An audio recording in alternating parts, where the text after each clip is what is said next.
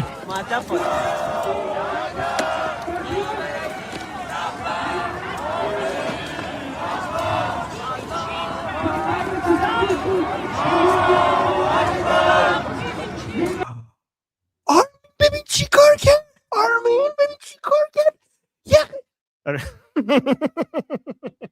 I did the Goldie.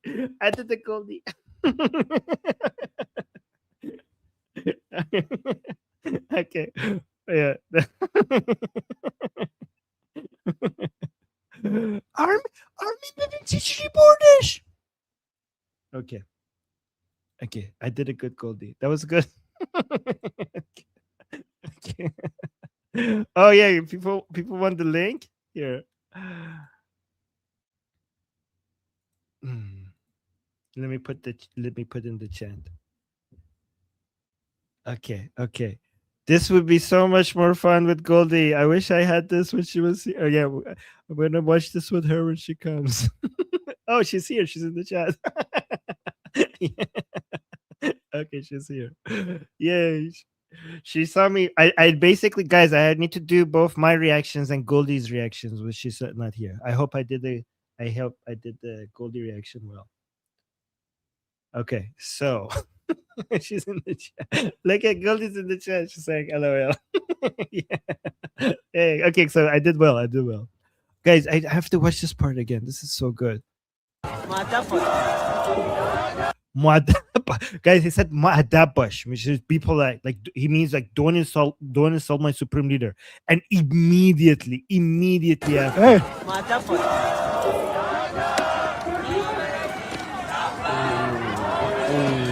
Deport that mother effer. Deport that guy.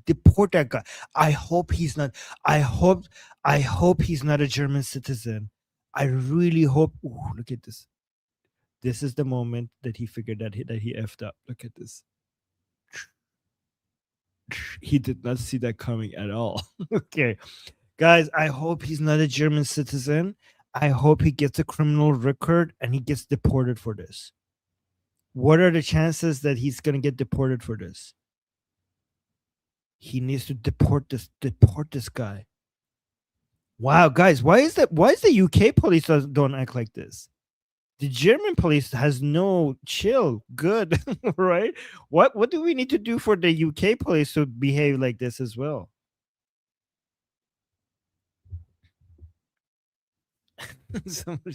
In Maymunek he has. Hey, don't be insulting to monkeys. Monkeys are beautiful creatures. This guy, like this, it's an insult to monkeys to call this man a monkey. I don't know who he is, but he's a Basiji. He's like a pro-regime retard.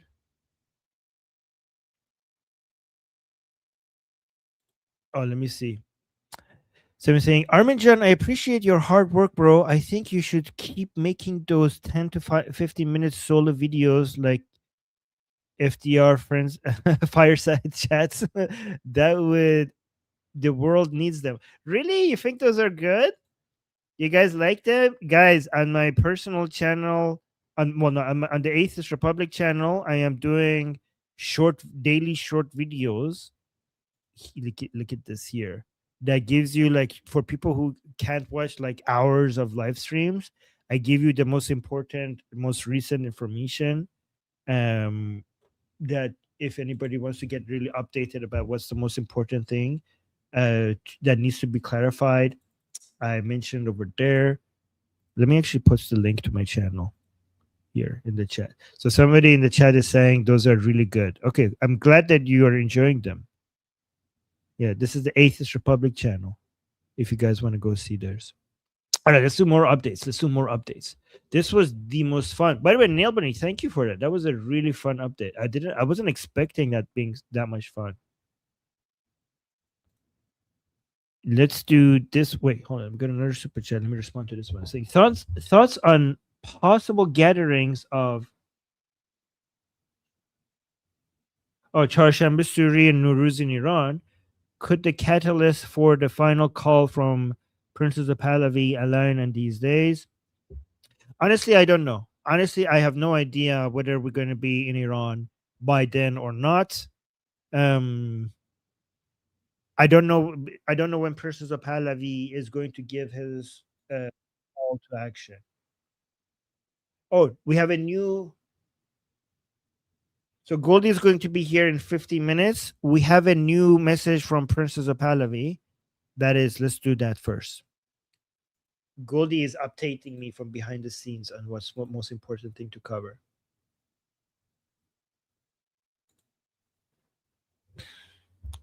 Let me go to Princes of Pahlavi's call to action.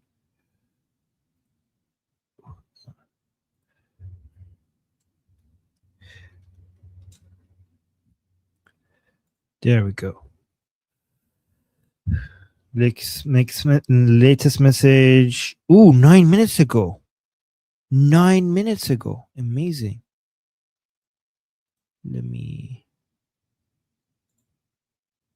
Let's go here instead.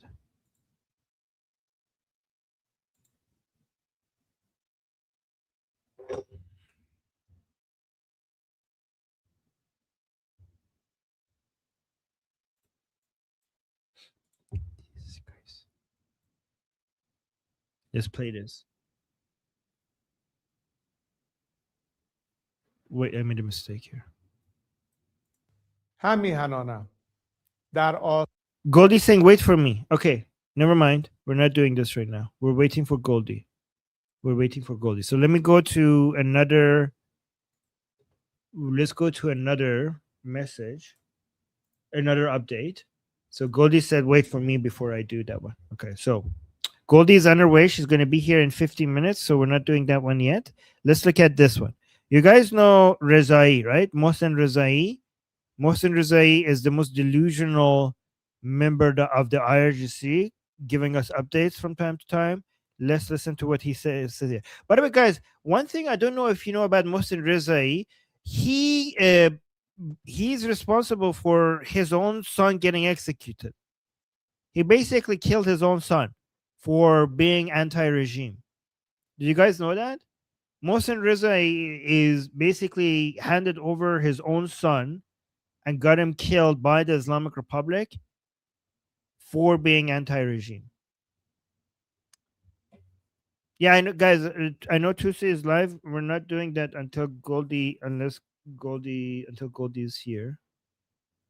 Oh, Patipto is here as well. Yay, Patipto! Hey, Patipto! Patipto. Hi, Armin. How are you? Hi. I just joined you in a rush because King Reza Pahlavi have a new video and talking about Chaharshanbe Suri. Ooh, I know, but I'm waiting for Goldie to play that one. Okay, I'm waiting to. Yeah. Okay, she's coming soon. Just let me and thank. Wanted to check out with you. Do you remember when I talked about Chaharshanbe Suri and Nowruz in last video? Oh yes, I remember that. Hold on, let me just wait. Goldie just messaged me, I think, again. Oh, Goldie says she'll be here in 5 minutes, so she's coming fast. Yes, I remember that.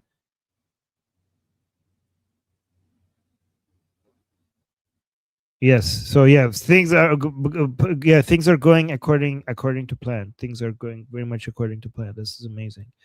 And also, we got a super chat saying, Armin, before Goldie gets back, will you please do another translation of one of Amir Arfa's videos. Your translations are so much better than AI, but I don't think Goldie approved of his story. Well, I'm not doing anything that Goldie doesn't approve of, right? I don't know. And also, Goldie is coming in 5 minutes. And yeah, Patipto, this guy Rezai, he got his own son killed, right? Like his own son was the anti-regime, and he got him killed. So this is how disgusting these people are. They don't. I mean, guys, imagine these people have no mercy for their own family. Imagine what they're going to do to the rest of the world if the regime is at risk. So let me just see if I could play this before while we wait for Goldie. با همه اینا تا همین الان ما در پیروزی است. ما از نظر سیاسی دفاعی So he's saying we're achieving victory against basically the United States and Israel. Sure, buddy. و اقتصادی در همین نقطه پیروز است. اولا Like from a political and economical perspective, we are victorious right now. ما هیمنه آمریکا رو شکست.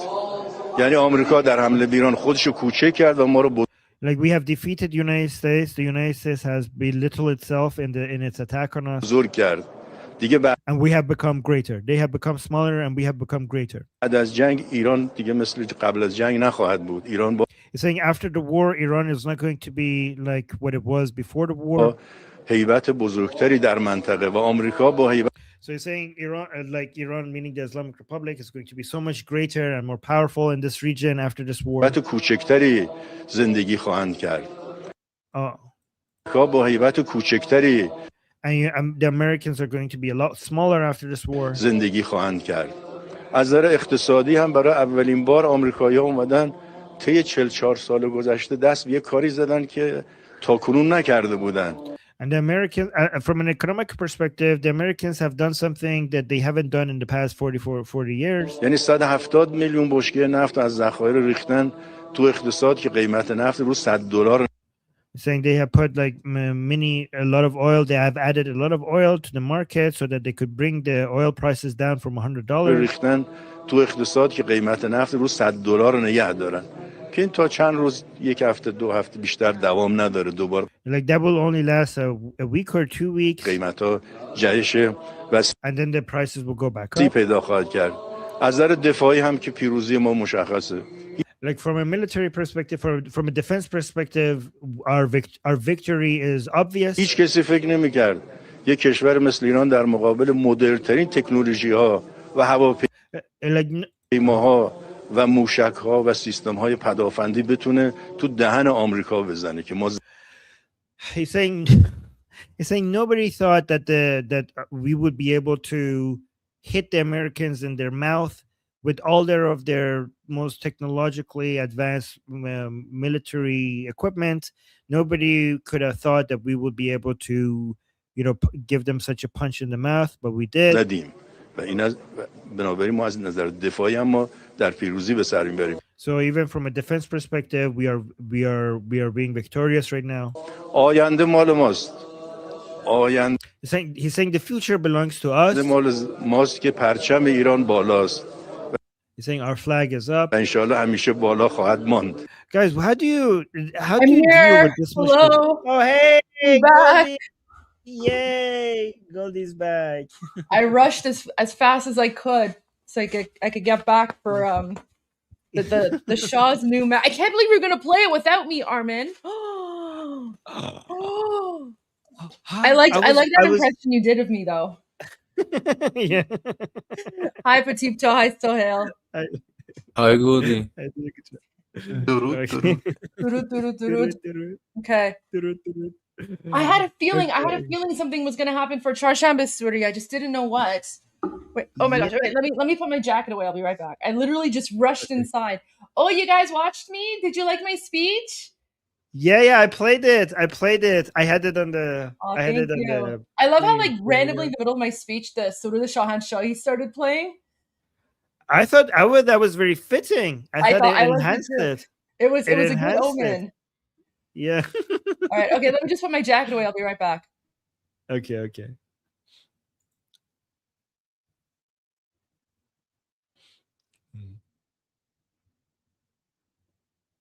Okay, we're waiting for Goldie. Goldie time.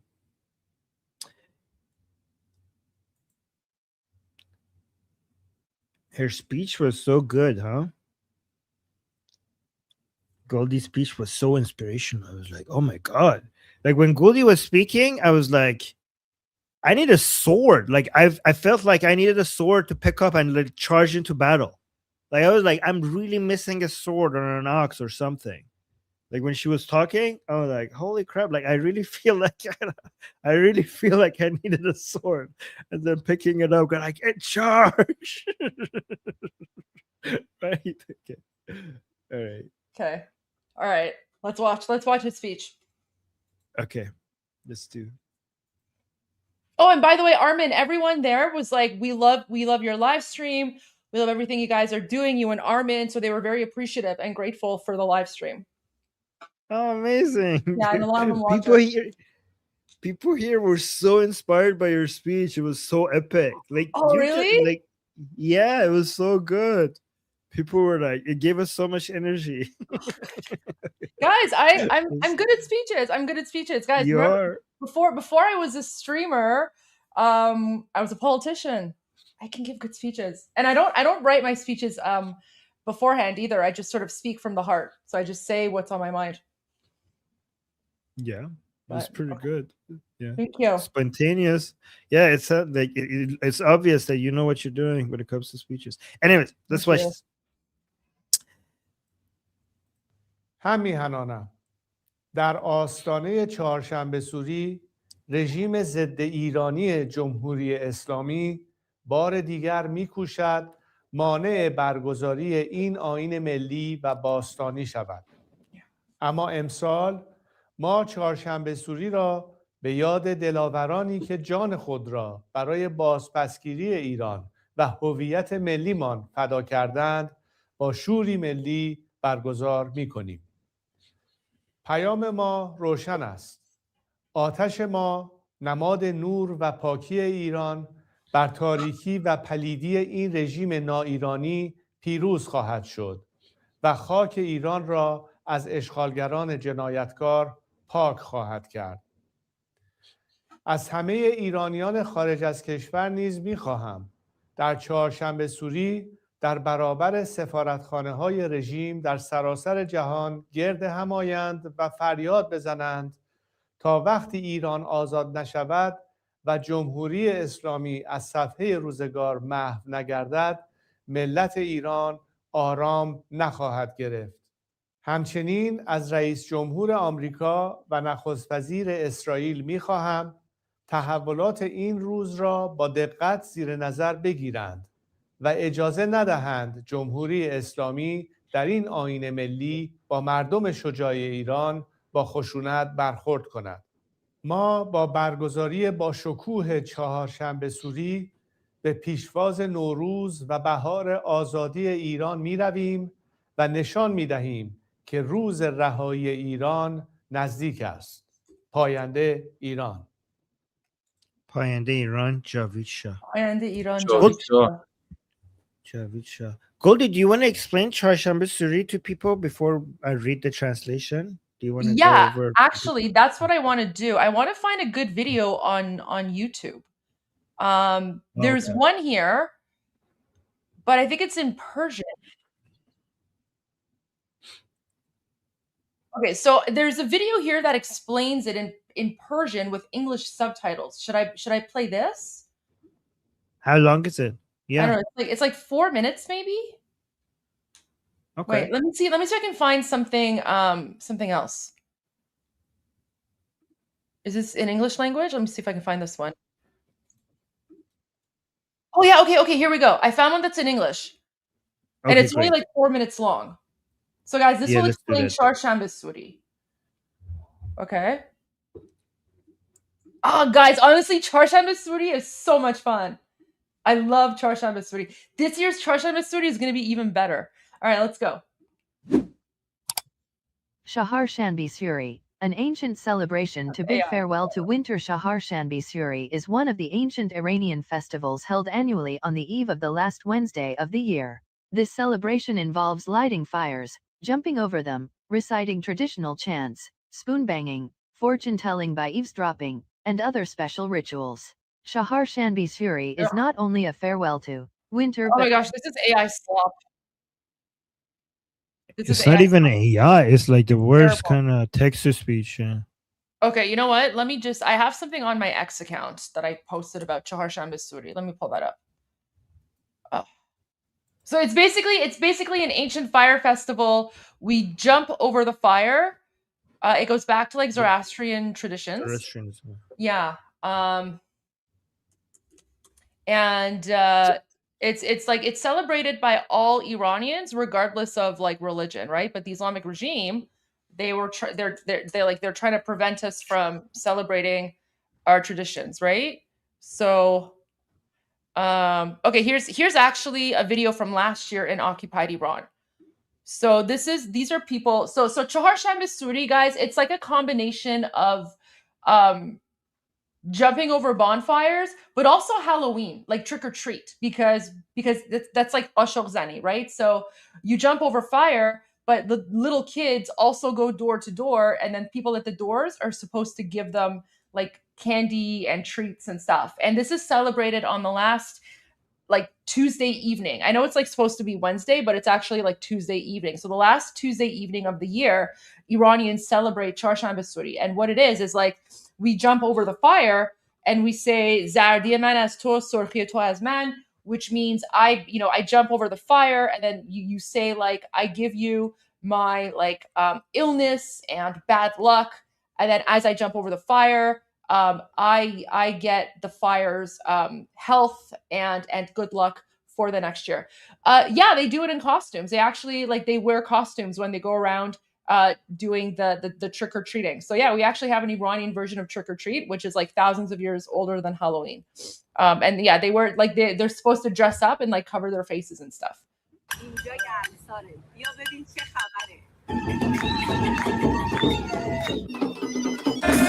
آتیش میرقصه میونه کوچه و بزن غمها رو تو کوزه پر کن کوزه رو بشکن چهارشنبه سوری از غم و غصه دوری چهارشنبه سوری از غم و غصه دوری از رو آتیش میپریم چشم همه روشن زردی من از کن و سرخی اون از من باشو زنی و رسم قشنگ پادوش هیچ وقت نمیشن از یاد ما فراموش.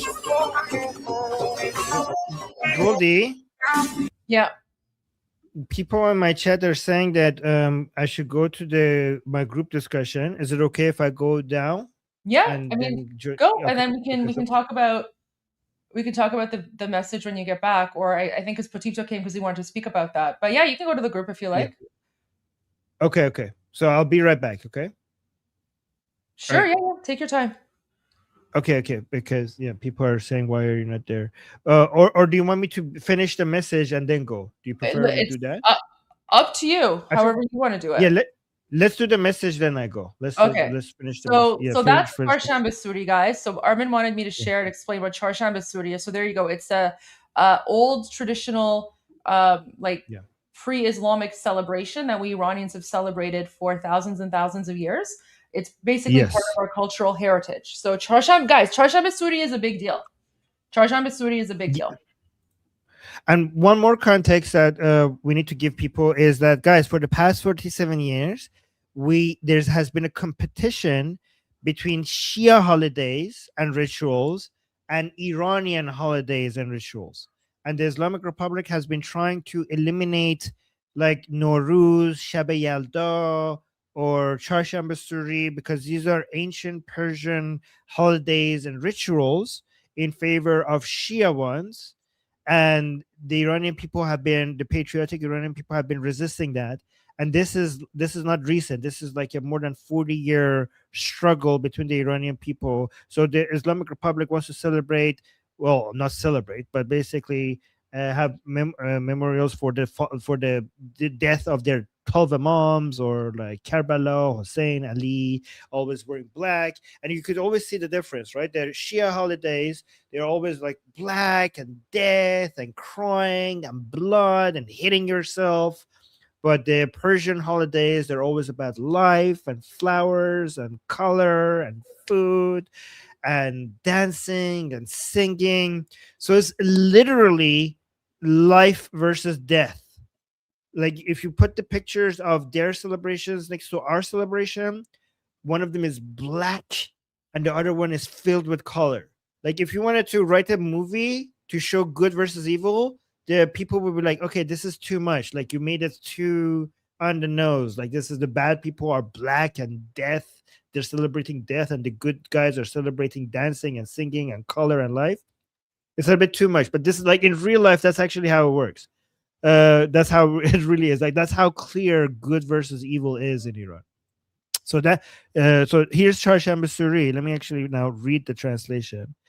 So it's an ancient Zoroastrian tradition in Iran. So let's read this. My compatriots, on the eve of Chaharshanbe Suri, the anti-Iranian regime of the Islamic Republic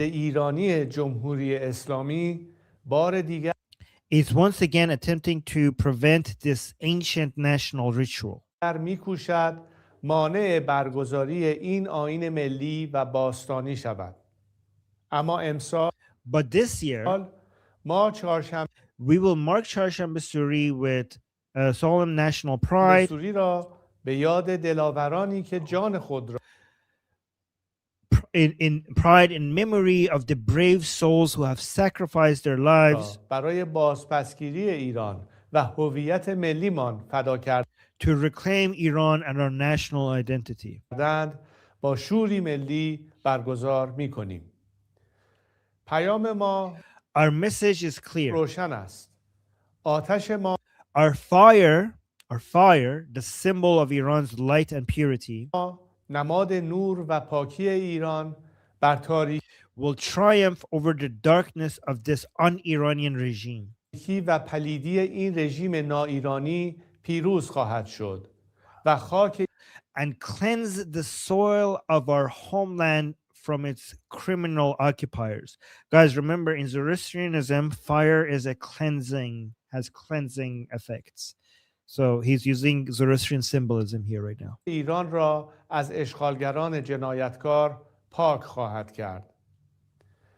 از همه I call on all Iranians abroad to gather on Chaharshanbe Suri. ایرانیان خارج از کشور نیز می‌خواهم در چهارشنبه سوری در برابر in front of the regime's embassies around the world and shout with one voice. سفارتخانه‌های رژیم در سراسر جهان گرد هم آیند و فریاد بزنند تا وقتی The Iranian nation will not rest until Iran is liberated. ایران آزاد نشود و جمهوری اسلامی از صفحه روزگار محو نگردد. And the Islamic Republic is co-signed to history. ملت ایران What, did I read that right? آرام نخواهد گرفت. Signed. همچنین I urge the President of the United States and Prime Minister of Israel رئیس جمهور آمریکا و نخست وزیر اسرائیل می‌خواهم تحولات to closely monitor developments on this day این روز را با دقت زیر نظر بگیرند و اجازه ندهند جمهوری اسلامی در and do not wait here to ensure that the Islamic Republic is not permitted جمهوری اسلامی در این آیین to meet the brave people of Iran with violence during this national observance. ملی با مردم شجاع ایران با خشونت برخورد کند. ما با By celebrating the glorious tradition of Chaharshanbe Suri, برگزاری با شکوه چهارشنبه سوری به پیشوا we welcome Nowruz and the spring of Iranian freedom. نوروز و بهار آزادی ایران می رویم و نشان می And we show the world that the day of Iran's liberation draws near. دهیم که روز رهایی ایران نزدیک است. پاینده Long live Iran. ایران. Javid Shah. Wow. Goldie, what do you think?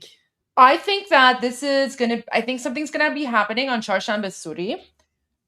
For sure. I'd love to hear Petito's thoughts on this. I think also that the rest of the world, because everyone's focused on Iran right now, and because King Reza Pahlavi is saying Iranians should go to the embassies for Chaharshanbe Suri, I think a lot of people are going to be like, what is happening right now? Because Chaharshanbe Suri is about jumping over fire, right? So Yeah. I think a lot of the world's going to be like, why are the Iranians lighting bonfires? So, but It's fun. It's fun. It's a They fun could jump traditional over. thing. We do it all the time. We jump over Yeah. fire all the time. It's cool. You know, Goldie, you know, in Game of Thrones that the people, what were the people called? The religion that that fire, that was written based on Zoroastrianism. Guys, what is the religion in Game of Thrones that was focused on fire? Like that entire religion was basically inspired by Zoroastrianism in Game Wow. of Thrones. Yeah. Not the Targaryens, the religion. I have no idea. Yeah, Fire Lord. Lord? Yeah, I forgot. Yeah, you guys know what I'm talking about. Yeah, but I mean, you also have to be clear. Like, it's like Zoroastrianism is about worshiping fire. The fire just symbolizes purity and lightness, right?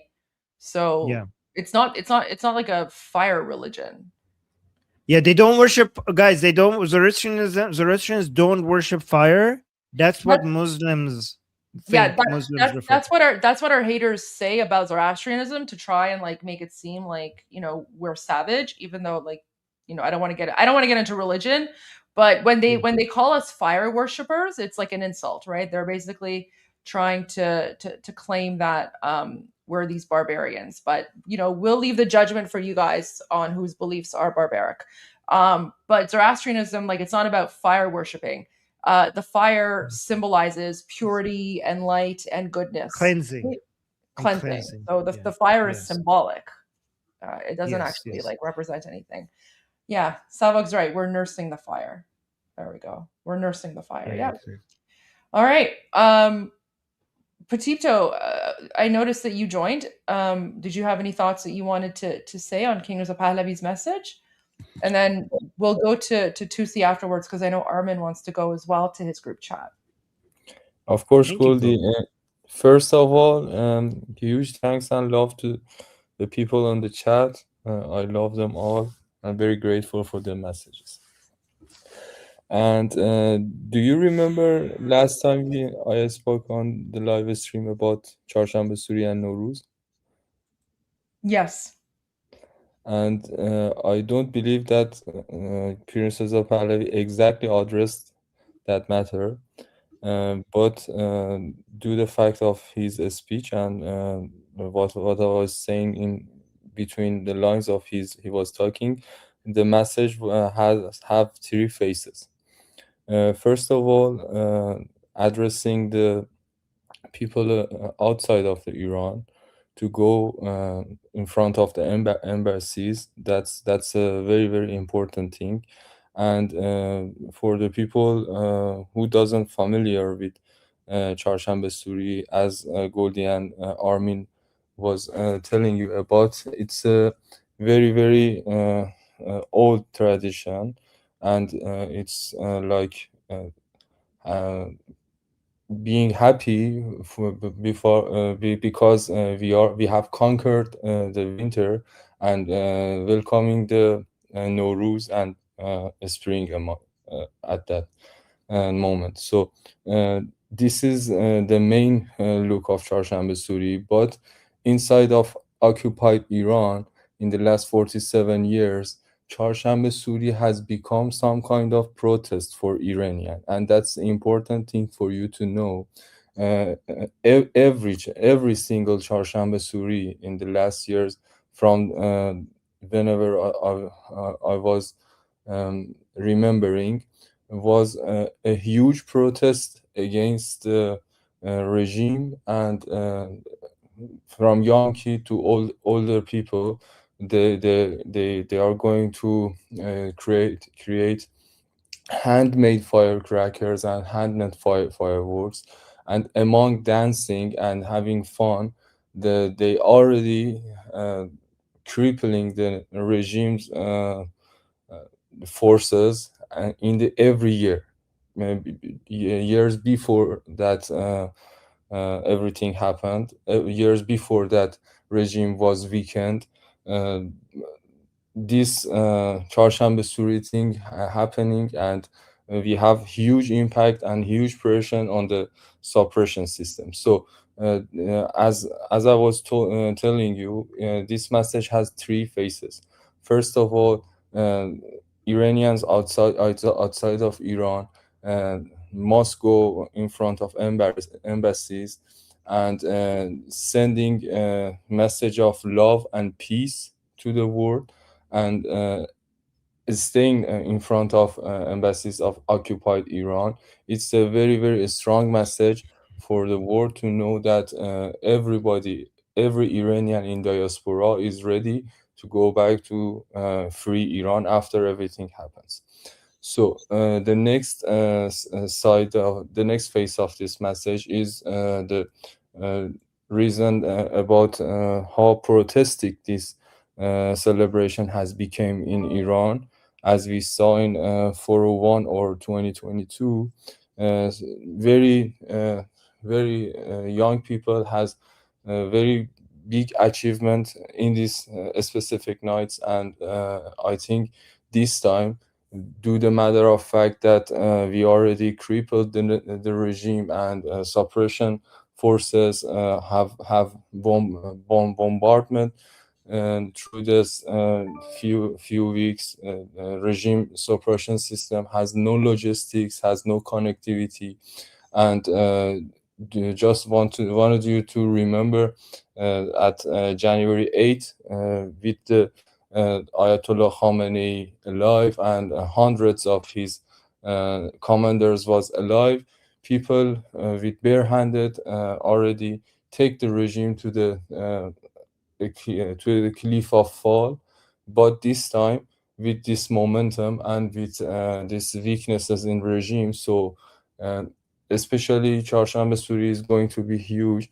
And the last phase of this message was the confidence is Prince voice and face, because he already knew that IDF and US Army going to support Iranian people, as he called them in the addressed them and called them directly in the message to support observe Iranian people and support them in the specific night. And last of all of the message, he was addressing the free Iran in Nowruz. It's a very, very huge point and huge message for me to hear from him, and everybody around me was looking for a signal that's when is going to be end and when we're going to win. And that's the first sight of direct message of the time frame we're going to have in front of us. It could very well be that. It could very well be that. Things are definitely ramping up.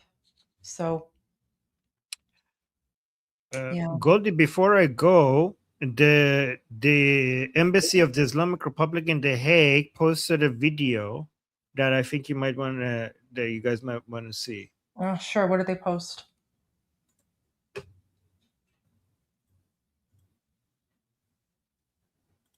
AI video. We have no issue with civilians. Why did you attack the Manab school? Go on, lie, lie, lie, lie, lie.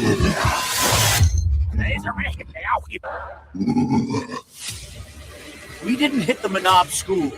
America doesn't have Tomahawk missiles at all. I care deeply about the Iranian people.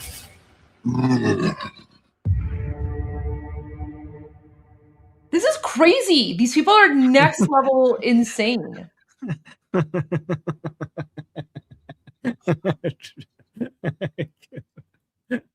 This is from this is by the Islamic Republic's embassy in Hague, guys. Amazing. Utter insanity. Utter insanity. All right, let's go to Tusi because he's been live for a while. All right. So, guys, I'm gonna go to my discussion group. Link is in the chat, and I'll see you guys pretty soon. Sorry for the. Let's go to Tusi. I'm Israel Chai. Long live America. Javid Shah. Pie and Iran. See you guys. See you in a bit. Wish you luck, Armin. And because I was away and I just got back, I'm gonna now like do my quick thing as well while we watch Tusi, and I'll be back soon as well.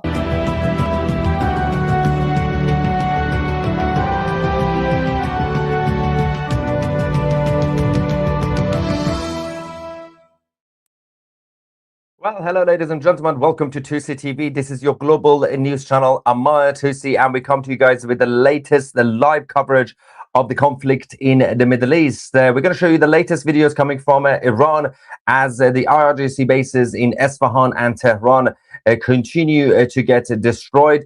We have a huge update from the IRGC's Basij ground forces who have been in charge of the checkpoints. There are more developments on that front as well.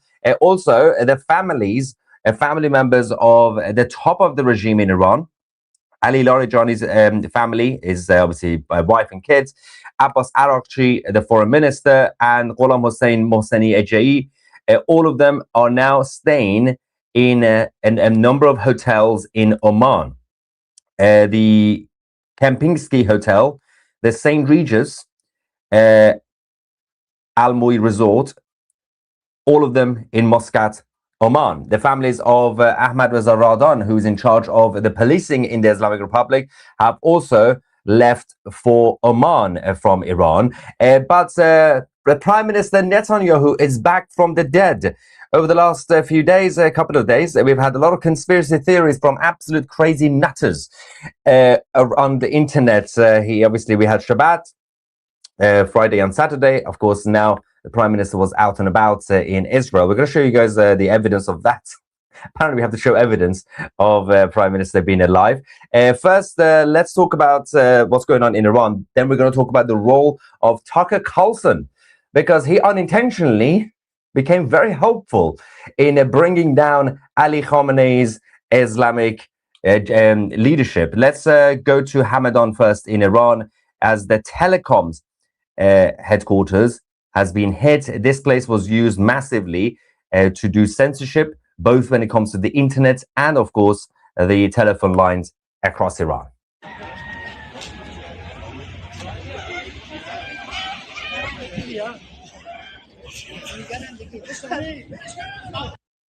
Now, let's also go to the situation in Tehran itself as well. And then we're going to talk about the other airstrikes around the country. زدن دیدی چی شد؟ Say they've hit them زدن again. این دفعه میبینی چه جوری بلند میشه؟ دیروز هم زدن یکی از فرماندهی بسیج که مسئول قتل عام مردم تو زارود بود از بینش بردن. They've assassinated another chief of police.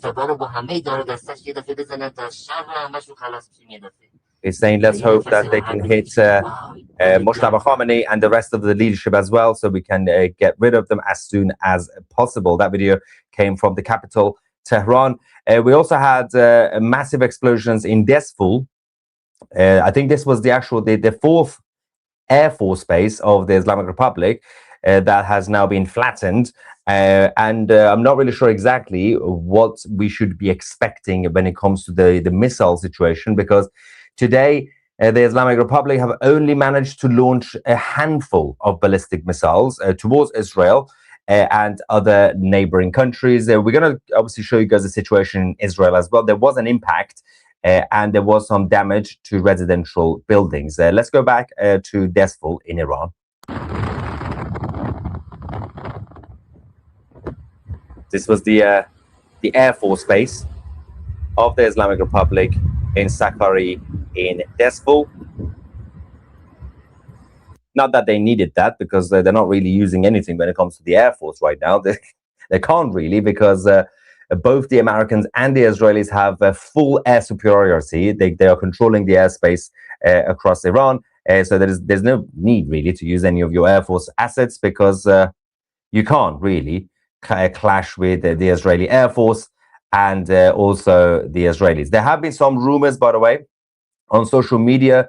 Please try to ignore social media nonsense. The latest rumors were that Moshtaba Khamenei fled to Moscow, Russia, in order to get treatment. There is absolutely no confirmation about that. Obviously, people have been saying his dad, Ali Khamenei, fled to Moscow about 16 times before his death within the space of 2 minutes. So yeah, these guys, there's always the obvious rumor that, oh yeah, they're going to go to Moscow. They're going to go to Moscow. So until we get confirmation or some sort of verified information, ignore social media, because a lot of people are just getting their updates from social. Also, some of the so-called news broadcasters are so lazy that they're just getting their news also from social media without verifying, which is kind of funny as well. Anyway, Prime Minister Netanyahu is back from the dead. He died on Friday, and on the third day, today on Sunday, he has now risen. He's back. It happens to, it's happened before to Jews in Israel before, by the way. There was a guy about just over 2,000 years ago who also died on Friday and came back on Sunday. But Bibi is back. Of course, we had Shabbat the weekend, and is out and about today. There was a video that he did, and also we have some more photos from his visit to a coffee shop and other places as well. Let's go to the Prime Minister. מה שאלת אותי? ראש הממשלה אומרים ברשת שאתה בכלל מת? אני מת על קפה, אתה יודע מה? אני מת על העם שלי. איך הם מתנהגים, פנטסטי. אתה רוצה לספור את מספר אצבעות? אתה יכול להראות לנו? פה. פה. ראית? יפה מאוד. לחיים. ראש הממשלה מסר לאנשים שיוצאים ומתאווררים? לצאת להתאוורר, אבל ליד מרחב מוגן. והעמידה שלכם היא מדהימה, נותנת כוח לי, לממשלה, לצה"ל, למוסד. אנחנו עושים דברים שאני לא יכול לשתף ברגע זה, אבל עושים דברים מכים באיראן חזק מאוד, גם ביום הזה, גם בלבנון, ממשיכים. אתם אומרים לי להמשיך? אני אומר לכולכם, גם אתם תמשיכו. תמשיכו להישמע להוראות פיקוד העורף, כל הזמן, להישמע להוראות פיקוד העורף, וגם לראשי הערים, להיות תמיד ליד מרחב מוגן. ואנחנו נקל ככל שהדבר ניתן. ותודה לך על הקפה, הוא מצוין. אני לא יודע לגבי הקלוריות, זה נראה לי מסוכן מאוד. Anyway, and then of course there have been more photos that have now been published from his visit to this coffee shop. Obviously, the leadership in Israel have been busy coming up with the more medium-term plan in terms of the campaign in Iran. We should expect more heavy bombardments over the next few days, as obviously most of the concern right now is about the ground forces rather than ballistic missiles or drones, because they are being targeted massively by both the Israeli Defense Forces and the US military. But first, let's also go to the northwestern parts of the country. Actually, we're going to go to Hamadan.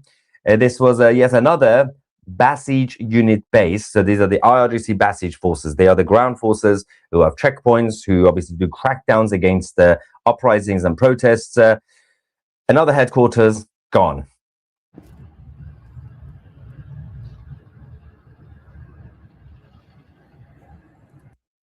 Now, today, we also had the more rallies and marches and funerals and this and that in Iran.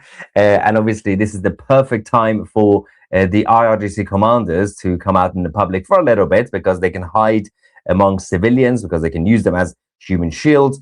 But we also have to still enjoy a bunch of smelly, beardy-weardy Islamists mourning and crying.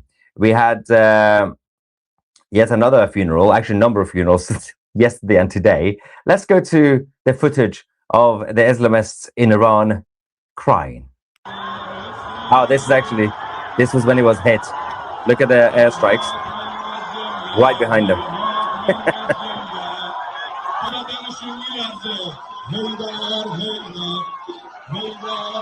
It sounds more like a concert than a funeral.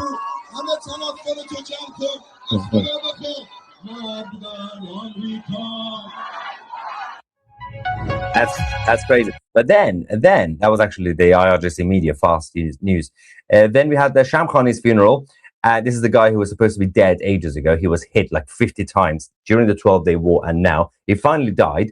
And then the beauty of the IRGC alpha males crying like a bunch of babies.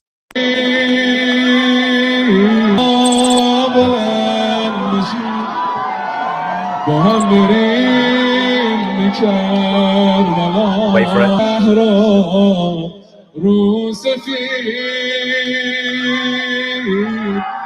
They don't even know him.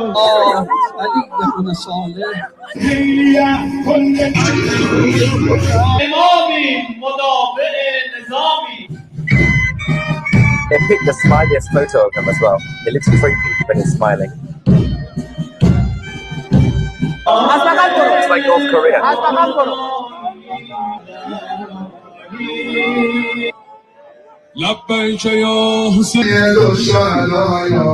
Wow. Now it's got quiet. They all fell asleep. Yeah, too much, guys. Too much. Let's take a break. We'll cry again later. We'll come back tomorrow. 9 a.m. Crying session starts again. Now, if you've been watching this channel, of course, we've been reporting consistently over the last couple of days from the space research complex, the massive building in Tehran, which was an extremely dodgy building. And the Israelis and the Americans hit it 2 days ago. Then yesterday morning, they decided to send more fighter jets, more of the bombers to hit them as well. And then they were like, okay, maybe we should go together. So today they went in and they completely brought it down. And I'm not really sure if they're going to hit it again tomorrow, because I don't think there's much left. But let's go to the so-called IRGC space research program complex. It's done now. Leave it alone, guys. There's no one else in there. Every single day. Fires still going as well.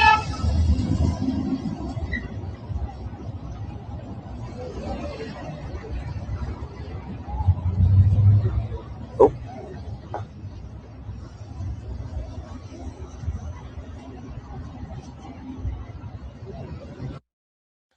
Right, we have breaking news from France. 2 young Islamists in France are now under investigation for planning a deadly anti-Semitic attacks. The authorities found semi-automatic weapons, an acid bottle, and an ISIS flag in their vehicles. Well, welcome to the Western world in the 21st century. This is not really a surprise. I'm glad that the French authorities are on top of it. Now, let's talk about one of the most successful and effective spy agents in a history of intelligence. Tucker Carlson, or Tucker Carlson, or Tucker Carlson. He's got many names, and because he's an agent. So Tucker Carlson may have unintentionally helped President Trump to take out Ali Khamenei. This is absolutely fascinating. So yesterday, Tucker Carlson made it public what was actually happening behind the scenes, which is the apparently CIA have read his text messages, and CIA may be preparing documents against him. Why? Because he has a connection with the Islamic Republic of Iran. Well, yes, that's what CIA should exactly do. It's their job. So Tucker Carlson is friends with the IRGC. He's been talking to them. He had their president on his channel. He interviewed him, very chilled, friendly interview. CIA knew about this. First, let's go to what Tucker said, because apparently that was absolutely normal. Why can't we be friends with the enemies of the United States? Let's go to that again, just the first few seconds, and then the new revelations of what actually the Trump administration were up to. So the other day I found out that the CIA is preparing some kind of criminal referral against me, a crime report, to the Department of Justice on the basis of a supposed crime I committed. What's that crime? Well, talking to people in Iran before the war. They read my texts. So the crime under consideration apparently would be the Foreign Agent Act or something like that, acting as an agent of a foreign power. Yeah, you were friends with the enemy. Okay, then we have now discovered, now we know that President Trump and the White House were aware of this communication, this friendship between him and the IRGC. That's why the Islamic Republic were using Tucker Carlson on their Islamic Republic state media. A few days before the war, this photo came out. a lot of people freaked out. This was a time when a lot of absolute crazy weirdos, losers, low IQ losers were going around saying, Maya Tusi, you're talking nonsense. President Trump has betrayed the Iranian people. He's never going to hit the IRGC. And then this came out. Look, he's hanging out with Tucker Carlson. He's a traitor, blah, blah, blah. And I said, wait for it. Something is happening. I didn't know exactly what it was. I was like, obviously, this is not normal.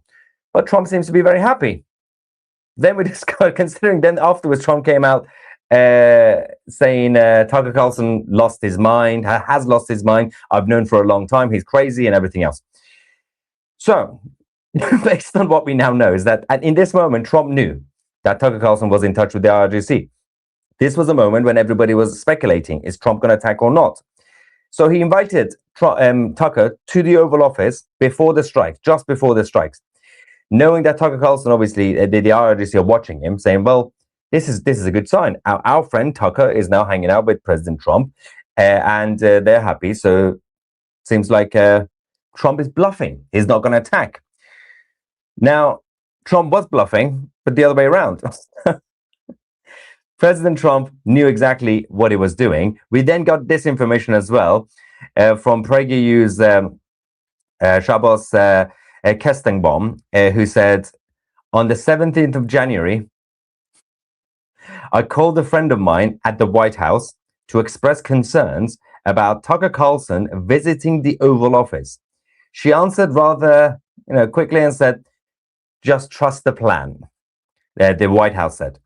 Little did I know that the plan meant we know Tucker is speaking to the Iranians, so we are using him as a useful idiot to bait the Ayatollah and kill off the IRGC leadership, and then we'll arrest him for espionage when this is over.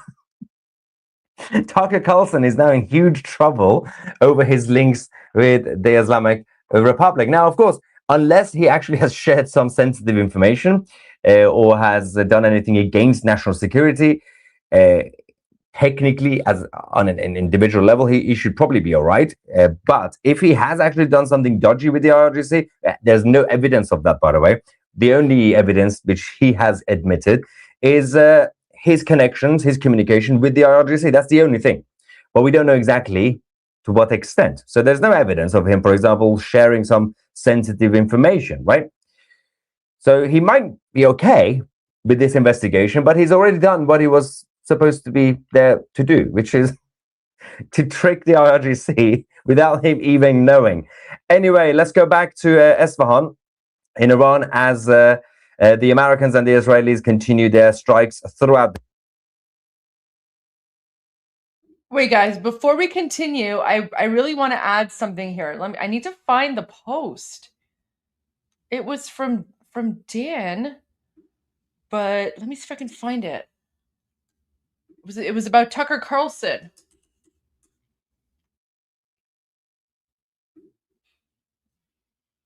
Oh man. Jeez.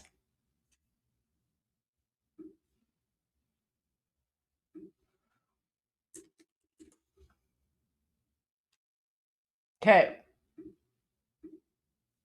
I have to show this because guys, never forget.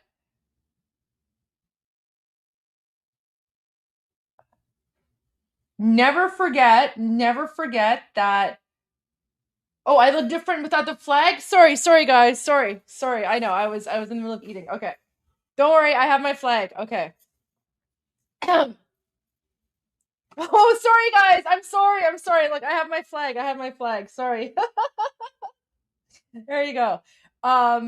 Guys, never ever forget that we exposed Tucker Carlson on Iran Revolution Live. Oh yeah, there you go. Now I'm recognizable.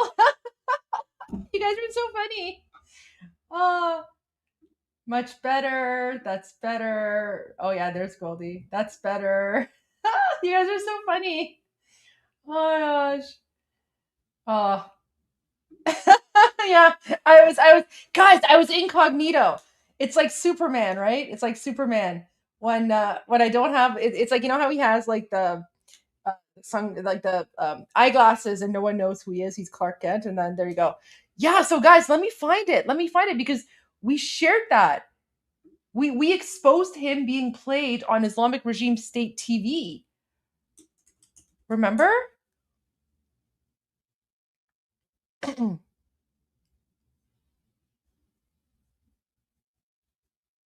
Like, I have to find the actual clip, but like this was on January 8, right? Look at this. I'm pretty sure I have the actual like reaction video somewhere, but guys, this was January 8.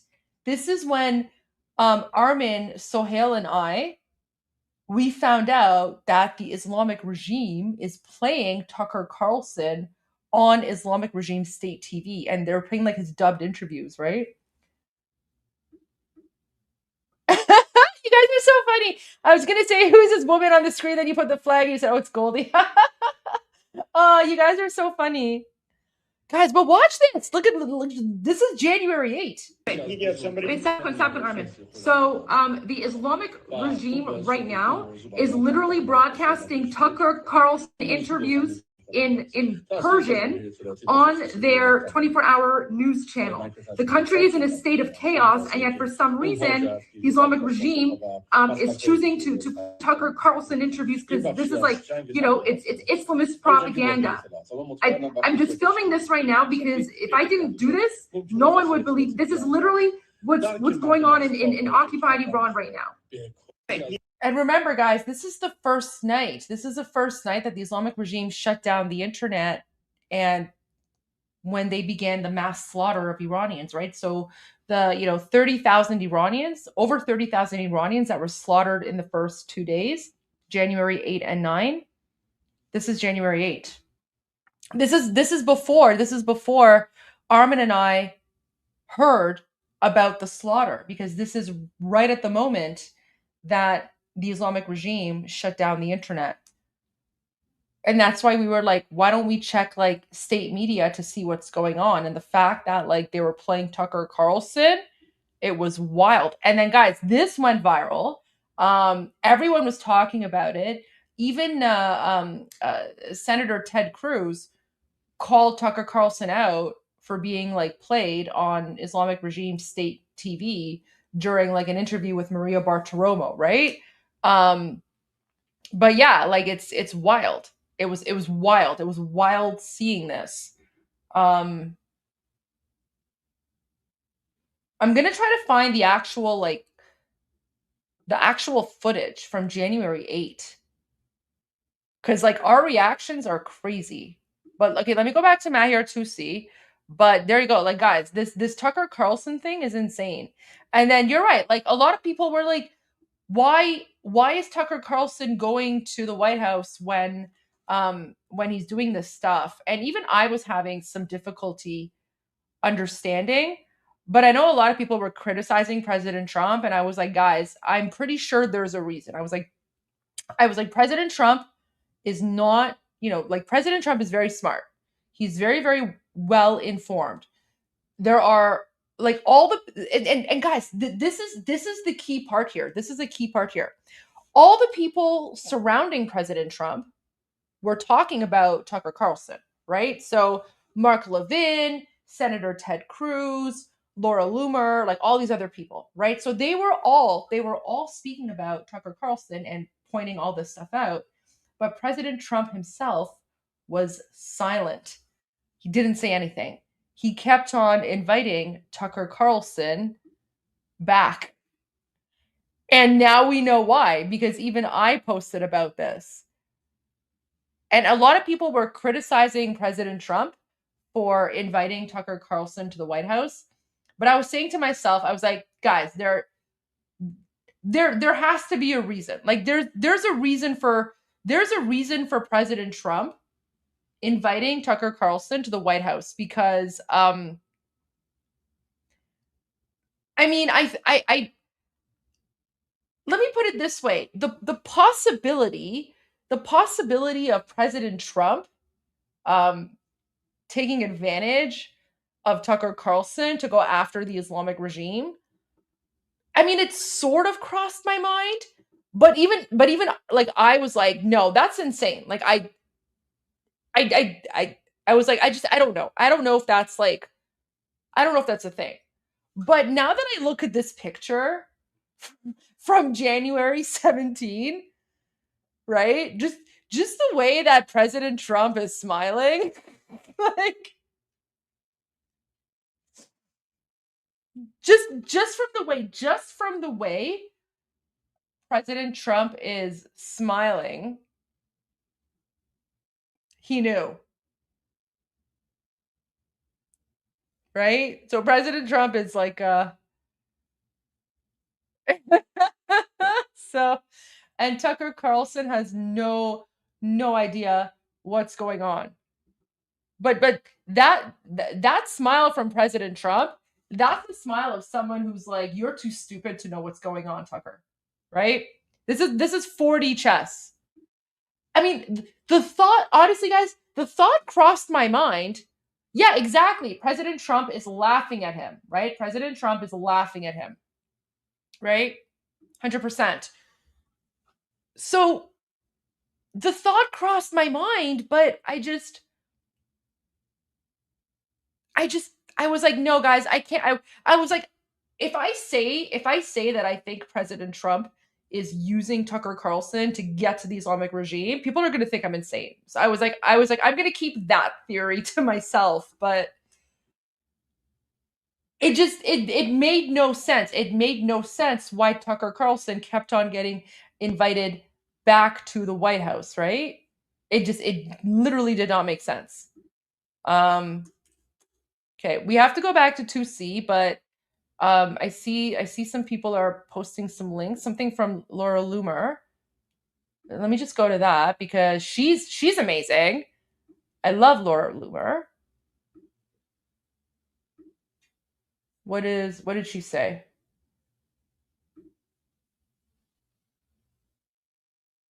Yeah, guys, so oh my gosh, God bless Laura because she's literally calling out what we have been saying for a long time, right? So look at this. IRGC media accounts on X are quoting Tucker Carlson to push the it should be Iranian, it should be Islamic, but push the Islamic regime's talking points during the war between the US and Iran. Yeah.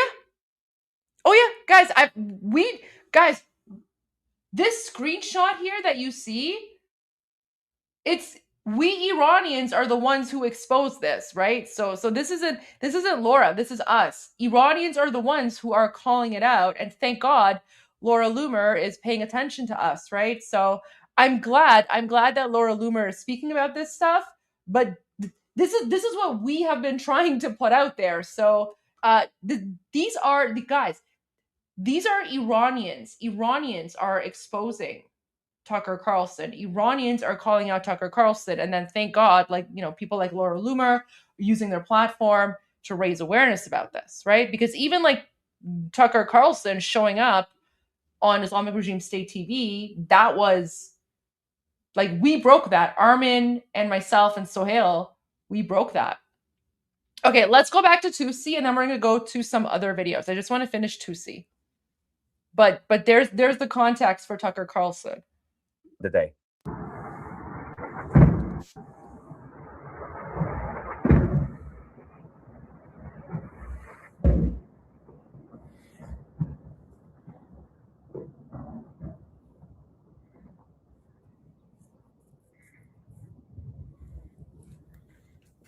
Also, it's been a rather embarrassing day because today we actually have had the Israeli Air Force jets and the US Air Force jets, all of them flying so low. And actually, in a rare example, we actually have the evidence of the fighter jets flying so low because there is no air defense left. They don't have any air defense anymore. Watch this. But we tend not to see this because they don't tend to obviously film this. By the time they come and hit, they go. But they're just flying around and quite close. Complete dominance by the Americans and the Israelis across the skies in Iran.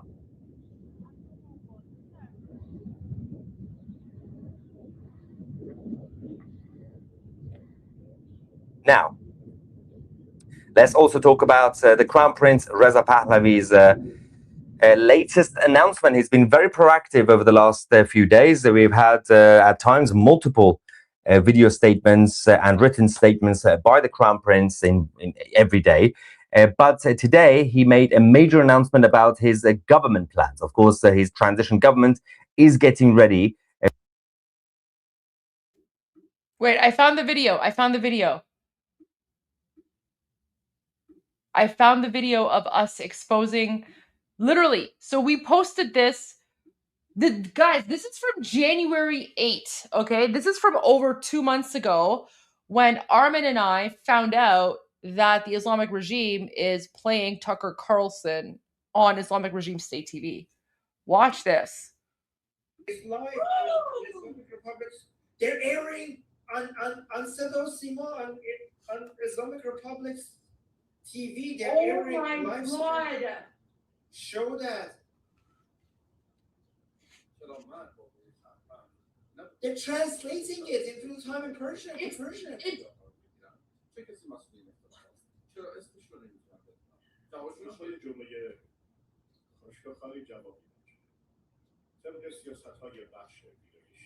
Guys, so when I tell you that Tucker Carlson is Islamic regime propaganda, look at this. The Islamic Republic is now taking, right? They're taking.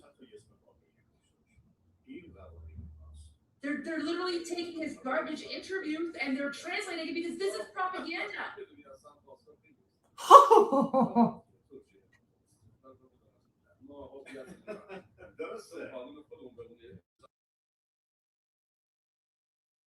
That was wild. That was wild. Yeah, a lot of you remember, guys, a lot of people remember watching this. Like, guys, you guys are the OGs, right? You guys are the OGs, the ones who remember this. Because I'm telling you, if you watch Iran Revolution live, you will get the news before it makes it to the news, right? So you guys watch Iran Revolution live, you get the news from Israel, the news from United States, the news from Iran, occupied Iran, right? Not only do you get the news, we also make the news. Yeah. So the person that taped it, his name is Dan. It was the Dan Tigger. Oh, am I not following him? Okay, I just followed him back. Yeah, it was the Dan. It was one of our viewers, Dan Kiger. I apologize if I can't pronounce it properly. Anyways, but it was Dan. And then that laugh at the end, that's him. That's him. So Dan is like the ho at the end where he's in such shock that he just laughs, right? Listen to Dan's laugh here. They're literally taking his garbage interviews and they're translating it because this is propaganda.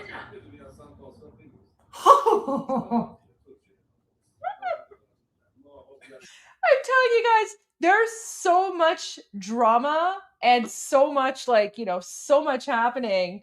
So there you go, guys. Never a dull day. Never a dull day with Iran Revolution Live. All right. Now let's go back to Tuesday. Yeah, I know many of you guys were here.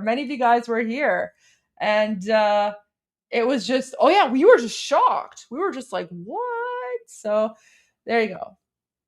All right. Let's go back to Tuesday and then we'll continue in a bit.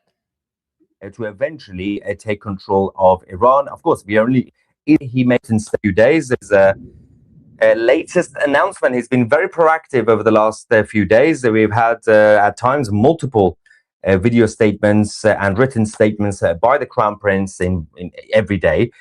But today he made a major announcement about his government plans. Of course, his transition government is getting ready to eventually take control of Iran. Of course, we've only had 2 weeks of this conflict. It's still early days. I personally expected an operation like this to get rid of the regime to last months and months, probably a year. But I don't think it's going to take a year. But it's still, obviously, it's only been 2 weeks, but the Crown Prince is getting ready anyway. We have the latest video statements with the English subtitles. Let's quickly go to the Crown Prince. It's very important because he's also talking about the next day and obviously what to do in terms of not just security of the country, but economically as well when it comes to the prosperity plan. Let's go to the Crown Prince. همیهنان عزیزم، ملت ما ثروتمند، با استعداد و سربلند است. اما مردم ما به سبب فساد، بیکفایتی و ماجراجویی‌های جمهوری اسلامی فقیر شده‌اند. این وضع باید پایان یابد. من امروز 5 هدف اقتصادی سامانه گذار را به شما عرضه می‌کنم. تعهداتی روشن و صادقانه بر اساس برنامه پروژه شکوفایی ایران با هدف بازگرداندن ثروت ایران به مردمش. این برنامه با تکیه بر استعداد و تخصص ایرانیان اجرایی خواهد شد. نخست، سامانه گذار اقتصاد کشورمان را از تسلط نیروهای نظامی و شبه نظامی و مجرمان اقتصادی خارج خواهد کرد و کنترل آن را به شهروندان و کارآفرینان باز خواهد گرداند. دوم، سامانه گذار ثروت‌های توقیف شده و ربوده شده ایران را پس خواهد گرفت و به شهروندان ایرانی برخواهد گرداند. سوم، ثروت کشور صرف ایرانیان خواهد شد و نه تروریست‌ها و شبه نظامیان بیگانه. سامانه گذار متعهد به بازسازی و نوسازی زیرساخت‌ها به ویژه شبکه تأمین آب، برق و سوخت در سراسر کشور است. چهارم، سامانه گذار ساختار رانت، فساد نهادینه و انحصارات را در هم خواهد شکست و ثروت ملی را صرف بهداشت و درمان، آموزش و ریشه‌کن کردن فقر خواهد کرد. و سرانجام، بزرگترین سرمایه ایران نه نفت و گاز، بلکه شما هستید. سامانه گذار در نیروی انسانی ایران سرمایه گذاری خواهد کرد. ایران به اقتصاد جهانی متصل خواهد شد و ثبات اقتصادی، رشد و شکوفایی به میهنمان باز خواهد گشت. اینها نه وعده‌های پوچ، بلکه تعهدات سامانه گذار برای اجرا هستند. تعهد من به شما این است که در کنار شما پیگیر اجرایی شدن این برنامه خواهم بود. پاینده ایران. Well, the biggest thing from this is finally free market capitalism is coming back to Iran after decades of socialist policies, up to a point where, as I've been saying, even football clubs, football teams in Iran were nationalized. You've reached peak socialism with this stupid Islamic regime. No more socialist economies, the economic socialism based on centralization of all policies. Things would go back to normal. We could actually have some prosperity. We could actually have some decentralization and investment into infrastructure. Meanwhile, the IRGC Basij forces on the ground are having a tough time.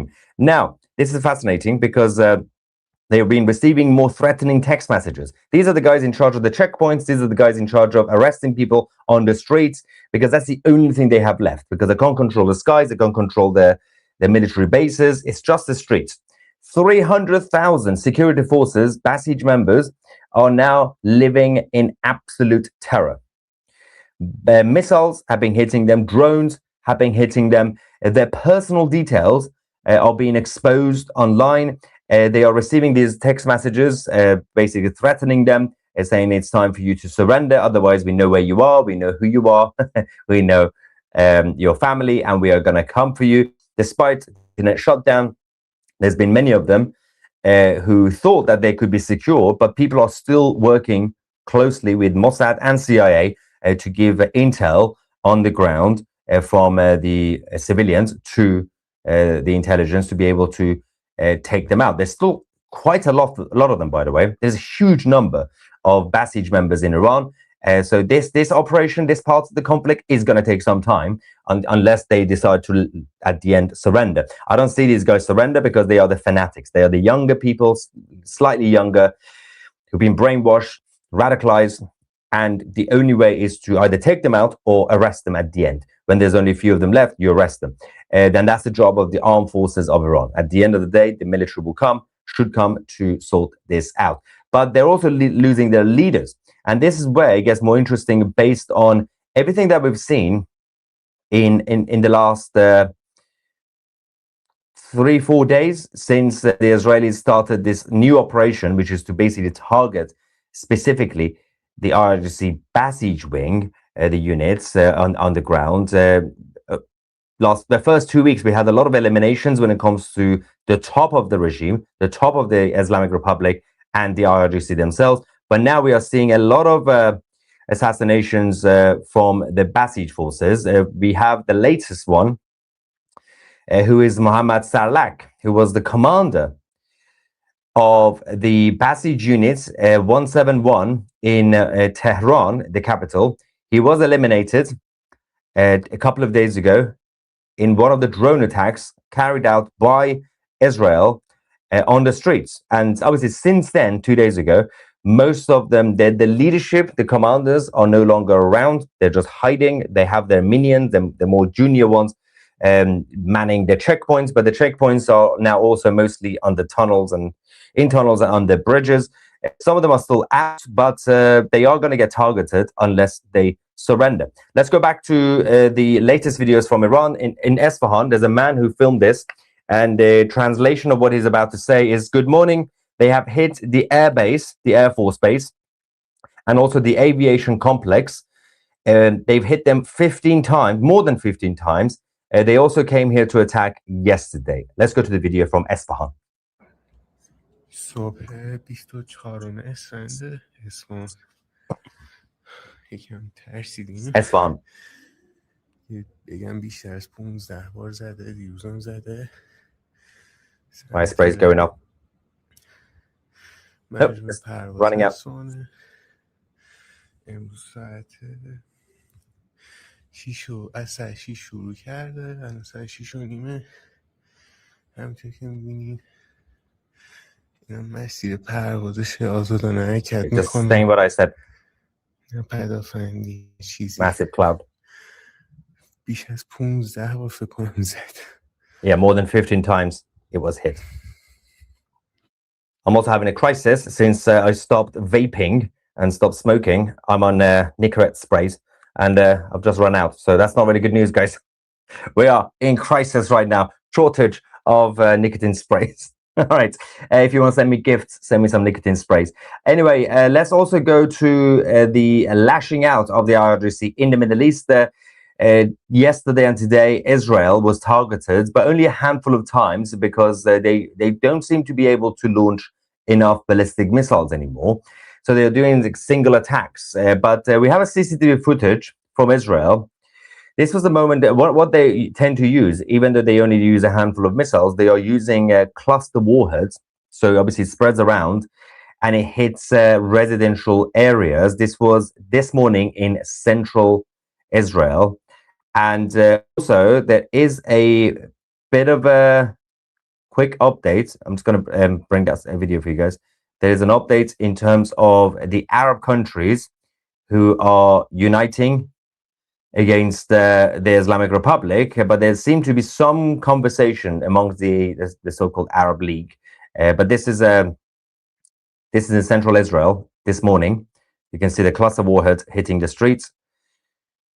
This is the only thing that is a bit of a problem because while the damage is never that huge, they can't take out the whole city. They can't take out even a huge group of civilians, but they are hitting civilian areas. There have been residential buildings that have been hit, but compared to the 12-day war, where they managed to basically launch everything that they had at the time, all the missiles, and the air defense system in Israel was overwhelmed, this time round, not only the Israelis improved their defense system, but they also had extra help from the Americans and all the others, but also at the same time, this time they decided to go in very quickly and take out the launchers and everything else that they had, the Islamic Republic had. So, and for some stupid reason, the IRGC strategy became more about launching more missiles towards Dubai and Abu Dhabi than Israel. That also backfired massively. Let's go to central Israel again. This is the moment of the impact after the latest IRGC attack the country. The aftermath of the attack.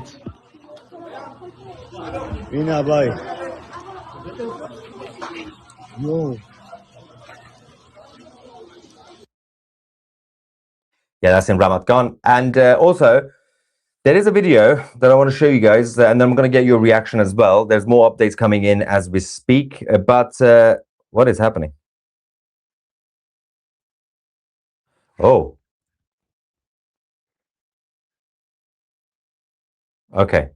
We will have an update from Hamas in Gaza, but the former intelligence officer, Michael Pregent, has given his analysis, the latest intel from on the streets in Iran, that the IRGC's Basij forces, and they're basically the squad level militants, are having a very tough time because not just because they're getting targeted by the drones, but there is absolutely no direction. There is no leadership, there's no direction, and they are in huge trouble. Let's go to Michael.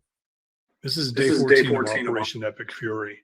And no one's talking about the IRGC member on the ground, the besieged member on the ground, who doesn't have a higher headquarters, who doesn't have air defense, cannot call in close air support, has no logistical support, can't call a medevac if they're injured. There's no higher headquarters to call. There's no help coming. This is the situation right now. It doesn't matter what people say on Twitter when they talk about the war. The only way the regime survives is if this demoralized IRGC member somehow survives, somehow believes that the regime's coming back. This is day 14. Leadership is being decimated on a daily basis. Military infrastructure is being crushed. We now have the ability to target 2 to 3 man cells with actionable intelligence from the Iranian people. Besieged checkpoints are being hit. Besieged patrols are being hit. And if you launch a drone, you're hit. If you launch a ballistic missile, you're hit. If you're setting up a drone, you're likely to be hit. If you're setting up a ballistic missile, you're likely to be hit. This is the reality on the ground. This is day 14. The Iranian people now have the ability to call in an airstrike and a drone strike against groupings as small as 2 to 3 men dressed in uniforms or in civilian clothes with AK-47s and motorcycles. This is day 14 of Operation Epic Fury. Only day 14, and they have already fallen apart. Now, just quickly, before I get your reaction, I'm going to go live to Tel Aviv on the issue of Cuba, because we've been briefly also covering Cuba in each live reports. The situation has been escalating. The anti-communist freedom fighters in Cuba, because of the pressure that was created by the Americans to bring down the system, the infrastructure, and access to oil, they continue to target the communist headquarters. Meanwhile, the person who is supposed to be against oil, because she says, stop all oil, is now defending oil for communists. Do you know who I'm talking about?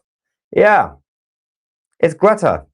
Greta Thunberg is back. She's complaining that President Trump is not allowing the Cuban communists to import fossil fuels to help their dictatorship. Let's quickly go to Greta, just a few seconds, and then we're going to go live to Tel Aviv. We need to talk about what's happening in Cuba right now. As the Trump administration is waging illegitimate wars across the world, killing countless of people, it is also strangling the Cuban people, deliberately, methodically, and openly. The pedophile Trump himself bragged about it, saying, there's an embargo, there is no oil, there's no money, there's no anything. He said it like it was something to be proud of, while millions of people have been plunged into darkness by rolling blackouts, while hospitals lose power, while ambulances run out of fuel, while shelves go empty. The United Nations has... That hairstyle, that is literally a crime against humanity. She needs to go to The Hague. She needs to be trial, and of course, get your sentence, because that hair is offensive to everybody, not just on this planet, but the whole galaxy, and also just your views and everything else as well. It's just weird, so weird. You're supposed to be against oil, Greta. Read the memo, read the notes. It's not that difficult. How do you forget? Anyway, let's quickly go live to Tel Aviv. Keep an eye on the situation in the skies in this beautiful city. Well, we get some updates from you, ladies and gentlemen. Who do we have? I ordered my 2CTV hat and I will wear it at Niagara Falls this summer. Hopefully the toilet will come and stand next to me. Yeah, get a cardboard.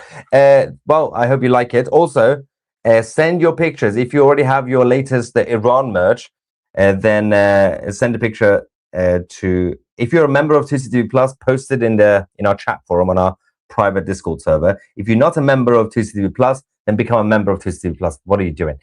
Anyway, question about the Santa Claus weeping on those dumb steps. Oh, the cleric Santa Claus. Why we Americans or the IDF do not take everyone out? Are they all against freedom who are weeping for the supreme leader? Forgive me if this is a dumb question. No, I mean, if you had asked, if you were talking about this about 100 years ago, yeah, they would have taken them out. But the moral values, basic human rights has obviously escalated since then. We tend not to randomly target unarmed supporters of terrorist regimes, for example, because in that moment they are not a threat. It's not an active battleground. That is the issue. So technically speaking, there will be a lot of people at these gatherings and funerals who are still members of the IRGC, who will still probably have guns, but not in that situation. And of course, they also come with their family members and their kids and their wives, multiple wives at times, and they use them as human shields. You can't really just randomly kill women and children. You can't do that. It's not the right thing to do, even if their views are radical, even if they support the Islamic Republic. You can't do that. That is not an active battlefield. Anyway, that is the main problem. But what you can do is, at the end of the day, when the regime falls, to go and arrest them. And of course, they have to face justice, see which ones had what sort of role during this dark times of the Islamic occupation in Iran. Mr. Rainbow says, a dad joke to lighten up the mood. I think the mood has been quite lightened up because of Tucker Carlson's successful operation. My friend asked me, why did the chicken cross the road? I replied, because his mum's fat.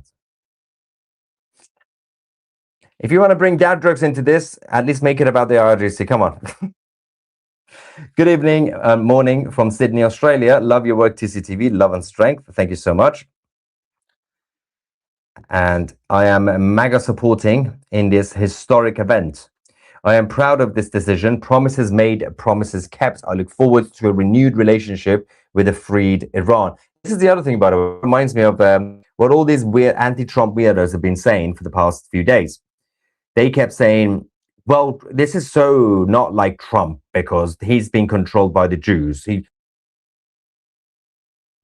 Okay, so we're just getting to the question and answer portion. A lot of you have been asking to see my speech again from earlier today, because I guess you weren't here for the live stream earlier. So this is me earlier today. I did a speech.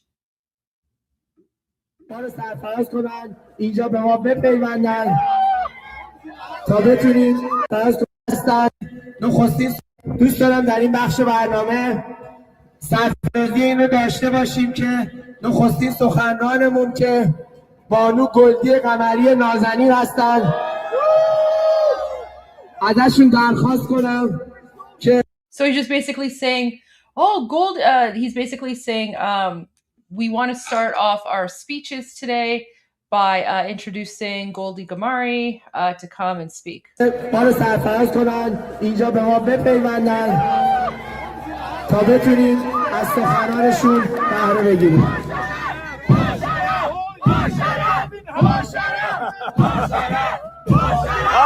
And then everyone starts chanting Ba Sharaf. Ba Sharaf means honorable. So Bi Sharaf is dishonorable. Ba Sharaf means honorable. So everyone starts chanting Ba Sharaf, and it's so nice of everyone. Like, I was just really honored that this is happening.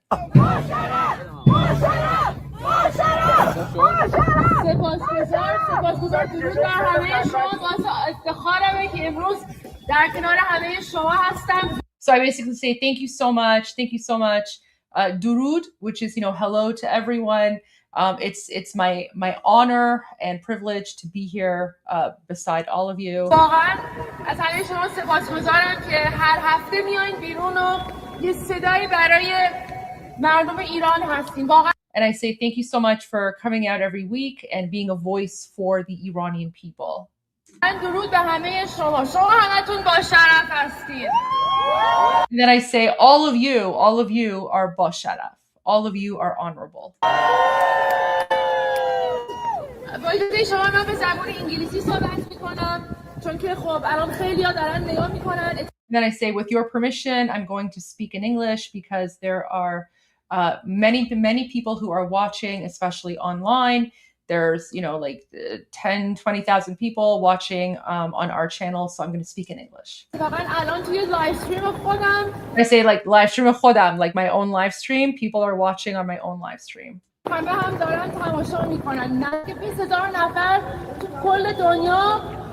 say like 20,000 people from across the world are tuning in and watching all of you right now.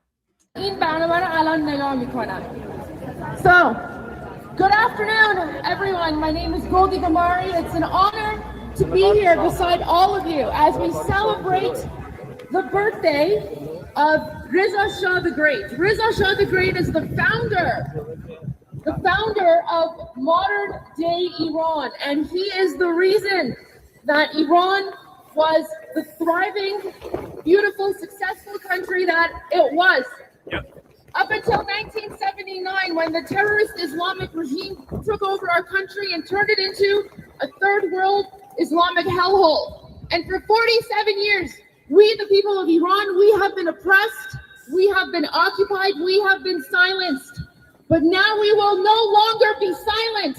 We are in the middle of a revolution. We are making Iran great again. Thank you to President Trump. Thank you to Prime Minister Netanyahu. Thank you, USA. Thank you, Israel, for helping to liberate us.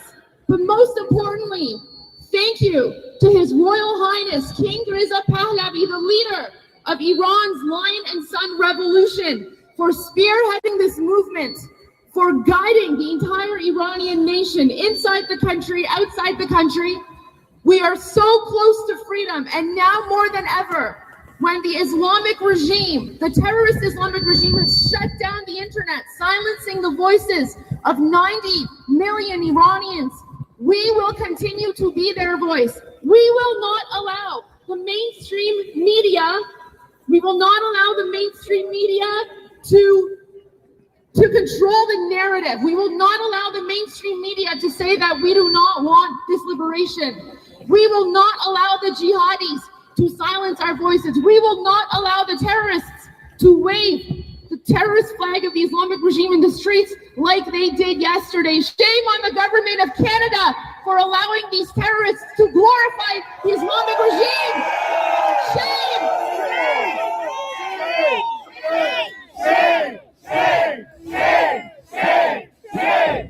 We will continue. So, guys, for some reason in the middle of my speech, the Iranian national anthem, the real Iranian national anthem, started playing. And apparently it was by accident, but such an omen. I just thought that was such a good sign, right? So, and then when the Iranian anthem started playing, everyone started cheering. So I just thought that was really epic. It fit. It totally fit.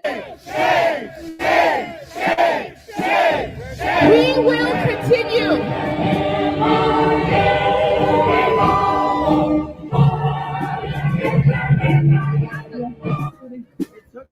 It was actually, that's fine. You just played. Did you hear me? I was like, oh wait, I got excited. Did you hear me? It took it. It was actually, that's fine. You just played our national anthem. Anyway, it's a good omen. It's a good sign. Guys, that's a good sign. That was our national anthem. That means we are close to freedom. Yeah. So I just want to say, continue the fight. We will continue to be a voice for people in occupied Iran. Thank you so much for your support.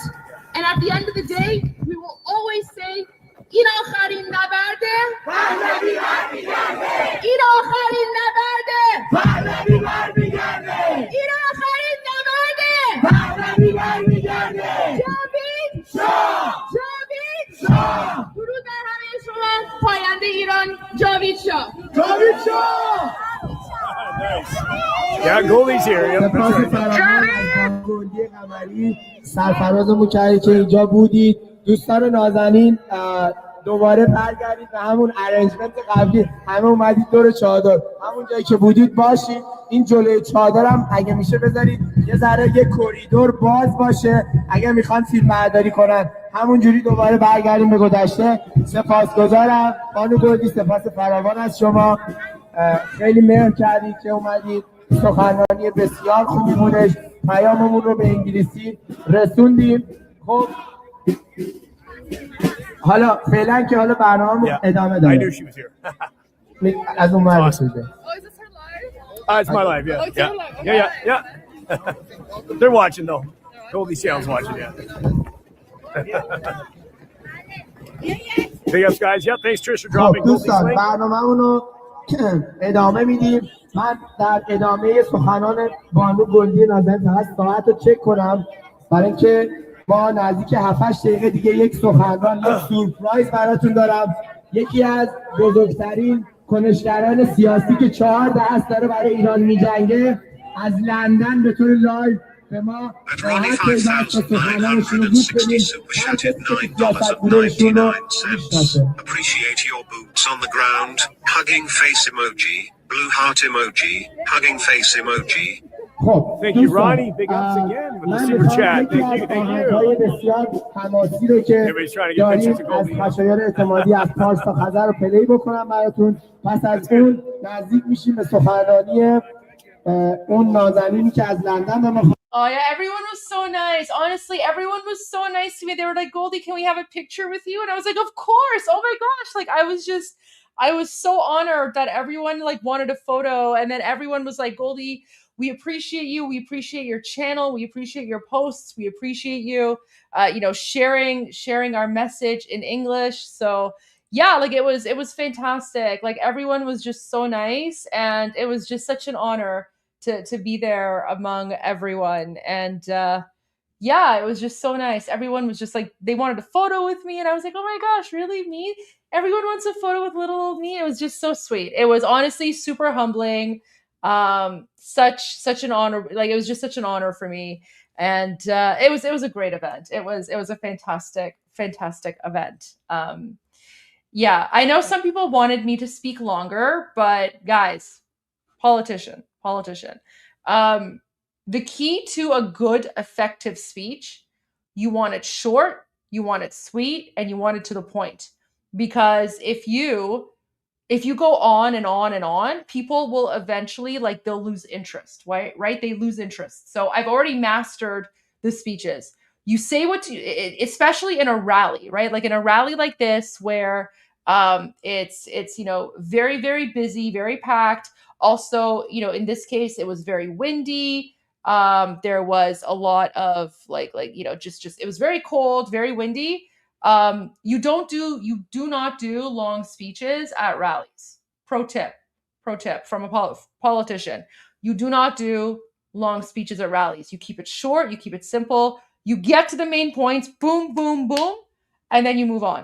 Because if you go on and on and on, people will lose interest, and then it kills the momentum. By the way, I can tell you, like Iranians, like when we go to rallies, it was freezing. Iranians, like when we go to rallies, oh my gosh, I didn't even notice that. It's like mushtaba. But when we go to rallies, we just want to chant. We want to chant, right? So yes, people like speeches, but keep the speeches short, keep them punchy. And the whole point of unless you're President Trump. No. Well, that's different. No, that's totally different. Totally different. I'm talking about like these like rally demonstration type speeches, right?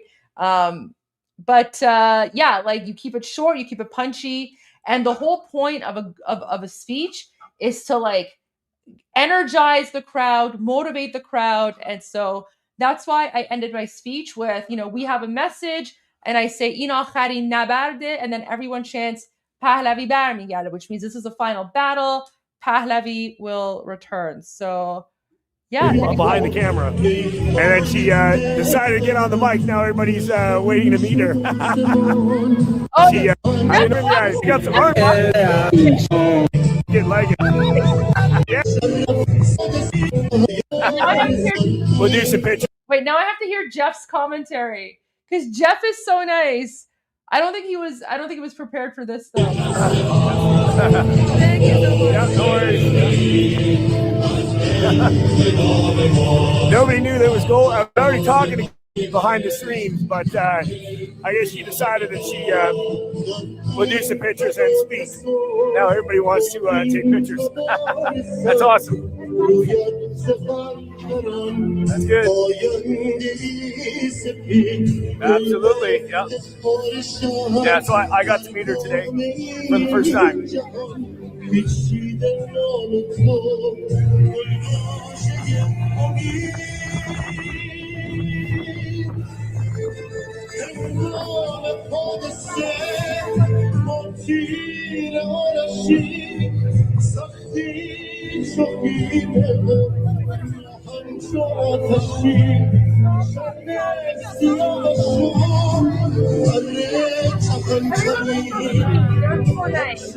Yeah, it's good. We've got all our viewers watching too right now. Yeah, all of that. Yes. Oh wait, so someone is saying exceptions to the long speech rule would be unless you're the person who put the event together or yeah, exactly, right? Like if this was like a headliner or something like that, 100%, 100%. But guys, I've done so many speeches at rallies. I know what works. And this was this was great. This was fantastic. Like I said what I wanted to say. I mean, I could have spoken more. I could have spoken longer, but get the main points across, and then you get back to the marches, get back to the chants. Gotta love the rap. Love it.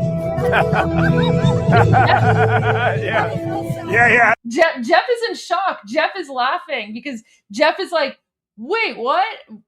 Everyone wants to take a photo with Goldie, so Jeff's a little bit in shock. Oh, he's so sweet. That's a little rat. Like it. That's funny. Yeah, big ups. Thanks, Trish.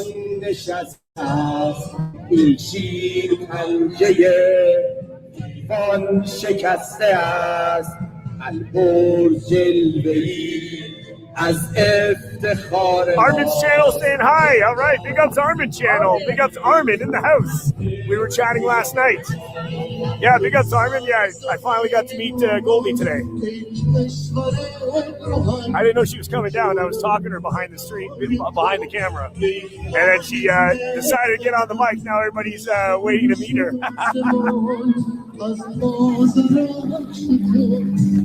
Big ups Armin.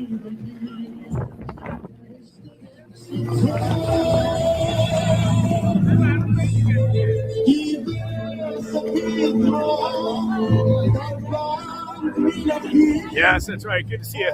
Good to see you guys. Hit the thumbs up, like, share, subscribe, all that good stuff. Sign Goldie's petition. That's right. Thanks, Mom.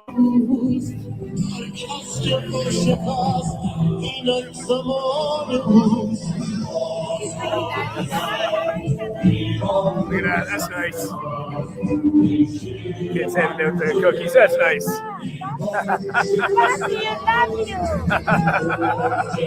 Nice. They made cookies. That's good. Hey, Tony. Good to see you. Yeah.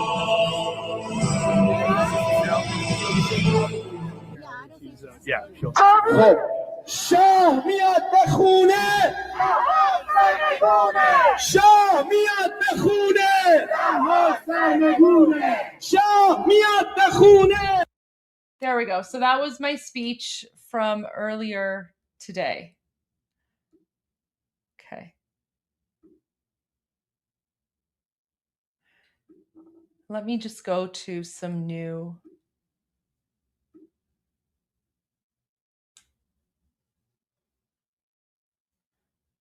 I know Armin showed this, but I wanted to watch this again because this is like utterly insane.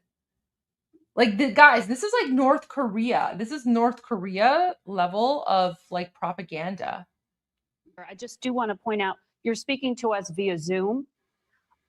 The Iranian people don't have open internet access, but you do. Why? Well, because I'm the voice of Iranians, and I have to defend their right. So this is why I have access to internet to just have our voice being heard by the international community.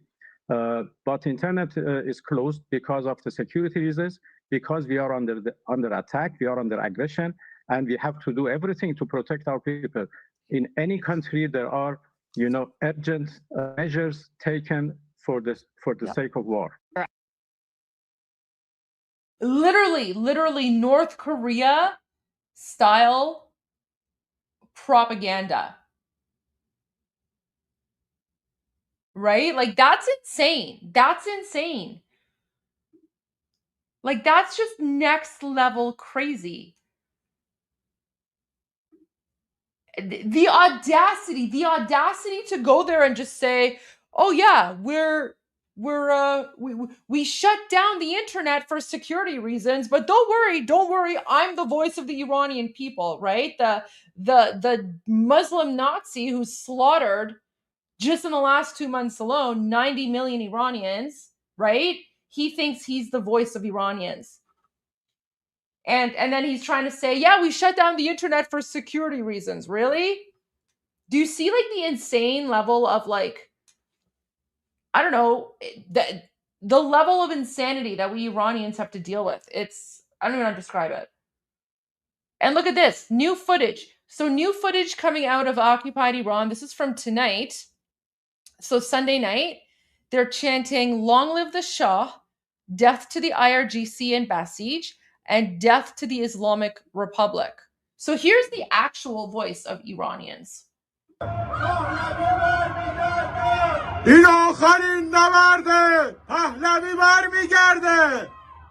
So remember when we, those of us who are outside of occupied Iran, right? When we say we're going to be a voice, remember what I chanted here. Let me bring it up again. Right? Come on.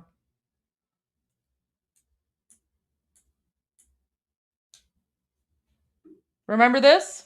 I just want to say, continue the fight.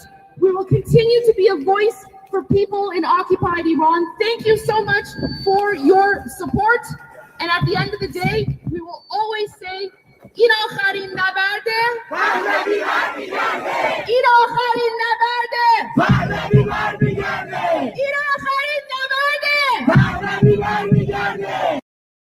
So now compare that with what this Iranian in occupied Iran is saying. So I was literally today, I was chanting این آخرین نبرده پهلوی برمیگرده. This is the final battle. Pahlavi will return. And I'll listen to what this Iranian man in occupied Iran is chanting tonight. این آخرین نبرده پهلوی برمیگرده.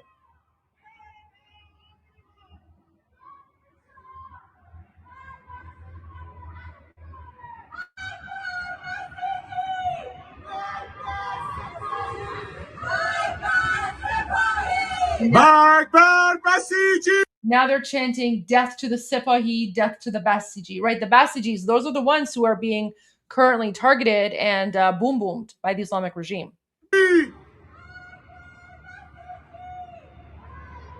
مرگ بر سپاهی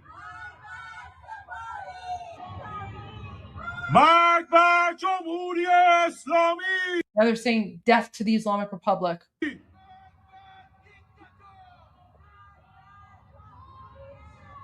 Javid Shah. So here where they're chanting Javid Shah, let's go back to what I was saying. So Javid Shah! There you go. So even today, we were chanting Javid Shah. Because that's what people in Iran were chanting. Oh, wait. Oops, I forgot to share the tab. Sorry. Let's go back. So now you can hear them saying Javid Shah. Javid Shah!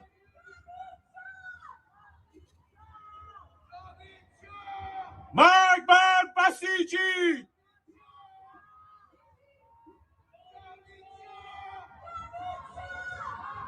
مرگ بر سپاهی!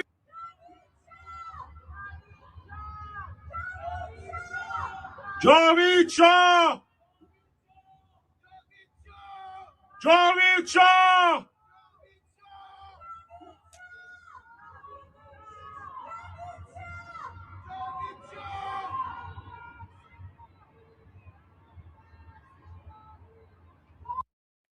So there you go.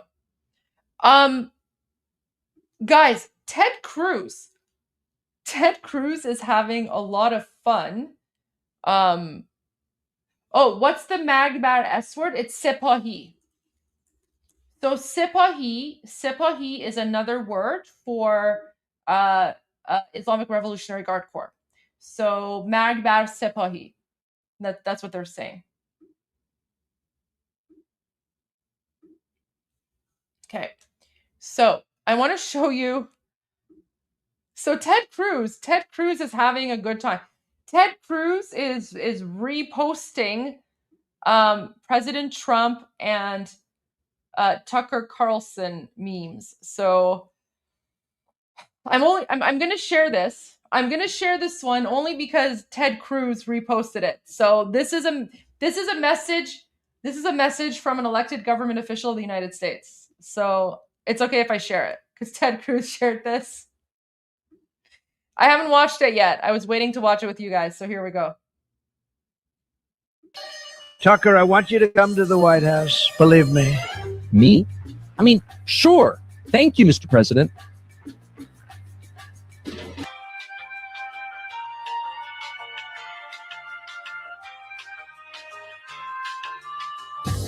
I'm just bluffing with Iran, you know? It's the art of the deal, baby.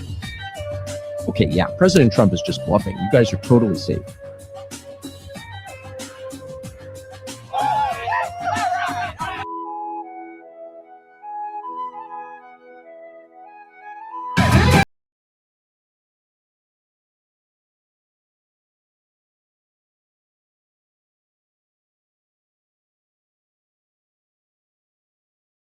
Tucker, I want you to come to the White House.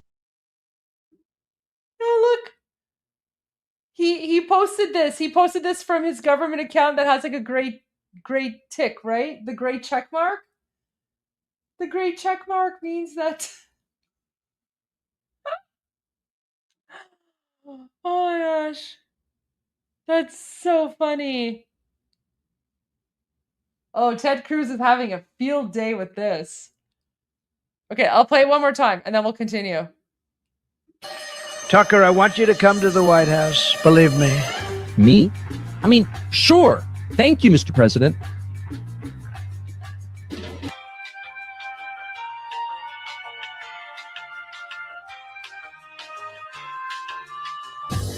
I'm just bluffing with Iran, you know? It's the art of the deal, baby. Okay, yeah, President Trump is just bluffing. You guys are totally safe.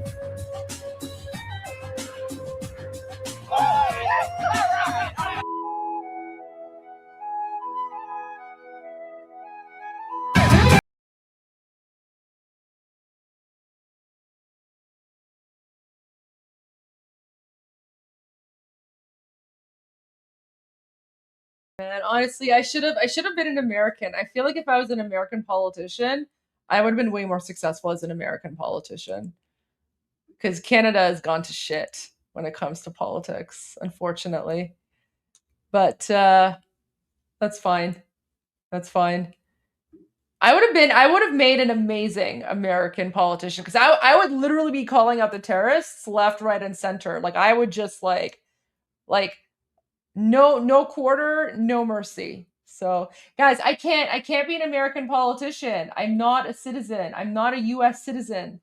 I can't run for office in the United States because I'm not an American citizen. I can't. I would love to. I can't. I'm not a citizen, guys. I can't do it. I tried in Canada, but people are too politically correct. Right? But here you go. I just, say shame on the Canadian government. There you go. Man. Oh, you guys are great.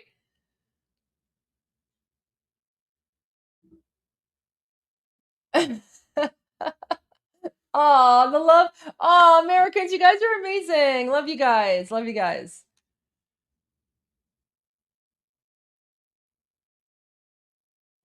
Okay.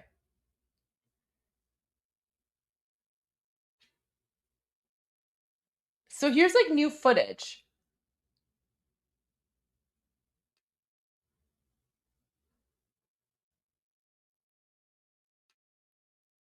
I think Armin already showed you the Bibi Netanyahu video. Okay, let's go to some updates from the IDF Persian. I don't know if Armin's shown any of this. IDF Persian has been going insane with the updates. So let's go to a few here. Okay. Did Armin show you this footage of the Air Force, Israeli Air Force, destroying military unit of drone operators while they were fleeing from storage and launch sites? So I don't know if Armin showed this or not, but he may not have been able to play the music. So let me add the music here, and then we'll share some footage of the IDF destroying Ayatollah terrorists. Khamenei is dead. This wretched and vile man, Ayatollah Khamenei, is dead. This wretched and vile man, Ayatollah Khamenei, is dead. This wretched and vile man, Ayatollah Khamenei, I could watch this on loop. This wretched and vile man, Ayatollah Khamenei, is dead. This wretched and vile man, Ayatollah Khamenei, is dead. This wretched and vile man, Ayatollah Khamenei. Do you see how like the jihadis are running, and then like they just boom boom them? Look at this. There's like run, and then oh yes. Oh, so good, so good. Remember, guys, these are the same Muslim Nazis that have been murdering us Iranians, right? So listen, they were warned. They were told, surrender, lay down your arms, surrender, and receive a fair trial. And they chose not to. So they're in the FO phase of the FAFO, right? They're in the FO phase of the FAFO. Okay. Let me just translate this and share this for you guys. So, let me bring it over here. Oh, wait. That's fine. So the Israeli army has completed a wave of attacks against the bases of the Iranian terrorist regime in the western Iranian region of Hamadan. In the framework of these attacks, several central bases affiliated with the Islamic Revolutionary Guard Corps and the Basij force were targeted. These bases were used by the regime's agents to manage ongoing activities, as well as to plan and carry out terrorist operations against Israel and other countries in the Middle East. So a whole bunch of guys, honestly, like we can't even keep up. We can't even keep up with like the amount of like boom booms and things that have been destroyed. Watch this. That's Hamadan.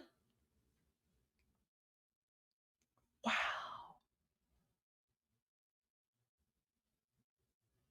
You know what's really sad about all of this? Like, So guys, Hamadan is actually like a 3,000-year-old city, right? So Hamadan is like,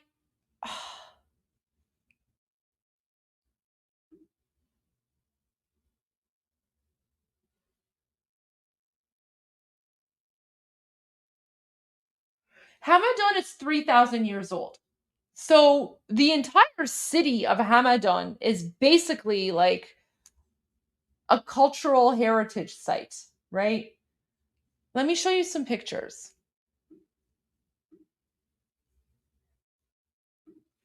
It's such an old, beautiful city.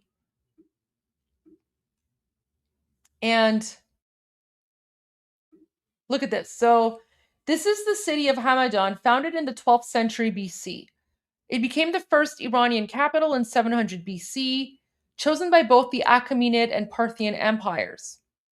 Okay? This is how the city looks today. So I just want you to think about this. 3,000 years ago, when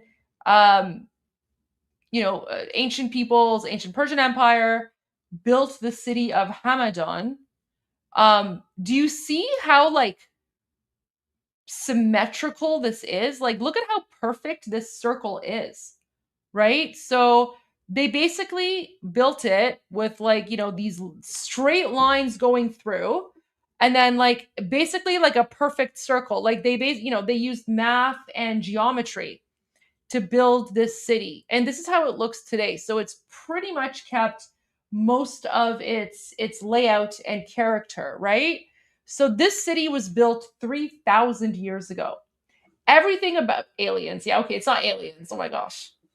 No alien conspiracies here. So the entire city is pretty much like a cultural heritage UNESCO site. And look at what the Islamic regime is doing. The Islamic regime is literally using, they're building military bases in Hamadan, right? Because they're using the city itself as a human shield. Look at this. Like so shameful that they're building military bases in a city that's 3,000 years old. Because they're relying on the IDF in the United States to not attack because of the fact that the city is so old. But that's not how, the Geneva Conventions work. If the military target is important enough, they will strike. That's just how. Hi, Armin. Welcome back. Hi, Goldie. I'm upset with you. Why? Because I prepared the Tucker Carlson video, and when you were away, I didn't watch it. So I could watch it with you. And then when I was away, you watched it without me. I'm purposely yes, it is. The AI video. The AI video. Oh, I didn't. Sorry, I didn't. It's okay. I'm just kidding. I didn't know about the AI video. I just saw that Ted Cruz shared it. So I was like, I'm going to share that. But we can watch it again. You know what? I actually haven't seen. You know what I haven't seen, or like, not that I think I watched it one time, but I haven't seen Tucker Carlson's full like admission. His full admission, where he's like, I think the CIA is investigating me, and then he goes on this like insane rant. Yeah. I think I have. Wait, is this the 5-minute video? This one? You're talking about this one, right? It's so crazy. When you discovered the CIA has been reading your texts in order to frame you for a crime. Armin, he's so stupid. He's trying to get ahead of the narrative by claiming that like he's been framed. Goldie, remember it was you and Sohail that exposed him first of his ties with the Islamic Republic, and now it's getting bigger. Yeah. You know what? I actually shared that video here, and I even said, here, let me just share this really quickly with you before you show this. I reposted it 47 minutes ago, I was like, never forget that 2 pro-freedom Iranians exposed Tucker Carlson being played on Islamic regime state TV. This is why you should watch Iran Revolution Live. Armin Navabi and I don't only share the news, we are the news. January 8, Armin, let's go back to January 8. Look January at this. January 8, yes. This is over 2 months ago. They're airing on Sada Sima on Islamic Republic's TV. They're airing live stream. Show that. Wait, I'm wearing the same shirt. They're translating it. That's a different color, I think. They're translating it. Goldie, look at Goldie's face.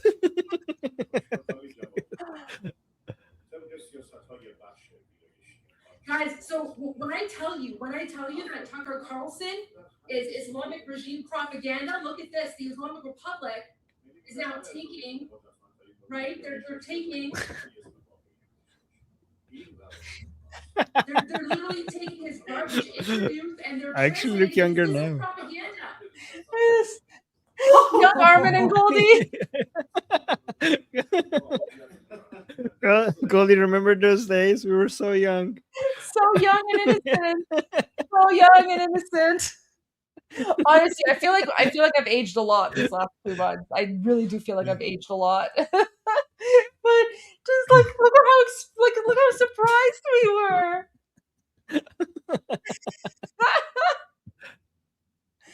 And there you go. Anyways, all right, okay, let's go to let's go to his speech because it's crazy. Oh yeah, let's play that. Okay. But you can share the AI video first if you want. Okay. Wait, let me read the context for people who don't know what the hell is happening, right? So the CIA knew, apparently, guys, this is all allegedly, okay? The CIA knew Tucker was speaking to the Iranian regime. That means that when President Trump invited Tucker to the Oval Office multiple times in the lead up to the Iran strike, he knew full well that Tucker was back channeling information to the Iranians. Essentially, President Trump seems to have used Tucker as an unwitting counter intel asset to convince Khamenei that he was bluffing, that nothing would happen. Trump was basically able to kill Khamenei thanks to Tucker's arrogance. Now Tucker also legally effed. And this is what this looks like. And then after that, we go to Tucker trying to get ahead of this news before it happens. So this is what this, but guys, this is the official video of exactly how it went down, okay? Tucker, I want you to come to the White House. Believe me. Me? I mean, sure. Thank you, Mr. President. Oh. Qatar Airways. Qatar. I'm just bluffing with Iran, you know? It's the art of the deal, baby. Okay, yeah, President Trump is just bluffing. You guys are totally safe.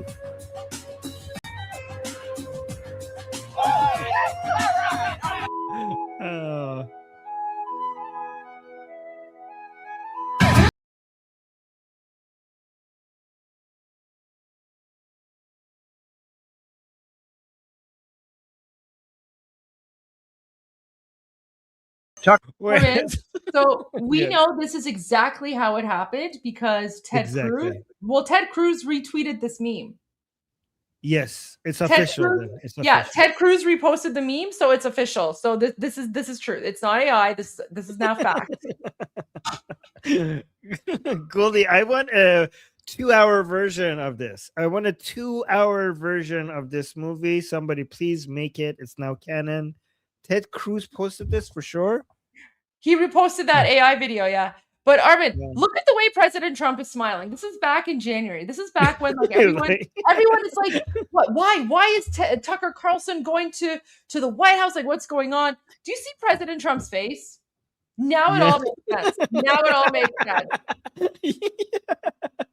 Like there's an expression here that President Trump, like his expression says something. wait, let me send it to you in the WhatsApp chat because I can't say it out loud. But he's basically saying, I've never seen him so happy. Right. I need to mute my mic so I can say this. Give me one moment. Oh god, look at President Trump. It's like, we're playing this guy. I hope President Trump posts. Imagine, guys, if President Trump posts this video, that would be so epic. Wouldn't that be great? Now that Ted Cruz posted it, I'm pretty sure Trump is going to see it.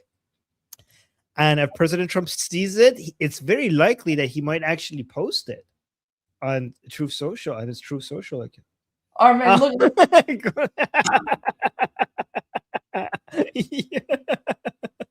That's exactly what he's saying. That's his expression. That's his expression. Yeah. So there you go. Oh, yeah. President Trump playing 4D chess. Okay, let's go to the actual Tucker Carlson video because it's so crazy. Yeah. So let's watch this. So the other day I found out that the CIA is preparing some kind of criminal referral against me, a crime report to the Department of Justice on the basis of a supposed crime I committed. What's that crime? Well, talking to people in Iran before the war. They read my texts. So the crime under consideration apparently would be the Foreign Agent Act or something like that, acting as an agent of a foreign power. And I don't expect this to go anywhere. I'm not too worried about an actual criminal case against me for a bunch of reasons. One, I'm not an agent of a foreign power. Unlike a lot of people commenting on U.S. politics and global affairs, I have only one loyalty, and that's the United States, and have never acted against it. Its interests are the only interests I care about because I'm from here. Can you pause for a second? Yep. So that's not a concern. There we go. Sorry. So Tucker's already trying to spin the narrative because, as you know, one of our viewers says, Tucker Carlson wasn't speaking to people in Iran. Armin, you and I, we speak to people in Iran all the time, right? Yeah. We even have people in Iran come on our show. The issue isn't speaking to people in Iran. The issue is speaking to Islamic regime officials, right? We don't speak to Islamic regime officials, right? We don't do that. So for Tucker Carlson to say, "Oh, I was just speaking with people in Iran," yeah, local shopkeepers. I was just talking to local shopkeepers and people's grandmas and bagali sar kuche. I was talking to bagali sar kuche. Yeah, just okay, yeah, sure. But that's really important because you and I, we speak to people in Iran all the time. We even have people on our show who are in Iran, but they're not the Islamic regime. They're fighting the Islamic regime, and they're on the same side as United States, you know, and Israel and Iranian people who are fighting the Islamic regime. So for him to like conflate that, that's very, very sneaky. And that's very, very like it's very like just sickening to see this kind of disgusting behavior. Yeah, I mean that's such a good point because if he's talking to what, as he says, people inside Iran, he's obviously not talking to average people. Like who would be Tucker Carlson talking to? Obviously, he's talking to regime officials. So this is actually an admission, in my opinion, that the allegations are correct. I've also never taken money from anybody. Don't need it, don't want it. And that's, by the way, guys, even if he's not taking any money, he's indirectly taking money by just talking to them. And I could explain that later. Provable. And moreover, it's my job to talk to everybody all the time and try and figure out what's happening around the world. That's literally what I do for a living. And I'm not going to stop doing that. Nor should I don't think. I'm also an American. So I can talk to anybody. I have no secrets to divulge. So legally, I think the case is ludicrous, and I doubt it will even become a case. I'm bringing this up for a couple of reasons, though, and they're pretty obvious. One is that countries tend to become more authoritarian in wartime. It's just the nature of war. People are dying. The stakes are high. People's emotions have risen to a very high point, to a crescendo. And so there's much less tolerance for any kind of dissent in the homeland. The irony, of course, is the United States fights wars on behalf of freedom, but there's always less of it here in our country during war. So that's a widely recognized phenomenon, and it's likely to happen now too. It's amazing to me that people who have the biggest platforms, the loudest voices, and the highest number of audience talk about like, oh, there's less freedom. Like I saw so many people are saying like, oh, you are disagreeing with me, you're challenging me, you're questioning what I'm saying. That's why my freedom has been challenged. Like these people don't even understand what freedom of speech means. In their mind, if you challenge what they're saying, if you push back on their narrative, they think that means that you're violating their free speech rights, which means that they don't even have any understanding of what free speech even means. Yeah, I know. I pointed that Fatima thing out. I looked it up. I looked it up. So here it is. Yeah. It's basically like Turkish cigarettes. Yeah, but it's like Fatima is like an Islamic name, and it's also the name of Prophet Muhammad's daughter. That's why so many people. I don't understand why. Well, that's exactly it. I don't know why he would have like Fatima in the background with like the like Islam symbol, and I don't know if this is like it's just very weird. It's just a very weird post. Like, why is he like? What is he advertising? Like jihadi cigarettes? I don't know what's going on here. It's a very Shia name. You know, Fatima is like a name that Shias consider very holy. So every time I see him, I'm like, I feel like Ya Zahra. Like, what the hell is that? I don't know, man. Yeah. I mean, someone's gonna have to ask him why he has a poster of like a Turkish cigarette brand that has Fatima on the poster. I know this will I know that within Iran, saying Fatima there will make pro-regime people feel like this is something in their favor. So it might be mixed signaling. Yeah, I don't know. Oh wait, apparently people are saying he sells tobacco on his channel. Yeah, but that's an Islamic I don't know. branding. That's an Islamic branding. It is. And he always puts it in a way that the Fatima is always visible. He always does that. To me, it's very bizarre because every time I see it, I get Shia messaging in my mind. But yeah. Country during war. So that's a widely recognized phenomenon, and it's likely to happen now too. Another point to make that is worth knowing is that the USIC, the intelligence agency, spy on Americans. Now, you probably knew that, and it's been revealed a lot, including by Julian Assange and Ed Snowden, both of whom are threatened with death for revealing it, but everyone knows. But it's probably a little more widespread than most people understand.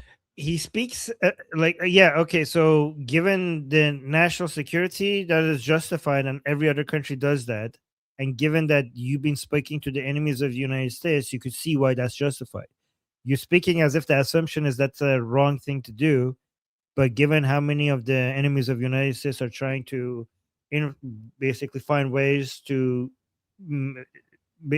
have control over, have some influence over American media, that's a very justified thing to do by the intelligence operations of the United States. And it's outrageous.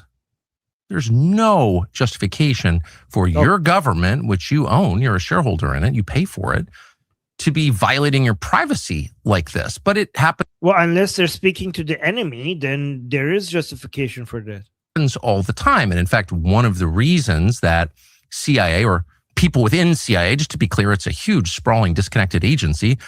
What it does in a specific case doesn't represent what everybody in the building thinks, but there are some people who are mad at me for my views about Israel.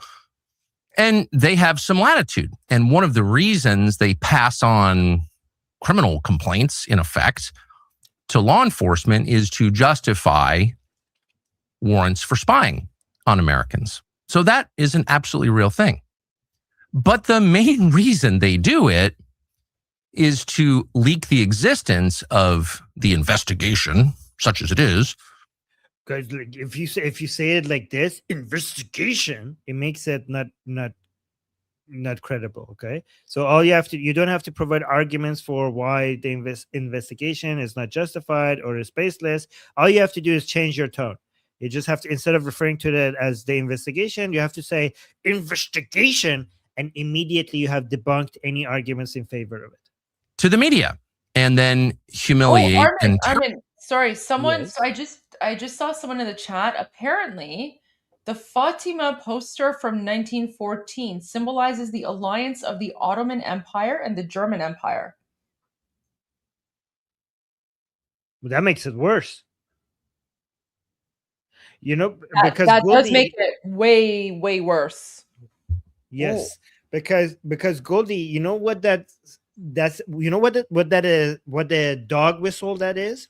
That's a dog whistle when it comes to Muslim and Western alliance against the Jews, especially when if it's Germany, because Tucker Carlson has been talking about that the enemies are not the Muslims. He has been signaling this whole woke right neo-Nazi narrative that Muslims and white Westerners, they actually see to eye because both of them understand that the threat to the world is Jews.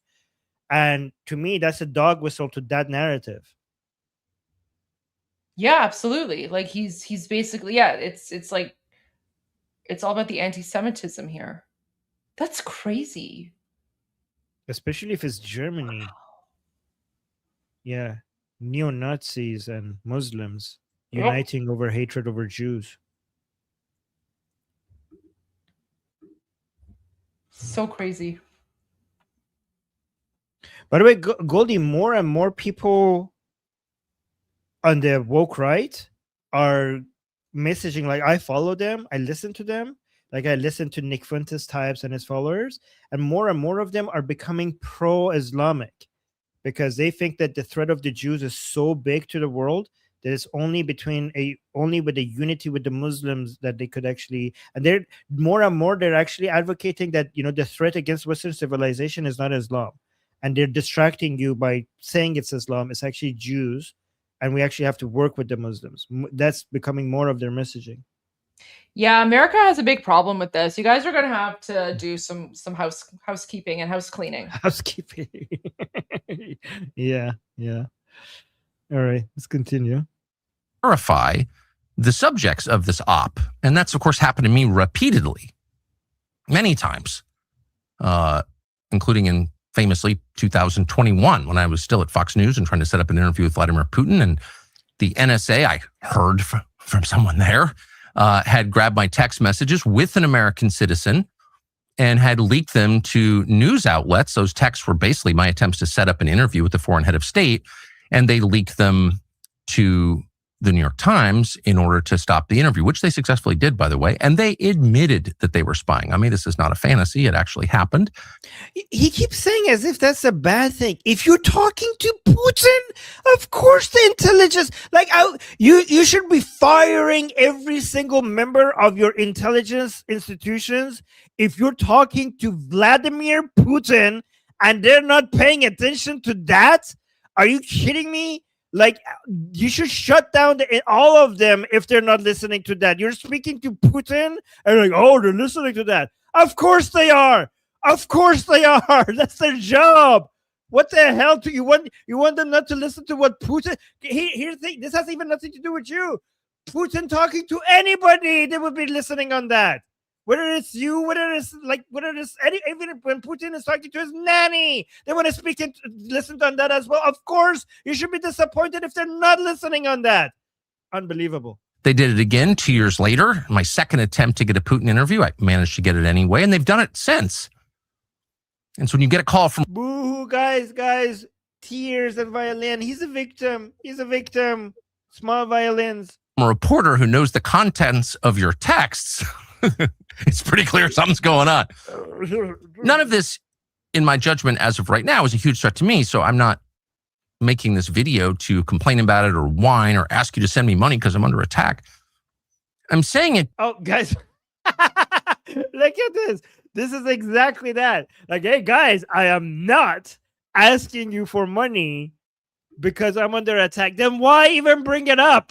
You're reminding people that I'm under attack and you could send me money by saying, I'm not saying send me money because I'm under attack. You're doing exactly that by even mentioning it. I see what he did there. Guys, I'm not telling you to send me money because I'm under attack. I'm not saying that. You heard me say exactly that, but I'm not saying it. Unbelievable. Wow. 2 years later, my second attempt to get a Putin interview, I managed to get it anyway, and they've done it since. And so when you get a call from a reporter who knows the contents of your texts, it's pretty clear something's going on. None of this, in my judgment, as of right now, is a huge threat to me, so I'm not making this video to complain about it or whine or ask you to send me money because I'm under attack. I'm saying it because it's true, and you should know what your own government is doing, and you should know what the stakes are, and you should know that. Yeah, anybody who is not retarded would know that if Putin was talking to an American, your intelligence units of your country would be listening to that. So thank you for the information that we already knew, I guess. A lot of what happens in this country that affects outcomes happens behind the scenes. Some of it is legal, some of it is not, including what I'm describing now. Oh, it's illegal. Guys, I didn't know he's a legal expert. He thinks this is illegal. It's illegal. In that case, that every country in the world is doing illegal thing. Like every country is doing this. Every country is doing this, especially if it's between your citizens and heads of states that are the enemies of your country. Like, what the hell are you talking about? How is this illegal? Explain it. Do you have the legal expertise to explain to us why that's illegal? You don't. By the way, guys, like he's trying to. This is how some Americans, like Tucker Carlson, try to turn you against your own country. Try to turn you against the very people who are keeping you safe. You know, by making it seem like they're doing something evil in the shadows. Basically, is the reason why they have to gather this information is to keep you safe. This is not your intelligence agencies against the American people. This is your intelligence agencies protecting the American people. You should be thankful. Of what happens in this country that affects outcomes happens behind the scenes.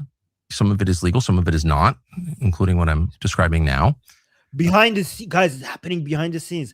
As opposed to what? You want the CIA to do their operations in front of the scenes? Like, of course it's behind the scenes. There's an intelligence agency. It has to be behind the scenes. What do you expect? But it has an effect. And the intel agencies, again, not everyone in the intel agencies, because there are decent, hardworking Americans who work in the intel agencies are Americans, just like they're decent, hardworking.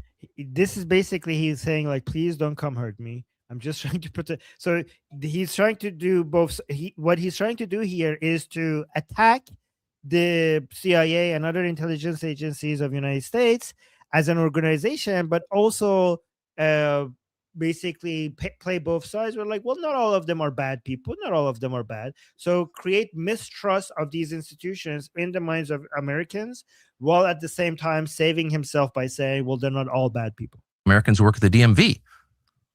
But there are also people with agendas and grudges and no sense of restraint who are happy to misuse the power they have granted them by our elaborate secrecy laws to hurt fellow Americans for ideological reasons. That is entirely real. That's the story of Russiagate. And it's likely that things like that will begin to happen at greater scale now. So you should just know that going forward. Thanks. Oh, this is him trying to get ahead of the story, as Goldie mentioned, trying to save himself. But we'll see. We'll see what happens to him. I do have an interview of Mujtaba Khamenei talking to Western media. He actually came out and spoke to Western media. I haven't watched this video. Do you guys want to see that? That seems like a big deal. Here. Let's watch that. The Iranian people don't have open internet access, but you do. Why? Well, I'm the guy, the supreme leader, who is totally alive, by the way. I got that new Starlink Mini, I watch Mr. Beast videos on YouTube all day. Everything totally fine in Iran. I just don't want other people to have internet. That's all. I don't want them Googling fake news that say I'm dead and shit like that, I'm totally alive, you guys. Everything honky-dory here in Iran. Yeah, okay. So that was the first media appearance of Mujtaba Khamenei. Happy to see it. So apparently he's not dead. And then we have, I think this has a lot of swear words. I don't know if I want to show this. It's in Persian. So Goldie, I've been sharing videos when you weren't here. Yeah, I know. I was watching. Oh, you were watching? This is not the same one. This is another person with a Palestinian flag passing by. And can we watch this? Can we watch Sure, this? just I'm not going to translate. I'm not going to translate. So, guys, Iranian people showing a lot of love for, well, no, I'm not love, a lot of hate for anybody with the Palestinian flag passing by on Quds Day. Let's see. I showed another one earlier. Let's see if this one is as good as the other one.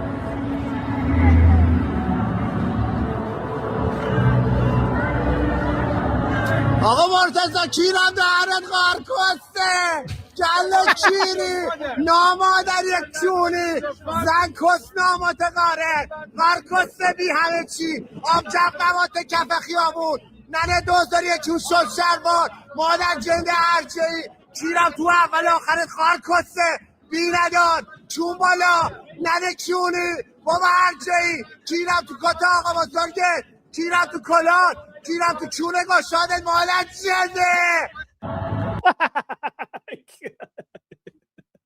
Guys, I don't know who this guy is. I love him. This guy who's I love him. He just I think it's funny, but I don't know. I don't know if we should be playing this because it goes against it goes against what King Reza Pahlavi said. Is like we have to be like, we have to behave in a certain level that reflects Iranian language and culture. And so I think this video instead from today is probably a better depiction of Iranians and what we're fighting for. This is from Vancouver. This is today in Vancouver.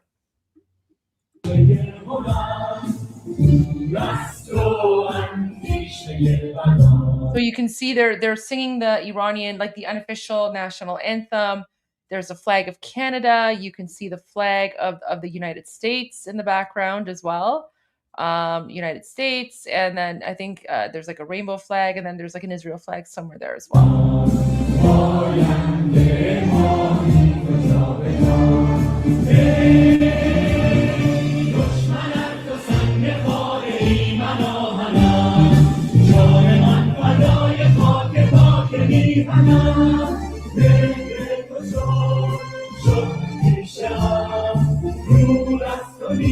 Look at that. There's a picture of President Trump, King Reza Pahlavi, and Prime Minister Netanyahu. Look at that. Oh, there's the flag of Israel.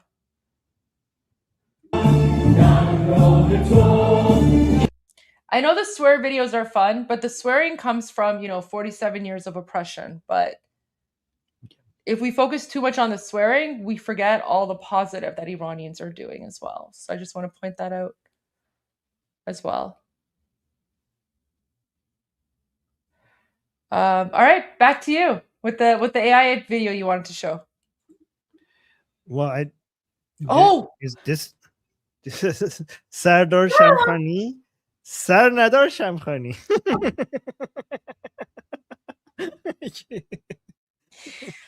You know what? I actually need to reach out to Hamid Fad because I feel like Hamid Fad needs to remake his Azar video. Remember the video he makes about Azar during his daughter's wedding? So he needs to he needs to redo the video, but without with Shamkhani having no head. Oh yeah, that would be good. No. Wait, I'm trying to find I'll get to that one. I had a video. Nilbani, if you're here, can you resend me the video of the police, of the German police attacking that Basiji guy? That was amazing. That was amazing. I need to show. Oh, now that we're on Shamkhani, let me do another Shamkhani video. This was his, because he had a dance video before with his wife. So let's redo that. Oh no. A lot of people are making videos like this of Shamkhani in loving memory. Oh, so sad. Yeah, but I think this one is better if we're doing AI videos. Let's do this one, see how this one is.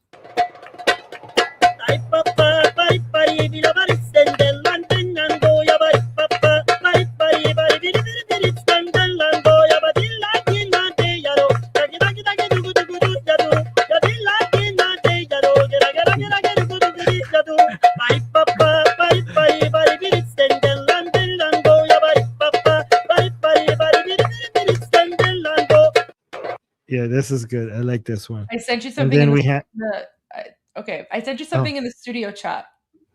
Okay, let's do that. Like if we could do AI videos forever, but there's a few funny ones that are, well, this one's not funny, but this one's important.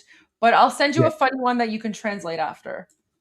Okay, let's do that. But this one's not funny. This one's serious. Oh, yeah, this one. What's going on here? Okay, let's play it first. This one hits in the feels. درود بر نادر جهانبانی.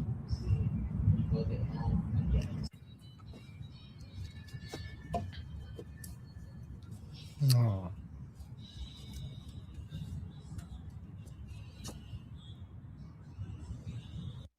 درود بر. Okay, so Goldie, this is one of our fallen, Nader Jahanbani. Do you know more about him?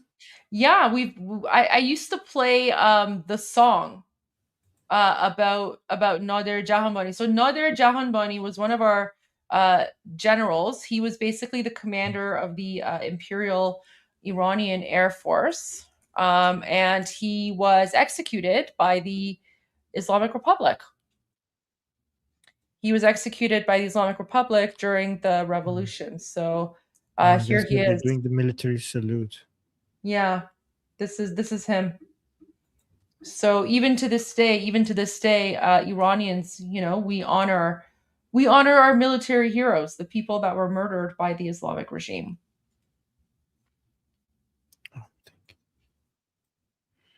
The German police clip, I have it. I'll share it with you, Armin. I've already seen it, but I'm happy to share that with you. But I have a funny video for you. I sent you a funny video to cheer you up. It's in the private chat. It's in the studio chat. Yeah, Murad Veisi one, right? That one. This one's a good one. Yeah. Here, let me bring it up. Oh. Sorry, you do it. Okay. All right, look at this one. مجتبی زنده است یا مرده؟ میگن یه مقدارش هست هنوز ولی نمیدونن چقدر. تصرف خاک باعث تسلیمشون میشه. اینا تا آخرش که کشته نشن تسلیم نمیشن. مجتبی زنده. So he says, so Murad Veisi is like one of the major analysts. He's like very popular. Like he has some of the best analysis regarding what's happening in Iran. So it's a very good source of information, right? So he's saying Mushtaba. But let me just add some context. So, during his lives, he's very serious. But then once he gets to like the question and answer period, he throws in a few jokes here and there. Like, remember his Mad Yamush comment? Yeah. So like now this is like, so whenever he says something that's like really funny or he's joking around, Iranians will take it and they'll turn it into him. Yeah, he's basically our Mark Levin. There you go. This is so true. He's basically our Mark Levin. He's pro-America, pro-Israel, like pro-Shah, like pro-free Iran. So he's basically like our Mark Levin. Yeah, because he's very serious, when he all of a sudden he jokes, it hits differently because we're not used to seeing him joke around like this, right? So you think is Mushtaba alive or dead? دست یا مرده. میگن یه مقدارش هستن. So like he says, they say that some of him is still there. Some of him is still there. ولی نمیدونن چقدر. But they don't know how much of him is still there. تصرف خاک. It's like, okay, so the capture of Khark Island, would that cause them to surrender or no? باعث تسلیمشون میشه. اینا تا آخرش که کشته نشن تسلیم نمیشن. Like, these people will not surrender until every last one of them is dead. Basically meaning that we have to kill every single last one of them. He looks so good with the cigar and the glasses. That looks so good on him. It's so good. But yeah, so the first one, someone's asking, is Mujtaba alive or dead? He's like, well, you know, there's pieces of him around. We just don't know how much. And then the next one is yeah. And then the next one is like now that we've attacked Kharg Island, does that mean they're going to surrender? And then he says they're not going to surrender until they're dead. Like, so savage. Goldie, did you see this one? No, share it. Okay. You're gonna like this one because the jokes are really good. Watch this. You bomb my country, you destroy my missiles, you hit my own house, Donald. Ali, I gave you a deadline, you gave me attitude, and now you're a ghost. Very sad. Probably should have taken the deal. I haunt you forever. I put a curse on your whole country. Gas prices go up, oil goes to $100. That's not a curse, Ali. That's a Tuesday. Americans complain about gas prices when there isn't a war. My Navy will block the Strait of Hormuz. No ship pass through ever. What Navy? You had one frigate and we turned it into a submarine, an involuntary submarine. The fish send me thank you letters. My successor will avenge me. My son will finish what I start. Your son? Ali, I know your son very well. He saw what happened to you and changed his LinkedIn to freelance consultant. The whole thing's a disaster. You bum. I love the part, like, and now you're a ghost. Very sad. Wait, so you saw this one already? Oh, yeah, but you that's can share it very again. sad. I wanted to watch this with you. Okay, so guys, you can watch it again. We can watch it again. Okay, guys. Full context. This is the Quds rally. These are the Islamic Republic and Jihadi Durka supporters. And there's somebody from behind. When they say Allahu Akbar, he says Khamenei par. So he's like basically meaning Khamenei is gone. Khamenei is destroyed. And one Basiji gets offended and he comes and attacks him. And let's see what happens to him. Khamenei par. Khamenei par. Khamenei par. Hey, they don't speak Persian, so they don't know what's going on. So they just hear Khamenei and then they say Allahu Akbar. Yeah. That's so funny. Allahu Akbar, and says Khamenei par. So this person come to him and he's hitting him and he's saying Mu'addab bash, which means be polite, because he said insulting Khamenei. And he's not noticing that badass German police coming for him from behind because he's attacking somebody. Look at this. Hey,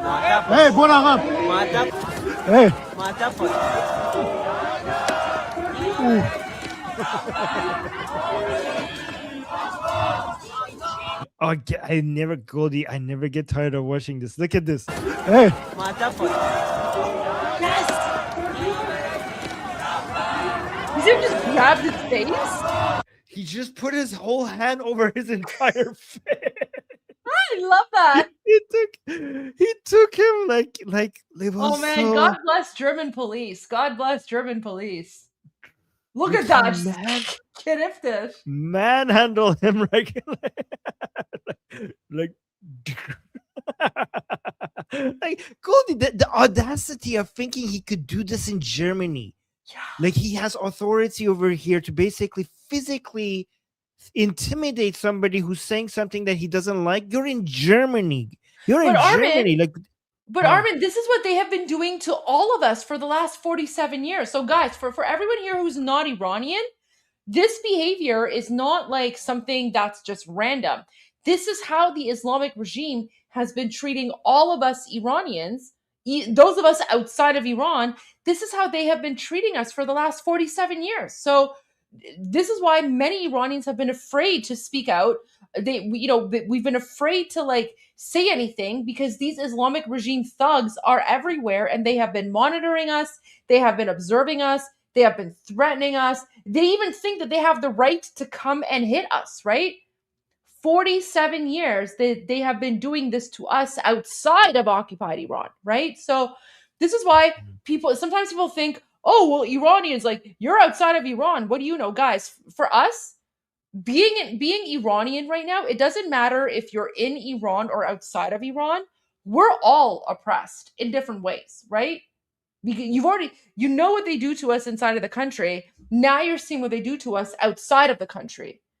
So this is why we're all fighting for a free Iran, because none of us is free until all of us is free. And those of us who are Iranian and we live outside of occupied Iran, we still live in fear because we never know when we're going to be targeted by the Islamic regime. Yeah, and Goldie, look at the sense of entitlement in his face. To think that he gets to, like, he hears something that he finds offensive. Look at his finger. He thinks that he gets to decide what people say on German soil because he doesn't like what the person says. He thinks that with physical intimidation, he gets to control the narrative. He gets to control what is being said. And then immediately... Hey.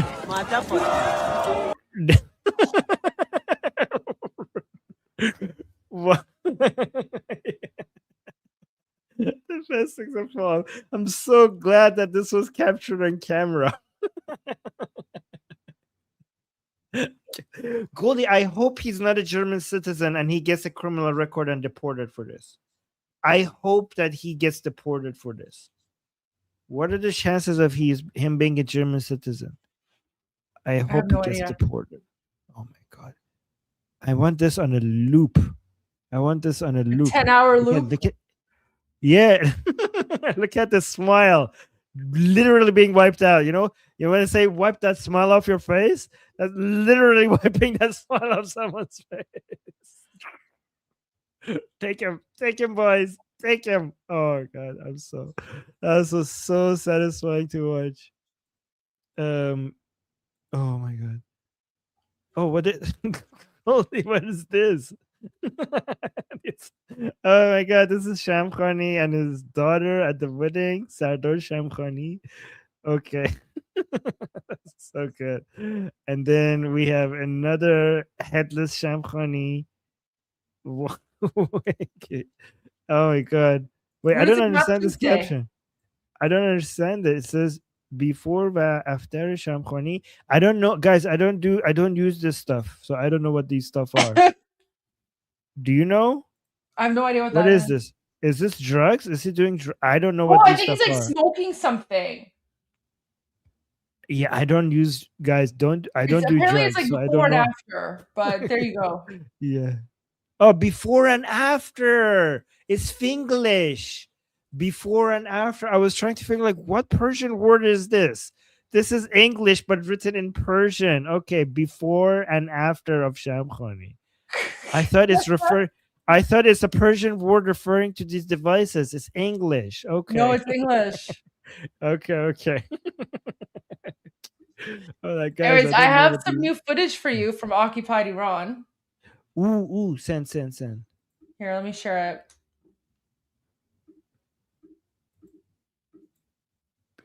I'm like, what is before? What is before? Is that the device?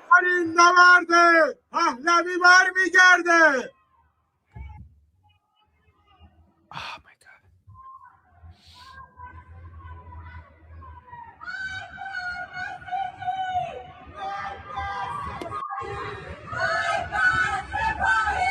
Akbar Basiji! Akbar Safahi! Akbar Jamhuri Islami!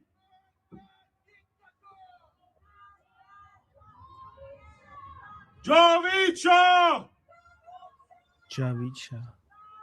Javid Shah!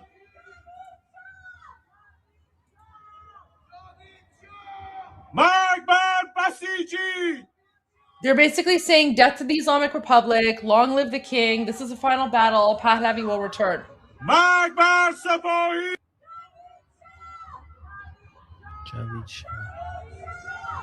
Javid Shah! Javid Shah! And then they're all chanting, Javid Shah, long live the king.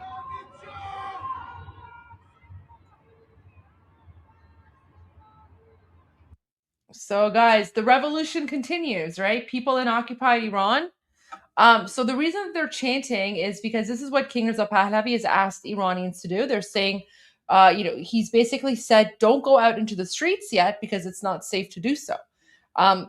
Because right now the United States and Israel are taking care of all of the Islamic regime officials that are out there. So he said to Iranians, stay inside, be safe. But he said, go out into your balconies in the evenings and make your voices heard. So that's why Iranians at night, they go out into the balconies and they're chanting, long live the king. This is the final battle. Pahlavi will return. Death to the Islamic Republic. And as you can hear, when this gentleman is saying them, people from other buildings and, other places around the city, they're responding back as well. So I want to share that. Wait, what's this? Mossad posted it has a recent post. No, sorry, IDF in Persian. Okay, let's go to IDF Persian. So they're showing us people coming out of schools. IRGC. Look, پس از آن که ارتش دفاعی اسرائیل. Oh, well, actually, I could just read the English word. After the Israeli Defense Force targeted Basiji forces in the streets, they have once again restored to hiding in schools. The Iranian terrorist regime once again reveals the depths of the moral depravity in which its officials operate. They are well aware that Israel Defense Force refrain from harming civilians and issue evacuation messages to citizens in areas under attack.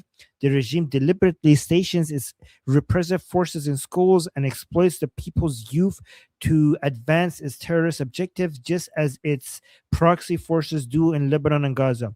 And guys, look at this. They have a video. Look at this. Goldie, look at this. They're coming out of the school. اینم نیروی چیزی که ازش میان بیرون، نیروی امنیتی که دارن ازش میان بیرون از این مدرسه میان. Look, that's the school. You can see, guys, this is the school building, and the woman is recording. She's saying these are the security forces coming out of the school. And then the IDF posted this with the cartoon saying this is the IRGC forces next to the school kids. Saying ممنون که مراقب من هستی. So he's saying to the girl, thank you for protecting me. And the kids are worried. The only thing wrong about this is that in Iran, we don't have mixed schools. Boys and girls have different schools. So we have no schools that boys and girls study together. They're separate. You heard about Mohammad Sarlak being exterminated? What? I thought that was... I knew another. Oh yes! Oh yeah! I heard it on the Persian channel. So, commander of Basij District 171 in Tehran was killed in an Israeli Air Force drone strike on a checkpoint in northeast Tehran. So he was at a checkpoint and he was exterminated. He was responsible for the killing of at least 10 Iranian protesters in his neighborhood during the January 2026 crisis. So this one is also dead. Commander of Basij District 17 dead. District 171, not 17. Oh, 171. Yeah. He was responsible for murdering at least 10 people. So he's dead too. The targeted drone strikes are working. This is why Iranian people are every day that passes, guys, the Iranian people fall more deeper and deeper in love with the Americans and the Israelis, because you're killing their murderers. You're killing their murderers.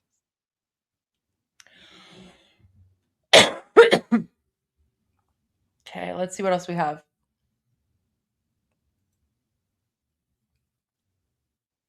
Okay, we've seen that footage. Guys, we're having an issue with internet. The internet apparently has been cut off even worse than before. So Goldie, my understanding is that there is no military operations that will restore the internet. Like blowing up different places is not going to bring the internet back, because the place that is blocking the internet is the same place that is providing the internet. So it's not like you could, this is my understanding. It's not like you could blow up the place and then get internet back. It doesn't, the way that some people explain it to me, it doesn't work like that, but I might be wrong. So because a lot of Iranian people are complaining, they're like, "Why are you not bombing the places that is blocking the internet?" Because it doesn't work like that. But yeah, sorry, go on. No, I agree. Like it's some sort of like kill switch or something, but we just it's difficult when you don't have the info, right? And the way that the Islamic regime has created this, they've also used like Chinese technology. They've used Chinese technology to, oh yeah, I know we've played this, but this is just so funny.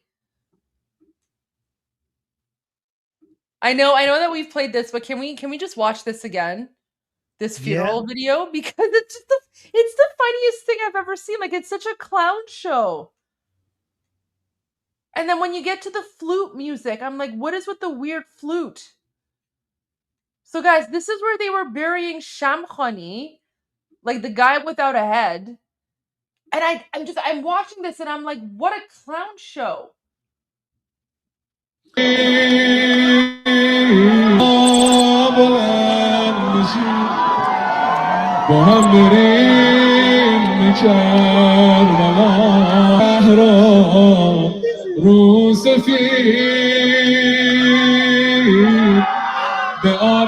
look, he's got like the Palestinian jihadi like keffiyeh scarf, right? Oh, look, that's his daughter. That's his like jihadi daughter, What? the one that was wearing like the one with the sexy dominatrix mistress clothing for her wedding. Yeah, she's the one that had no problem spending the stolen money of Iranian people for her lavish, luxurious wedding, where she basically, looks like a, I don't want to body shame, but whatever. Like, I don't care about her outfit, but like she spent a lot of money, a lot of stolen people's money for her like jihadi wedding. And now here she is. She's like, oh, boo-boo. You know what? That's what you get. That's what you get for being a terrorist. And I have no sympathy for you. And I don't know. I don't know. You all. Can I show the wedding? Can I show the wedding? Sure. I mean, this is Goldie. This is not body shaming. Iranian women don't dress up like this in their wedding. It's so bizarre, guys. This is Shamkhani's daughter's wedding. Armin, that's not true. Listen. There are a lot of Iranian women who, wear sexy wedding outfits. The issue here, we have to frame it properly. The issue isn't that, she's wearing like a sexy outfit. The issue is that her father, Shamkhani, is part of a brutal Islamic dictatorship that murders women for showing a strand of hair, right? So when her father is part of an Islamic dictatorship that forces women to cover up in the name of Allah and Islam and jihad and murders women for showing a strand of hair, right? So now, like when his daughter is dressing like this, that's where it is. But that's my point. I'm pointing out the double standard as well. I'm not saying that this is something. Let me finish what I'm saying, because you didn't explain it properly. You said Iran. I was, but you didn't let me finish. I was going to. You didn't let me finish. I'm just saying, because I don't want people to clip it and say that we're body shaming, because we're not body shaming. We're pointing out the hypocrisy. So if I was allowed to finish as well, I was going to say that they go not the double standard. Even when they do the double standard, they will go full on. Like it's not just it's not like a basic double standard where they're wearing chador on one hand and then they go lightly like show some hair. When they want to do double standard, obviously, if anybody who is doing a wedding like this that hasn't been oppressing the Iranian people for just showing just a little bit of hair, obviously we don't have any issue with that. But obviously, if you have been attacking and killing and harassing Iranian women just for simply showing your hair, the fact that you go this extreme to the other side, when you have your wedding for your own daughter, it's absolute insanity. So that's what I wanted to add. Yeah. No, you're right about that, but I just don't think we should say that Iranian women don't dress like this, because Iranian women do, and that's not the issue. The issue is the father here. So you're correct. I didn't mean. Yeah. Okay. So I meant like in Iran, they're going even more extreme. I'm not saying whoever is wearing like this is doing a wrong thing. I'm just saying in Iran, they're going even more to the other side. That is what's the norm inside Iran among us more secular minded people in Iran. Iranian women, when they have their wedding, they have no hijab, they have dresses, but they not that there's anything wrong with that, but this is not the norm. So I'm just saying they're going even more to that side compared to what's average acceptable. And honestly, like personally, I actually think the wedding dress is super trashy, but like who am I to judge like what some jihadis' tastes in wedding dresses are?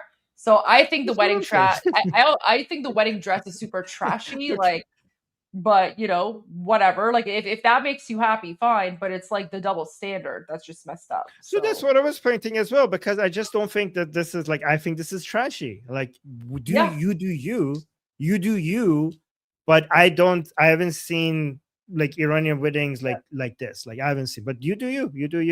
I mean, you do you as long as you're not killing other people for doing the same thing. Yeah. So let's watch the wedding. And then did you see Hamid Fard's music video where he's making fun of them? Oh, is that? Yeah. Oh my gosh. Oh, he's great. I love him. So good.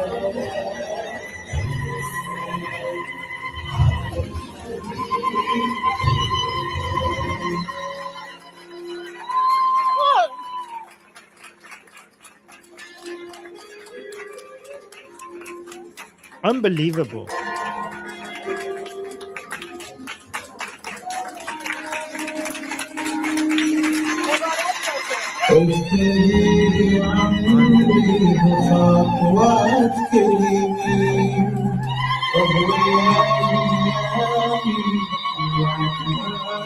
Goldie, it makes me so angry. This is not just an average Islamic Republic official. This is as high as it gets. This is there are so many, like, look at this. When he gets to the husband here, they're still not married. And he's here in the middle of all of these women without hijab. All of these women are no mahram. She's no mahram to that man. His daughter is right now no mahram to that man because they're not married yet. This is what you get arrested for in Iran under the Islamic Republic. And they're just living like this and recording it. It's just so, I don't know. I'm just so mad. Like every time I see this video, I'm like, die, you goddamn hypocrites, you goddamn freaking hypocrites. The guys, I'm doing it's really difficult for me right now to swear, not swear. I'm using so much energy not to swear right now because these monsters, they do the most violent, barbaric, disgusting things to our women, to our girls, for doing so much less than this. And look at their lives. This is how they live. Oh my God, you know what? Maybe Hamid Fard's music video will make you feel better. So guys, after this footage came out, Hamid Fard, our favorite Iranian rapper, remember he's the one that does Takbir, right? Takbir, Magbar Mullah. So he came out with a music video about that wedding. And I'll basically put it in a nutshell. So, because I'm not going to translate every single lyric. I mean, unless Armin wants to, but I'm not going to translate it. So basically the rap song is him like making fun of the wedding. And then he's basically like calling out all of these women for dressing, you know, the way they're dressing. When Shamkhani is literally murdering Iranian women for showing a strand of hair. So he's just like, he's taking like the Islamic regime women to the next level. So that's the context behind this music video. It's not that he's like he's not like body shaming. He's calling out the hypocrisy of Shamkhani's wife and daughter dressing the way they can, while at the same time Shamkhani is executing other Iranian women for showing just a little bit of strand of hair. So here's the music video. Armin, I hope که دلت کمی خنک بشه با این. آج خانم خیلی سنگینه، توی بی اکسیژن نمیتونستم بگم آج خانم، اسمش صدام زدم آذر خاله چشم انتظاره آج خانم مدرش بده که مثل اناره در تازه آذر باره در باره آذر تو که زیر آوار گیری و دیدی لطه باره آذر تو رو پدر چم خانی بیشتر میخوره بهت باشی من مخانی تو یه جاکش با ظاهر دریابانی هجاب واسه ما واسه تو من مواری وقتی فاطمه تو فاز ستایشه لباس عروس بیلاسینه سفارشه بادیگارد و کلی چشم کنارشه اگه حشری شده شم حسابشه علی به دور از صداقتی ما رو هر نبی خودت کسافتی از اون زن دازر بگی که میخواره بعد حمله لا باشاره جراحتی گفتی حاجی خانوم گفتی می نشاید که بی اکسیژنی از این حکایت دهش دیدی ماج خانوم آذر با کلی ممه تو این سرنست و بی روایت خاله خاله آذر چشم انتظار آذر آج خانوم غرش بده که مثل انار آذر در تازه باره تر باره تو که زیر آوار گیری و دیدی لطه باره آره واسه شما شله به ما که میرسه بی اجابی فله زمین واسه شما سخت و بره گله سر ما خاکی سره یا گل و شله لباس عروس رو ببینیم بره خونه رنگ خونه بچه هامون روی گونه هتل اسپیناسه یا هر جا که تو خونه وادت این بوی خون و جونه عروس ایران انانه بود و بس یا تو دختر قاتل بوم و مرز و ما سرباز ایران و عروسش دهش میگیره میکنه رو تو دست واسه دختر غالی بافی شب شاد رو بسازیم بریم این یه تن پاد حسین خاندان رو بده بگا بابات بزنه رو اونم یه سر قاد خاله خاله آذر چشم انتظار آذر آج خانوم غرش بده که مثل انار آذر در تازه باره تر باره تو که زیر آوار گیری و دیدی لطه باره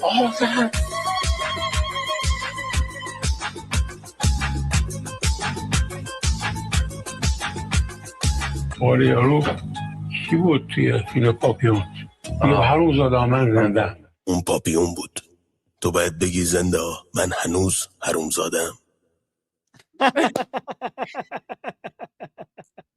I want to see if I can find the part with Morty. Morty دیگه. Now you're dead. That's what. Did you see what Israel in Persian posted about that clip where he's like حروم زاده من زندم? Oh yeah. So guys, guys, remember there's a movie Papillon. You guys know that it's a very classic movie, famous, like older people know. At the end of the movie, the guy shouts that bastards, I'm still alive. So Shamkhani, when during the 12-day war, when he was attacked by the Israelis and he survived, he refers to that movie and he says like, he uses that quote and he says, bastards, I'm still alive. So that's what he's referring to, that movie. Yeah. And Armin, so for everyone watching, I know you know the lyrics. If you're not Iranian, you don't know what the lyrics are. But this scene right here, this is basically the description of the song in one frame. So he's calling out the hypocrisy of Shamkhani and his wife and daughter, you know, and just the fact that they don't care about hijab or anything like that, when Shamkhani is responsible for the murder of hundreds of thousands of Iranian women like Mahsa Amini and others, right? And here's like the last footage of Mahsa Amini when she was arrested by the Islamic morality police before they beat her to death, right? So, and then here she is in her hospital bed. So yeah, this is Mahsa Amini. So this right here, this tells you everything you need to know about like the purpose of this song and the hypocrisy that he's calling out here with the song. So yeah. Yeah, great. That's a great summary. All right. And But Goldie, that really did make you feel better because the wedding video is very frustrating. I know. That really hit the spot. That was perfect. That was absolutely the best thing. But now he's headless. Now he's headless. So wait, going back to this now. So guys, that was his daughter in the wedding dress, and here she is today. She's like, oh, now. I'm like, yeah, your dad's headless, you crazy bitch. Sorry. Look, yeah, you deserve everything that is happening to you. Deserve everything happening to you. Like, what is it? Armin, this part is so weird. Like, they have the worst photo of him. Like, why does he look all like smiling and chipper? Like, and then it's like a plastic coffin. Like the coffin is like Armin. It's wrapped in like Saran wrap. Like, why is the coffin Why is the coffin wrapped in like plastic? Like who does that to coffins? And then Armin, what is with the weird flute music? This is what I don't understand. The weird flute music. I watched this earlier today and I was like, what is it?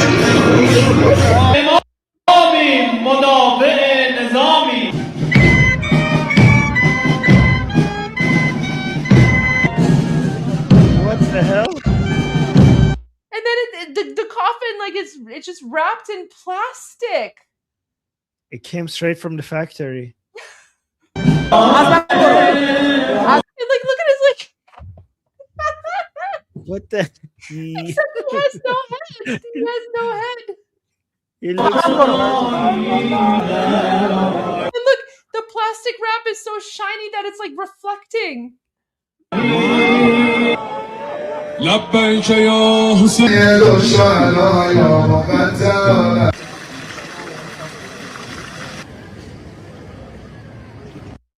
So messed up. So messed up. Weird people. Honestly, Absolutely. weird people, weird cult. Armin, can you? Is it like a Shia thing? Because you're like an ex-Muslim. Is it a Shia thing to like wrap coffins in plastic? No, it's not. I think it's a rich people thing. They want to show, like, I don't know. Shamkhani is like, by the way, guys, Shamkhani is very, very, very rich. He was very rich. That the most luxurious life. I think like more luxurious than anyone in Iran. Shamkhani was living the most luxurious life. So I don't know. I wanted to show like my coffin is shiny. I don't know. I don't know what was going on there. I've never seen a coffin wrapped in plastic like that. I don't know. I think it would have been nice if they had two coffins, a big one and a small one for his head. Did they find his head? No, he was buried without a head. He was buried without a head. How? Like, did they completely? Okay, I don't know. I don't know what happened there. Let me see. Here's a recent post from the IDF. Here, let me send this to you. Okay. And you can read this. It's actually very interesting.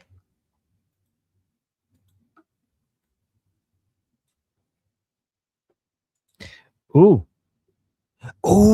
this is good. Let me see. The internet in Iran has completely collapsed, even worse than before. God damn it. This is not surprising. We are facing a weakened and terrified regime that is trying to hide this reality from the public eye. And this is the reality that they're trying to hide. Wait, share the screen, Armin. Oh, I didn't share the screen. I'm sorry. I thought my screen was already shared. So guys, look at this. This is from NetBlocks, and you can see that the internet is collapsed even more than before right now. So the IDF in Persian is saying that this is because they're trying to hide these facts. Okay, so let's see. Many Basijis and law enforcement force headquarters have been destroyed, and even their activists lack the courage to take to the streets out of fear of being eliminated. Oh, that's really good news. Military industrial factories, the ability to produce missiles, and 70% of launchers across Iran have been destroyed.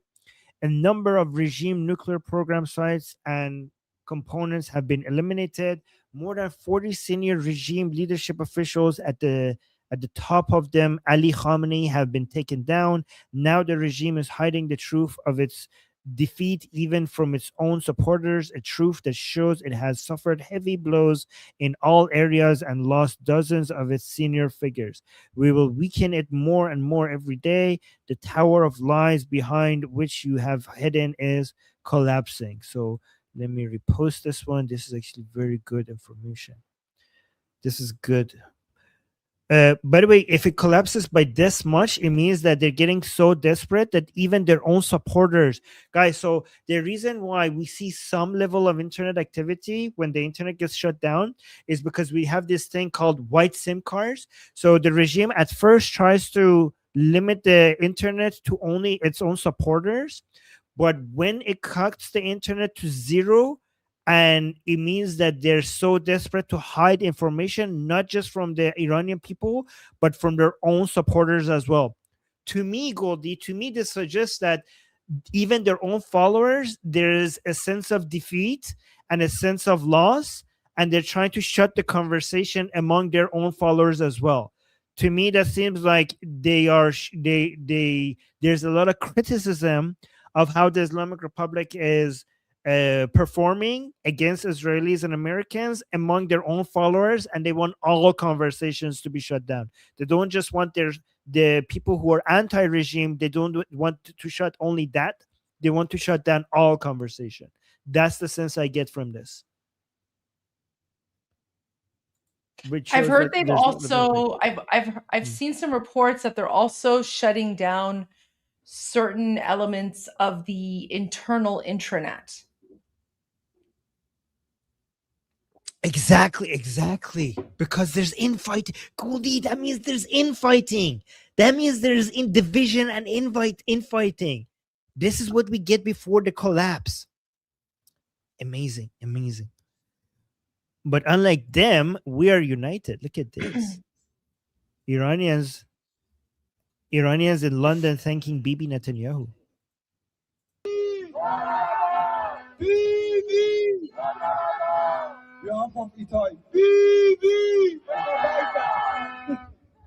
What are they saying? I don't understand. I know they're thanking Bibi, but I don't know what they're saying.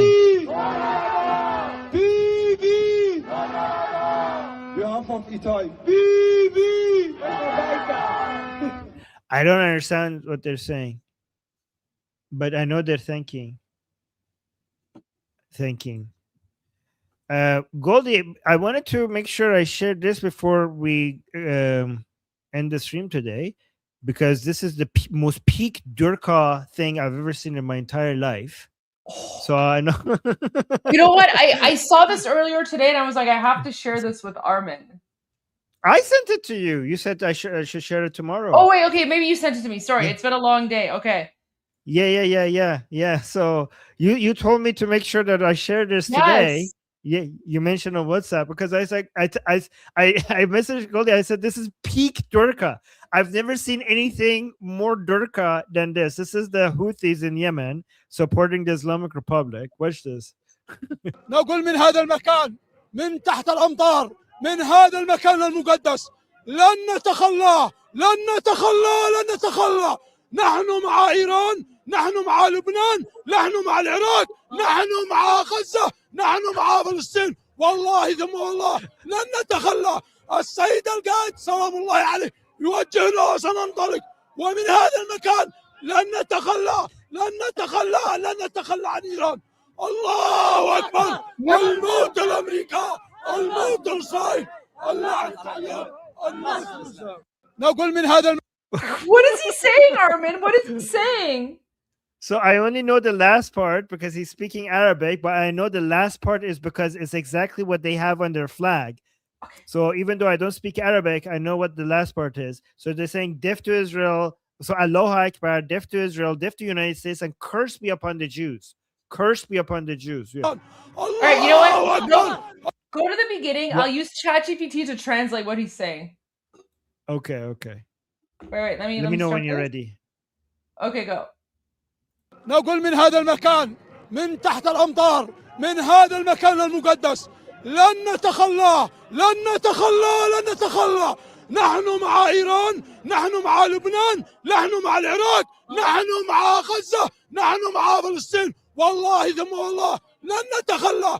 السيد القائد سلام الله عليه يوجهنا وسننطلق، ومن هذا المكان لن نتخلى عن إيران. الله أكبر. الموت لأمريكا، الموت لإسرائيل، اللعنة عليهم. نقول من هذا المكان. Okay. Oh my God. What is this? I don't know. Oh my God. This guy on the right is in love with him. Look at this. Look at Goldie, look at this, the way this like guy is looking at him. He's like, oh my God, I love you. Kiss him. There's some bromance going on between these two here. Okay, I'm just gonna like ChatGPT this. Okay, so he says, we say from this place, from beneath the rain, from the sacred place, we will not abandon them. We will not abandon them. We will not abandon them. We stand with Iran. We stand with Lebanon. We stand with Iraq. We stand with Gaza. We stand with Hussein. Oh my gosh, he says we stand with Hussein. Hussein. And then he says, by God, we will never abandon them. The leader, peace be upon him, guides us. We will move forward from this place. We will not abandon them. We will not abandon them. We will not abandon. Oh, we will not abandon. And then, oh my gosh, Arvin, then he says, okay, so he says, God is the greatest. Yes. But here's the interesting part. He says, death to America, death to Israel, death to Russia, death to Israel. Maybe ChatGPT got that wrong because because his like accent is like super durka. I don't know, but he says okay. He says he wouldn't abandon Iraq, Lebanon, Gaza. You have abandoned your own teeth. Look at this. Take care of your death to America. More deaf to your own teeth. Look at that. Just take your care cavities. of Like, why don't you like focus on like deleting your cavities first, buddy? Yeah, I think ChatGPT got the end of that wrong because I don't think he says death to Russia, but that's weird. Let's listen to the last part. Let's see what he says. Yeah. Okay.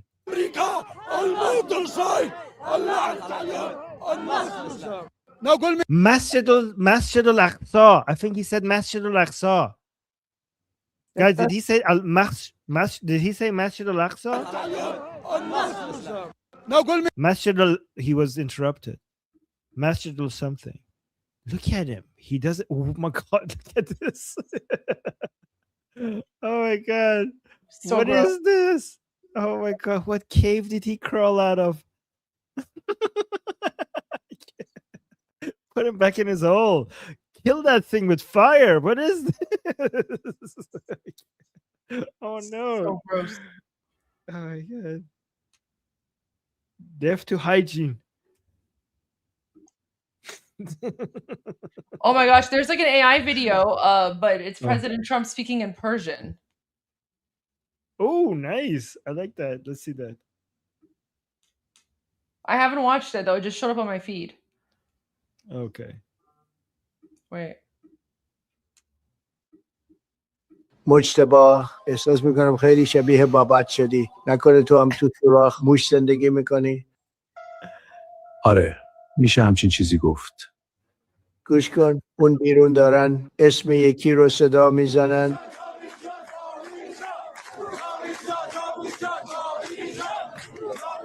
اون اسم تو نیست تو بین مردم خیلی محبوب نیستی و به خاطر همین من اینجا هم تا بهت یک انتخاب بدم تو میتونی بین حقارت و جهالت یکی رو انتخاب کنی اگر قرص قرمز رو بخوری تو میشی سگ من هرچی بهت گفتم قبول میکنی و هر وقت گفتم پارس میکنی این میشه حقارت اگر قرص آبی رو بخوری یعنی حماقت رو انتخاب کردی یعنی نابودی یعنی مجبور میشم تو رو هم مثل پدرت بکشم شاید این انتخاب تو به نفع مردم ایران باشه ولی من زیاد دوست ندارم خب انتخاب چیه؟ آقای ترامپ اگه به جاش کیر تو بخورم اون وقت چی میشه؟ What?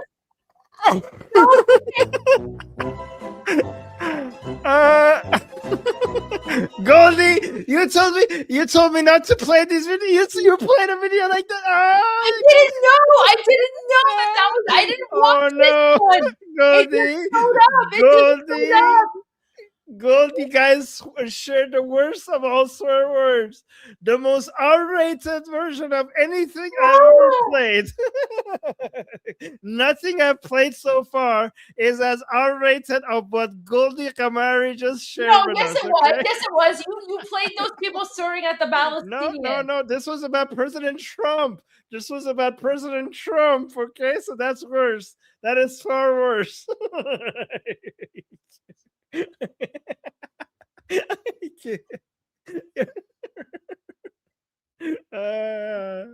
People love it though. People are saying David Gam Kulsa. No. Oh no. Guys, I didn't watch that video from before. It just showed up on my live feed. Oh, you should have watched it before playing. You should have watched it. Oh, no. Okay. No. People want to know what it said. Okay, you know what? You know what? All I can Yeah. say, with 100% certainty, is all I can say with 100% certainty is that the way that President Trump is speaking in Persian, that's exactly how I would picture him speaking Persian. Yeah. Yeah, me too. He's even speaking Persian with like his Trump accent. I don't know how to describe it, but it's like, honestly, AI is getting super scary. AI is getting super scary. Yeah, and this is just a beginning, Goldie. Like a few months from now, it's going to get even better. But like, yeah, like that's exactly how I would like if President Trump spoke Persian, that's exactly how he would sound. That's exactly That's exactly how. We can't. Yeah. We could translate the part before the last few seconds. Oh no, it's okay. No pressure. No, Goldie, fine. by the way, I'm teasing you, Goldie. I hope like you know I'm teasing. I right? know, Like, I know. You know what? I'll send it to you. That's fine. You can translate it. Okay. Just when you do the translation, just please be rated with the translation. I won't translate the last few seconds. I know you said we, important people are watching. I just didn't. You know what? It's my mistake. It's my mistake for sharing this because it literally just showed up on my page, and I was like, oh look, okay, this is like a cool thing of President Trump. Looks like he's in the Matrix. Wait, okay, hold on. So he looks so good here. Look at this. He's basically Morpheus. Yeah, he looks even better. Like, this is great. Yeah. مجتبی احساس میکنم خیلی شبیه بابات شدی. So in Mujtaba, I think you're getting too much like your father. تو هم تو سوراخ موش زندگی میکنی. Like are you living like a hole? Are you living inside a hole like your dad? آره میشه. He's saying yes. همچین چیزی گفت. Yeah, he's saying yes, you could say that. گوش کن اون بیرون دارن اسم یکی رو صدا میزنن. Like, listen, outside there, they're calling upon someone's name. Javicha. Oh my God, he's so sad. It's so painful. He's hearing people saying Javicha. Look at him. Oh my God. It's basically a reference to King Reza Pahlavi, right? So President Trump is saying to Mujtaba, he's like, do you hear the people outside? They're calling someone's name. It's King Reza Pahlavi. Yeah, look at him. He's so upset. It's so painful. This is so good. This is such good acting. The facial features of AI is getting so much better. It used to be so bad. اون اسم تو نیست تو بین مردم خیلی Like that name is not your name among the Iranian people. محبوب نیستی. You're not very popular among Iranians. و به خاطر همین من اینجام تا بهت یک انتخاب بدم. So because you're not very popular among the people, I'm here to give you a choice. تو میتونی بین حقارت و جهالت یکی رو انتخاب. So you could basically choose between حقارت is like humiliation, between humiliation and stupidity, between humiliation and stupidity. You could choose one. کنی اگر قرص قرمز رو بخوری تو میشی سگ من هر چی بهت گفتم قبول میکنی. If you take the red pill, you will become my dog and you will do whatever I say. So that's the humiliation pill choice. و هر وقت گفتم پارس میکنی. And whenever I tell you to bark, you will bark if you take the red pill. این میشه حقارت. That would be the humiliation. اگر قرص آبی رو بخوری یعنی But if you take the blue pill, حماقت رو انتخاب کرد. If you take the blue pill, you have picked stupidity. یعنی نابودی. That means complete destruction. That means that you would be eliminated. یعنی مجبور میشم تو رو هم مثل پدرت بکشم. That means that I'm forced to kill you like I did to your father. شاید این انتخاب تو به نفع مردم ایران باشه. saying maybe this choice is the choice that the Iranian people prefer more. Like it's the choice that it would be better for the Iranian people if you take the blue pill, because I will have to destroy you. ولی من زیاد دوست ندارم. خب But I don't like that choice. I don't like that option. انتخاب چیه؟ So what's your option? Okay, so this is where it gets bad. This is where it gets bad. What do I do, Goldie? Should I give a PG-13 version of it or not translate at all? So okay, just play it, and I'll just give like a PG-13. Don't try not to be too okay.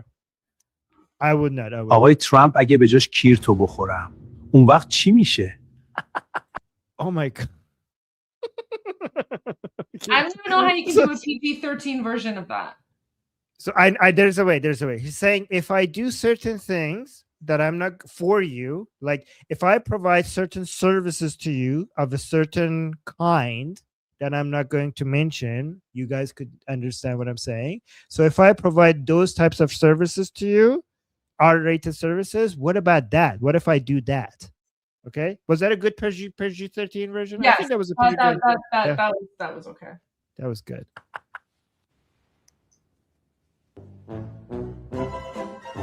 Oh, he looks disappointed. He was like, nah. He's like, yeah, no, you're dead. You're dead. So. Like, God, look at Mustafa's face here when he offers that. I want to see that. All right, we could do a win-win situation.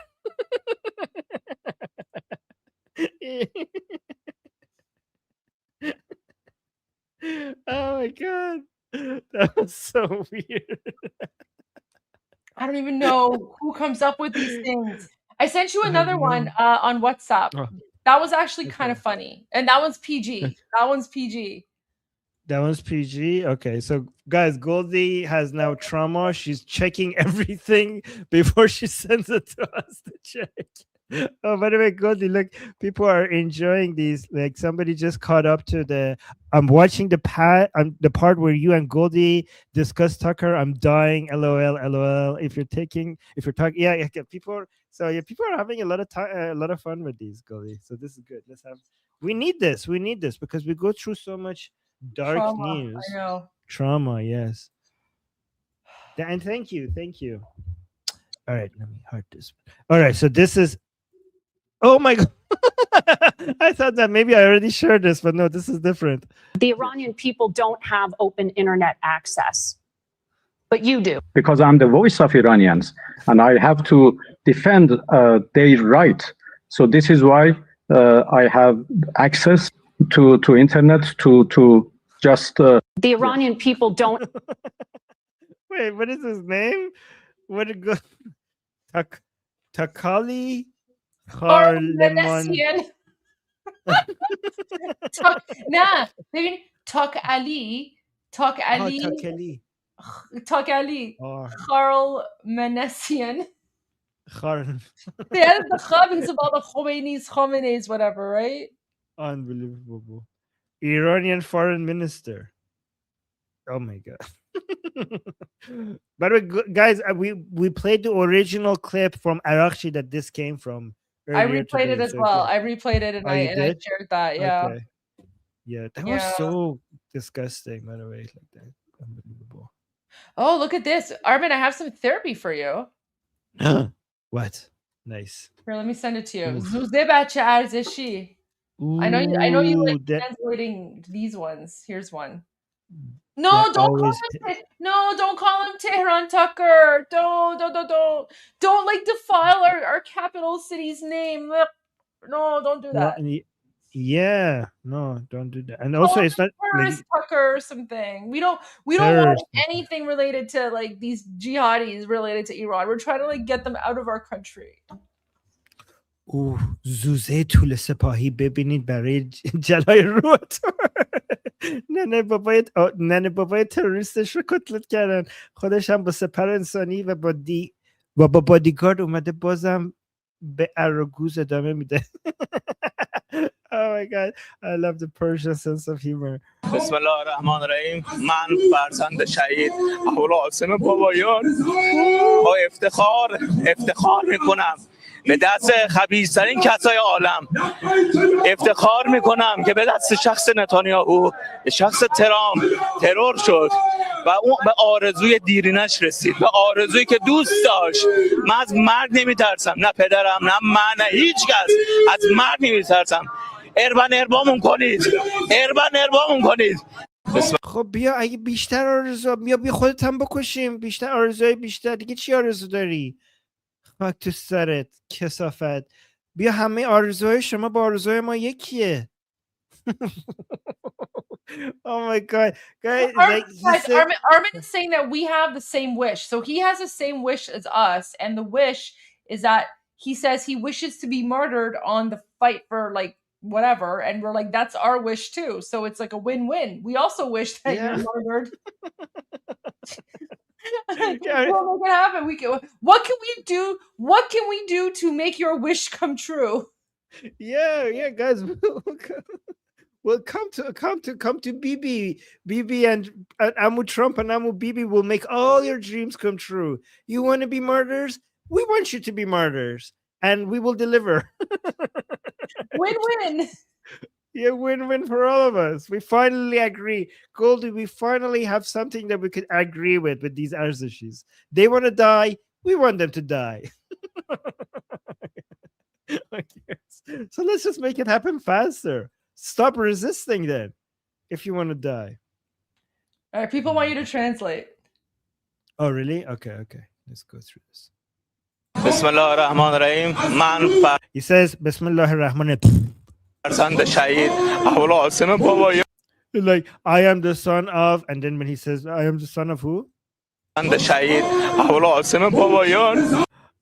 son of Abul Qasim. So he's saying the name of his father, and he starts crying in the middle of it because he can't finish it. So his father is, I can see his father's name. I couldn't hear what he was saying, but I could read down here that his father's name is Abul Qasim Babayan. I'm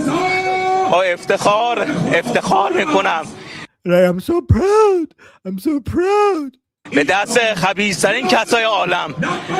That my father died from the most vile people on earth. Like, he's proud that his father was killed by the most vile people on earth.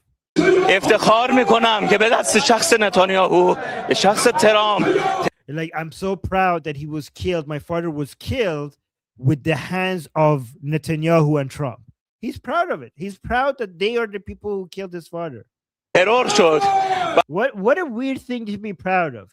What a weird thing to be proud of. Like, imagine a normal human being saying, like, yes, so-and-so killed my dad, and I'm so proud that that person, that the more vile and disgusting the person who killed my dad is, the prouder I am. And say he got his wish. He got his long wish, the wish that he was always waiting for. He managed to receive it. Like, he wanted that wish, and he's saying, I'm not afraid of death. I'm not afraid of death. Then why are you crying? Then why are you crying? Huh? Why you cry? Why cry? Why cry? If this is your father's wish, and if this is your wish, and if you're not afraid of death, then what's the point of the tears? Guys, if this was your wish, wouldn't you go be like, my father died, woohoo, yay, my father's a martyr, he's now in heaven, 72. Go dad, let's go, 72 versions. Good on you, dad, so proud of you. Woo! Dad's a martyr. Wouldn't that be the reaction? No, they cry and they're like, this was her wish. I finally got the wish that I always wanted. Like, do people react like this when their dreams come true? No, they don't react like this when their dreams come true. So I think, like, I don't think these people actually have as strong of a faith as they claim to have, because they would have been so happy. They would be celebrating right now.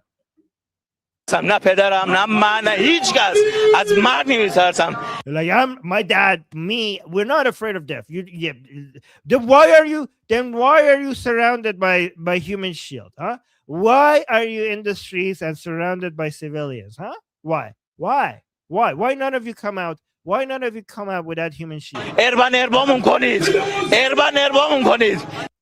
Erbarba, what the hell is that? I don't know what that is. He's basically challenging them to come kill him. Yeah. Oh, people are saying خیلی حال داد. Look, the Iranian people love it. So this guy is posting this as a way to say here's some therapy.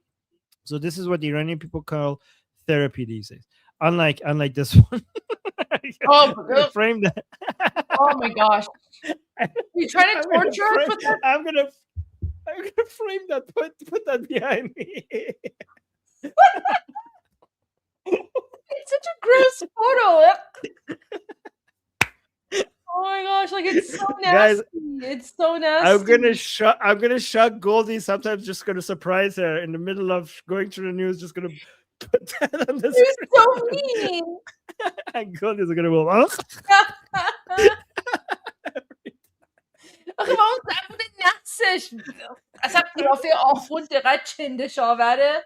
Ew, knuckle. Okay. Sorry. So gross. Literally one of the grossest. Like I can just smell his breath from here. Like so gross. Oh, guys. Oh wait. Goldie, every time you want to like control your appetite and you want to eat less, you could just put that look at the picture. That's my weight loss plan. That's my new weight loss plan, 100%.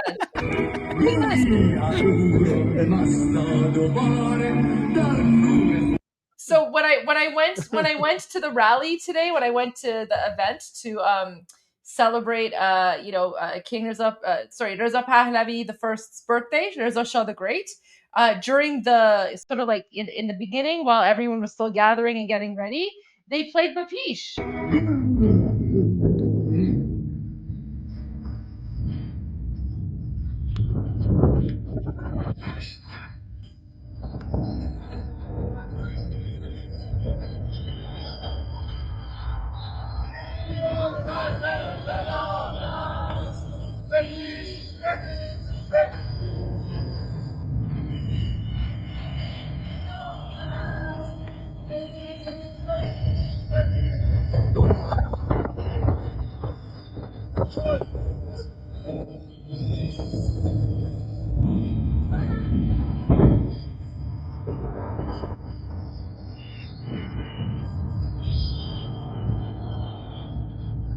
That's all I did because it was really cold.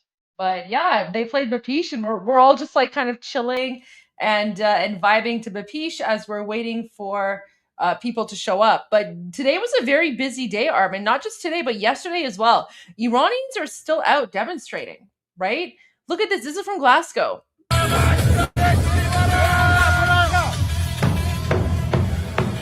Oh, did you see that? The three symbols of the Islamic Republic. You're on mute. Oh wow! So that's Khomeini. That's Khomeini, and Mustafa Khomeini. So Aftabe is Khomeini. That's the first supreme leader, the second supreme leader, and the third supreme leader.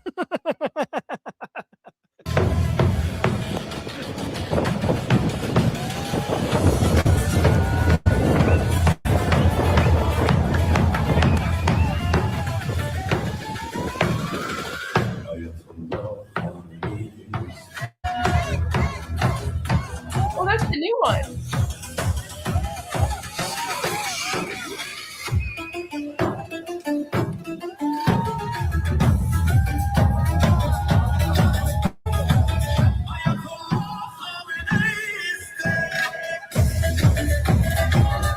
I love that, like, this is in Scotland, and there's like guys, this is Scotland, and there's literally an Iranian guy wearing a full-on American outfit dancing in Scotland.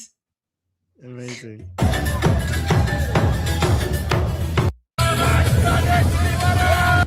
Look at that. Oh, someone shares a birthday with Reza Shah. Oh, happy birthday to you. Happy birthday. Oh, wow. Happy birthday. That's amazing. Hope you have a fantastic birthday.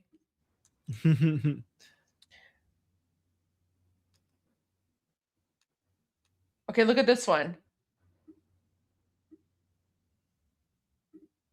So the other day I found out that the CIA is preparing some kind of criminal referral against me, a crime report, the Department of Justice on the basis of a supposed crime I committed. What's that crime? Well, talking to people in Iran before the war. They read my texts. So the crime under consideration apparently would be the Foreign Agent Act or something like that, acting as an agent of a foreign power. So the other day I found out. That's really good. That's really good.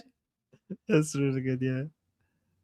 Oh my God. Armin, we haven't heard of Ghani. Where's Ghani? He's missing. Like, he has no statement, no public appearances, nothing. And this is what is amplifying the memes that he's a Mossad agent, because we don't know where he is.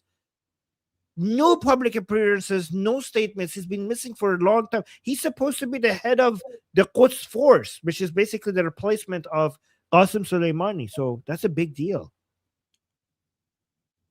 Yeah, see, guys, look at this. So Tel Aviv. So Ghani, he is the commander of the Islamic Revolutionary Guard Corps Quds Force, an elite special operations. So guys, like, think of like the Islamic Revolutionary Guard Corps, but like, I don't know, like the, I don't want to insult the Marines, but like the, you know, the CIA.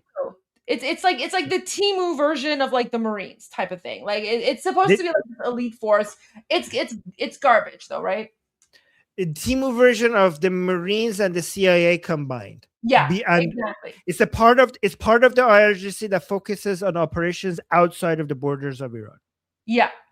So he's literally like the commander of that, but we haven't heard from him. Yes. No, IDF has not confirmed that he's dead.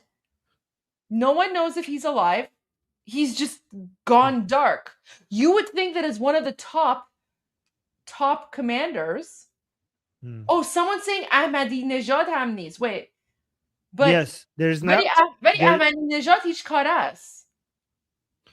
Okay, so there's some new conspiracy theories regarding Ahmadinejad being an Israel spy. I'm not taking it seriously, but there's a new conspiracy theory regarding that as well. I don't think. I mean, he was a Holocaust denier. I don't think that guy is an Israeli spy, unless he was kidding all these years. But there's a meme going on for for more than a year now with Ghani being a Mossad agent. So the fact that he's missing, like, there's so many memes about him being a Mossad agent. So now that he's missing, people are like, okay, that those memes are amplifying. There's more memes now, right? Well, that's the thing, because he's missing, and you would think he's literally like one of the top senior level commanders, and he's missing. Let me pull this up again. So now people are coming up with these memes. So this one says, breaking, new leaked footage of Ismail Ghani dancing in his hiding place. You wouldn't believe the song he's dancing to. Let's see.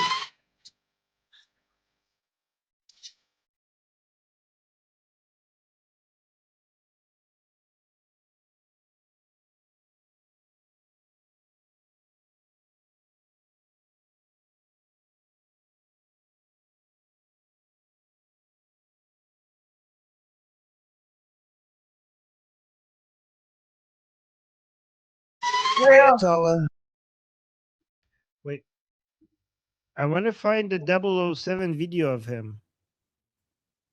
You know which one I'm talking about? Yeah, I think I played it before. But okay, find it if you can. Oh wait, what's this?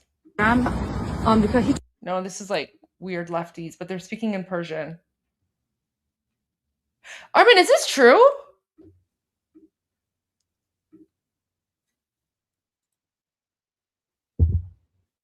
چقدر منتظر دیدن اکس بودم روی جنازه نجات. I don't know. I haven't seen it. We have to be careful. If it's true, this is beautiful. I mean, we have to wait. Know. We have to wait for official Iranian media outlets that we trust to confirm it. But if true, guys, so we have heard from the IDF in the United States that they have exterminated a lot of Basij forces, right? A lot of Islamic regime people. I'm trying to see if this is AI. I'm looking at the the signs, the symbol in the middle. so far all the symbols look real. Like I don't see one that's like disfigured or distorted, because usually like if it's messed up it'll say, but all of them look pretty accurate. But recently, Goldie, AI is No. getting so good that with I know. 0 mistakes these days, so that's why we can't tell. That's a problem. And then, okay, look, so guys, yesterday, New York was filled with Allahu Akbar Durka jihadis, and this is gonna be the last video, and then I'm gonna call it a night because I want to get some rest. Yesterday, New York was filled with Allahu Akbar Durka jihadis celebrating Al-Quds Day. Today, the Iranians are there, and here's a rally from Iranians. USA! USA! So keep in mind, guys, yesterday, all the Allahu Akbar Durka jihadis, like the non-Iranians, they were out in the streets. They were saying death to America. They were saying death to Israel. They were saying that we support Hamas and Hezbollah. Now, today, the next day, the Iranians are there. Oh no, what is this?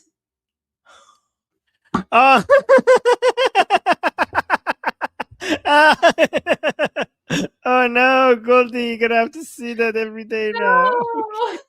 Oh no. That's so gross.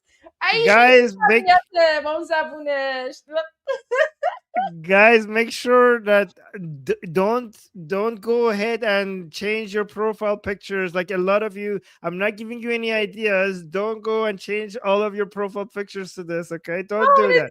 Don't do that. Oh no, Goldie, you have to see that in the chat every day now. Genius. Oh gosh, I love that. Like we all have the same sense of humor here. Oh my gosh. Yeah. You know what though? Hey, you know what? Texas trucker Jeff, you're in Texas. You're gonna have to explain to your friends and family why you have a jihadi Ayatollah as your profile picture. So good luck explaining that to everyone in Texas. Good luck explaining that to everyone in Texas. Why you have an Ayatollah as your profile picture? I should make a t-shirt of that. Maybe put it on my channel. Ew, let me go for it. Go for it. Yeah, see, look, someone just said that goes on his shirt. Yeah, you should be. Yes. I would never sell something like that at my merch store, but you go for it. You do it. But by the way, guys, I've already on my merch store. I'm already selling the one that Goldie said to make, the one that she's holding, the vodka and the American with the hijab. Are you So kidding if you go to well, I told you. I told you. So that is already on my merch store on the Atheist Republic channel. If you want to get the shirt for that, wait, let me do I have the image? Yeah, I have it. Oh my god. So, yeah, on the Atheist Republic channel. Oh. Yeah.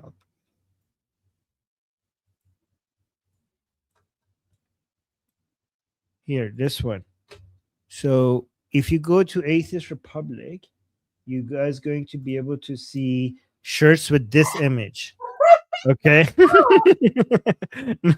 Okay. So hold on, let me see. Yeah, if you guys want to get like stickers and t-shirts and bags and hoodies with this on it, here I'll put the link to my channel in the chat, and you could go to the merch part and you guys gonna have this. You could buy this shirt.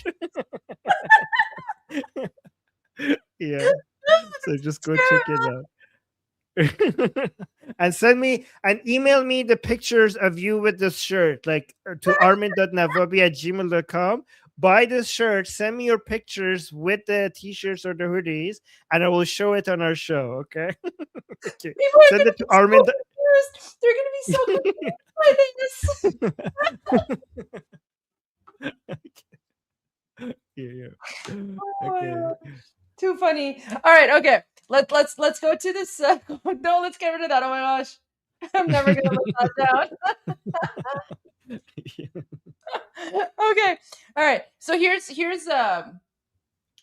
oh, we're gonna need new emojis. I mean, I can try updating, but I have to get rid of other emojis in order to add new ones.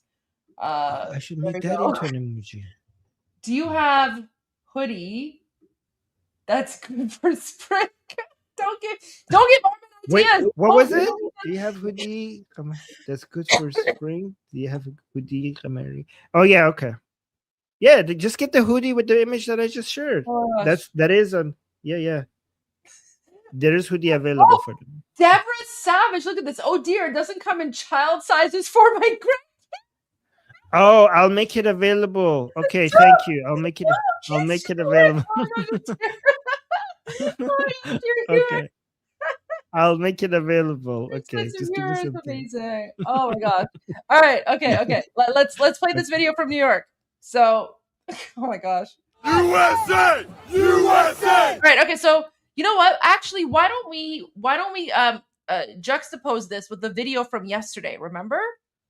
Remember yesterday the Hamas video? Do we have that one? Yes. Oh. Why don't we pull that I up? don't have it ready. Okay. I'll find it.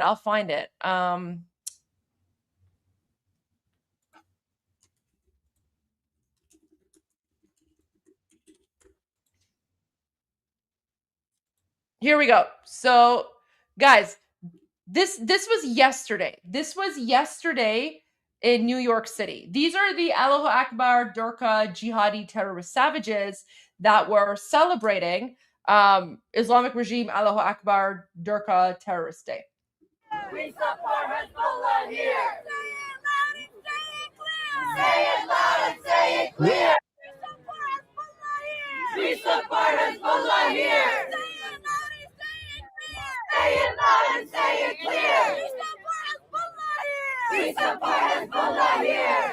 Keep in mind, both Hamas and Hezbollah are designated terrorist organizations. The Islamic Revolutionary Guard Corps is also a terrorist organization. And these flags are the Jihadi Allahu Akbar flags of the Islamic regime, which the United States is currently in conflict with, right? So they're literally waving the flag of the enemy. So this is treason. This is pretty much treason. And I don't really see any Iranians in this crowd. No Iranians.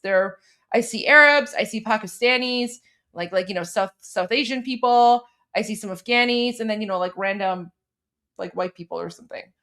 Goldie, the rhymes suck. Like FLP isn't saying in the chat, the rhymes suck. Like our chants are so much more creative. They're much more, they sound good. But like theirs is just like so, I don't know, meh. Yeah, because they're just low IQ. Yeah. Also, Persian is a very poetic language. So when people speak Persian, it's very poetic. It also might be inbreeding. Yeah, that for sure. We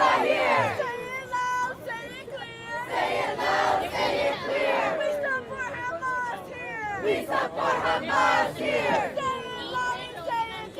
Say it loud and say it clear. We support Hamas here. We support Hamas here. New York City, you will see. New York City, you will see. Palestine will be free. Palestine will be free.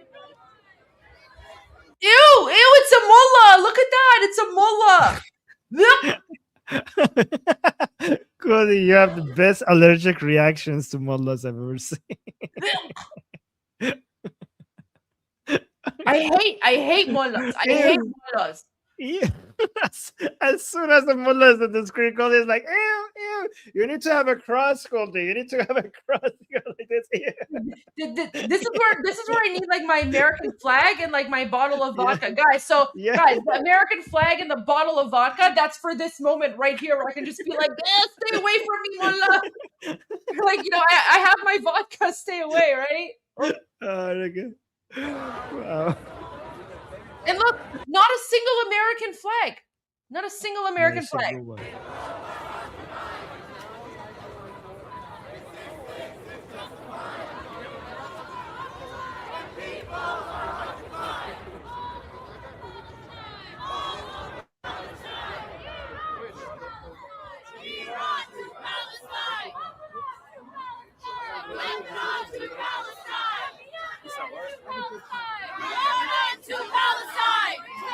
So uncreative. It's just a bunch of losers. Anyways, I can't watch the whole thing because it's just disgusting. Like, yep. Yeah. But that was yesterday. But look, guys, Iranians in New York City, Look at this. Look what. So guys, this is why we always say you cannot compare Iranians to like the other people in the area because we're literally not the same. Watch this. This is what Iranians did today in New York City. USA! USA! USA! USA! USA! USA! USA! USA! USA! USA! USA! USA! Oh, look at that! I love this sign. Armin, white dude. Oh, that's so sweet. Oh, I love this. Yes, I endorse this. White dudes from a free Iran. We'll take it. Yes, white dudes. Oh, somebody in the chat is saying it's me. Is it really you?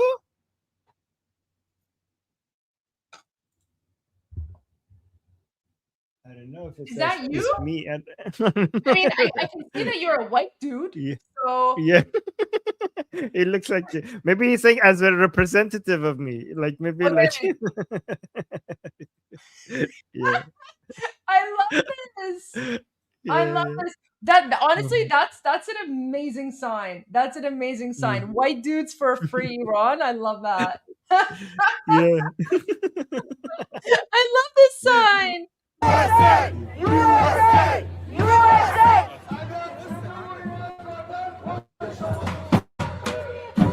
Oh, that's so funny. Ho ho! Islamic regime must go! Hey hey! Ho ho! Islamic regime must go!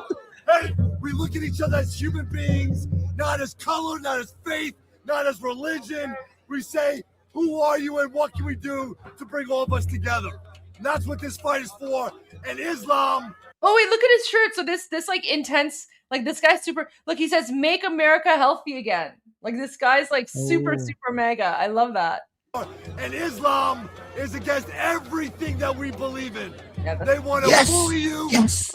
And Islam. All right, Armin. I'll go back. I'll play with that instruction. No, that's good. Not as color, not as faith, not as religion. We say, who are you and what can we do to bring all of us together? And that's what this fight is for. And Islam is against everything that we believe in. They want to bully you. They want to beat you. They want to torture you. They want to bring you down. They want to call women and look at them as they call them in the Quran that they are half brains. And we tell you that my mother has got more intelligence in her toe than her little baby son. And I love you, mommy, so much. Thank you. Oh, he's a mommy's boy. He's a mommy's boy. Well, he respects his mom. That's so important. Yeah, that's so cute. Hey, hey, ho, ho, Islamic regime must go. Hey, hey, ho, ho, Islamic regime must go. Wow.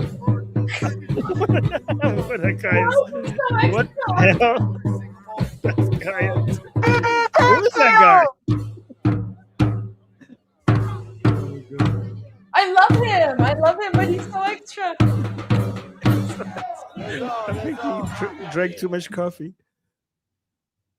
Armin, read the sign. The next Ayatollah should be a bisexual trans woman of color. Hey, no, keep. Okay, guys, we're already dealing with Islam. Don't bring DEI to Iran. Okay, we're already dealing with one toxic ideology. We don't need a second one to. But that's the point. Okay? That's the point. He's making fun of the left. He's making fun of the left for like the toxic and like how the left is like supporting like the Ayatollah, right? So maybe the next Ayatollah should be a DEI Ayatollah. By the way, Goldie, I really can't decide which one is actually more destructive, Islam or DEI woke ideology. Like honestly, it's like it's that's the same.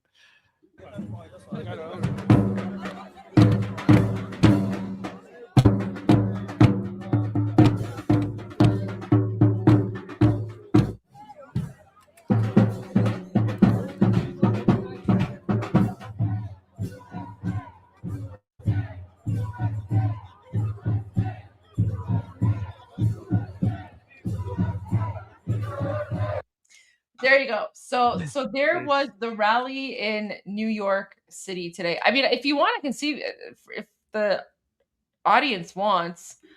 I can see if I can find more of these, but I don't know. Oh, wait. Freedom News. Let's go here. They might have a whole bunch of stuff. Nope. That's all they have. That's all they have. Let's see. Yeah, that's all I see from Freedom News. Okay.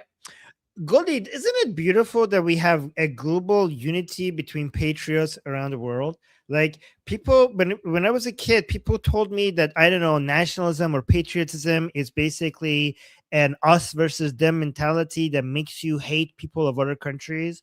And now I see that it's like the opposite of this.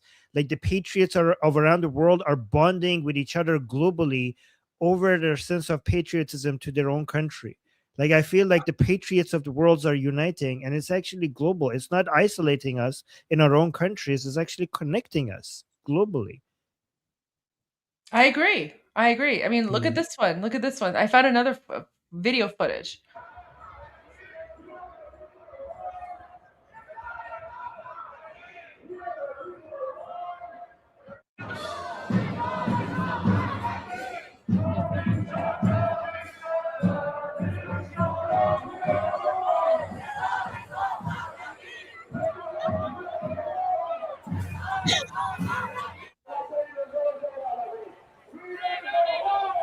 Right? It's like, Armin, no matter where we go, no matter which rally we're in, it all looks the same. Every single rally, there's Iranian flags, there's Israeli flags, there's American flags, there's the flag of the host country that you're in. So, in my case today, there was also Canadian flags, and it's pretty much the same chants, right? The same everything.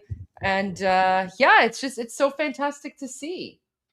Yeah. It's very, very patriotic, right? And look, Iranians are very respectful. Like, so, so many flags of America, and, they were all chanting USA at one point, right? Because we're also very grateful to our host countries. We're very grateful to our host countries, but also now more than ever, we're also very, very grateful to United States and Israel for helping to liberate us. And so this is why Iranians are continuing the rallies and demonstrations to show our appreciation. So there you go. Oh, guys, Morad Vaisi is streaming. Armin, sometimes what I do before I end the live stream, I always sometimes I tune into Morad Vaisi because our non-Iranian friends and followers are interested in seeing what he has to say. But I can't translate the whole thing, right? Because it's so difficult. I listen to him almost every day. Me too. Listen, literally. So, Armin, as soon as we're done the live stream, I always tune into Morad Vaisi because I always just want to make sure that what we're saying is correct. And pretty much every single thing that we've talked about and we've explained on this channel, it's pretty much exactly the same thing that he says. And sometimes we actually explain it first before he does, right? Because we live stream earlier than him. So we give an analysis, we talk about something, and then later on in the evening, when I tune into him, he's talking about the same thing. And I'm like, oh my gosh, good. Okay, so we're on the right track, right? So there you go. Yeah. So Armin, good job on that. Oh, thank you. Good job to you. I learned from you. جلسه شورای دفاع در حضور خامنه‌ای بوده یا جداگانه در بیت رهبری بوده این معلوم نیست. Anyways, I can't play the whole thing, guys, because we can't do that. We can't translate for you in real time. But he's fantastic. Well, there is a feature that it could play if you click on the setting, there's a now new feature that some videos have that will play it in English with his own voice. Some YouTube videos have that. I don't know if this one has it. It probably doesn't work for live streams though. If I go to this one, so this one's not this was a live stream, but it's from before. Subtitles. No, not annotation. No, not that. What's this? Theater mode? No. Yeah, well, whatever it is, this one doesn't have it. Okay. Some videos have that. Soon, Yeah. guys, you will be able to watch all Persian videos with English audio in real time with the voice of the person that is speaking. Yeah. Soon, that's coming to all videos on YouTube. And the language barriers between all people of the world is going to completely be removed with AI, which is amazing. But guys, until then, you are stuck with us to be your guides and to be your bridge from Persian to English. So until AI gets to that level, you're stuck with me and Armin to bring you the Goldie, news people from don't Iran. come here just for information. People also come here because it's just so much fun to be here. That's why they come. I know. No, it was a joke. That's why I was like, you're stuck with us, right? So, well, because like people are like, oh, poor us, right? So there you go. Poor you guys. Poor you guys. Oh yeah. Until the AI feature is fixed, you guys are you're stuck with us to bridge the gap between Iran and the rest of the world. So all right, guys, thank you so much for joining. So great to see you all. And Armin, thanks for covering for me for a little bit while I was gone. Anytime. You tell me, I'll cover. Appreciate that. All right, guys. Have a wonderful evening. And as always, I'm Israel Chai. I'm Israel Chai. Long live America. God bless America. Wait, I want to say too, God bless America. Javicha Iran. See you guys tomorrow for day 79. See you guys. Bye, guys. Ayatollah Khamenei is dead. This wretched and vile man, Ayatollah Khamenei, is dead. This wretched and vile man, Ayatollah Khamenei, is dead. This wretched and vile man, Ayatollah Khamenei, is dead. This wretched and vile man, Ayatollah Khamenei, is dead. Wretched and vile man, Ayatollah Khamenei, is dead. This wretched and vile man, Ayatollah Khamenei, is dead. This wretched and vile man, Ayatollah Khamenei, is dead. شما نتونستید بچه ها. حضرت امام خامنه ای مبعوث اعلی پیداست. شما پیروز نشدید. انا لله.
is dead. Is dead. ایران غرق انقلاب است.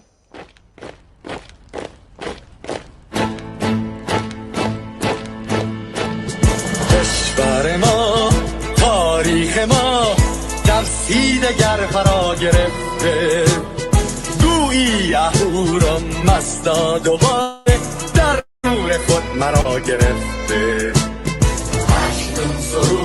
Guys, sorry. I know it's the end. But I just have a few things I want to share with you before I shut down the live stream, because I was just checking a few OSINT accounts.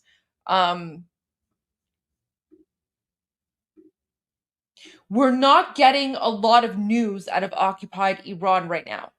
And I was trying to find out why. So part of the reason we're just sharing videos is because we're not getting news.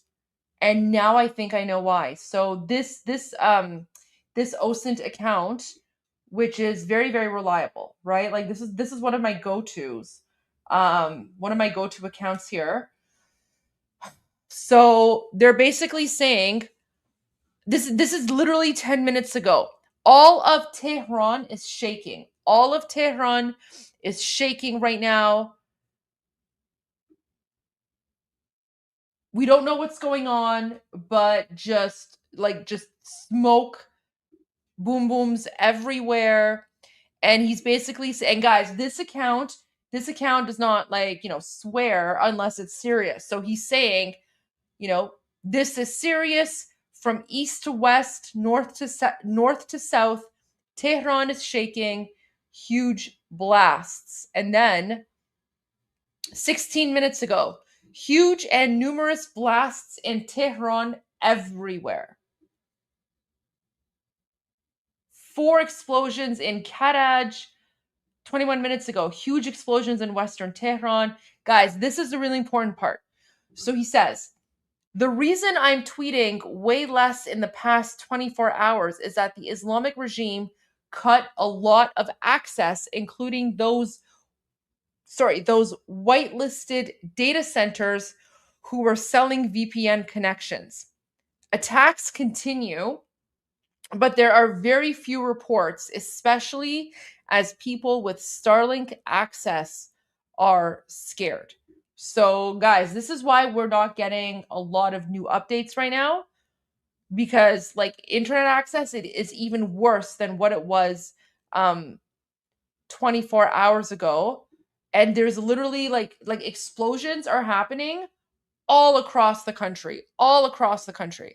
So the United States and Israel are really, really, really going after the Islamic regime in every way, shape, or form. So I just wanted to share that with you, because this is literally from 10, 15 minutes ago.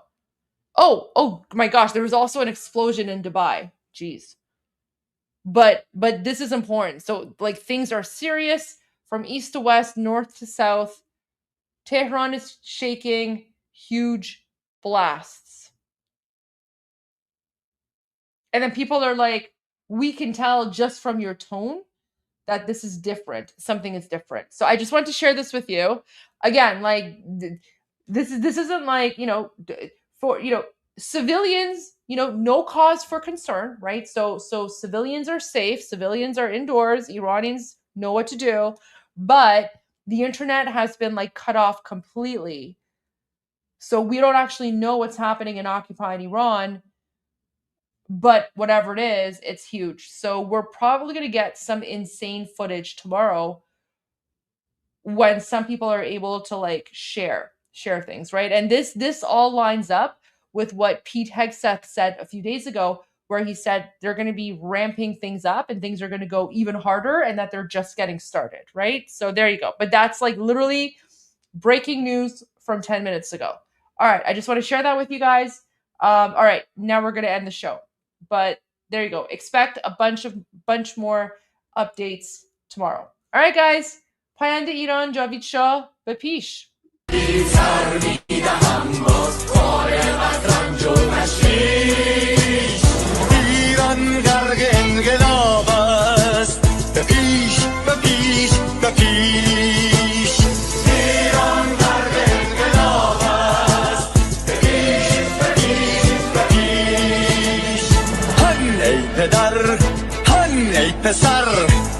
خیز و باماش و همگام تا درد آن تجربه تلخ ما را نکشیده در خواب بگذار هر دم بغرند گرگ‌ها دم لباس میش ایران غرق انقلاب است به پیش به پیش به پیش ایران غرق انقلاب است به پیش به پیش به پیش ای کارگر ای برزگر راحت کنون ادامه دارد در این زمان که پرتو یزدان از هر سو بر تو میبارد پس پیش به سوی آزادی از بحر خزر تا کیش ایران غرق انقلاب است به پیش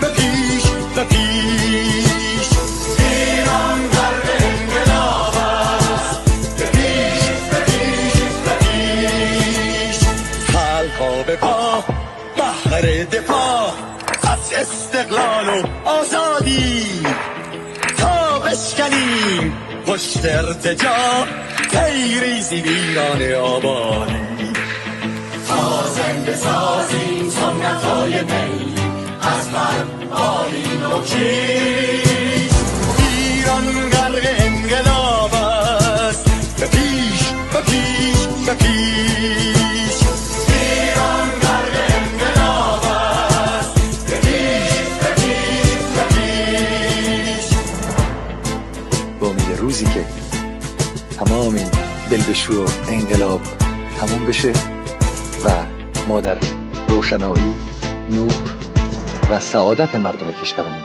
غرق بشیم نه خارجی نه بیگانه نه مستشارهای ایرانی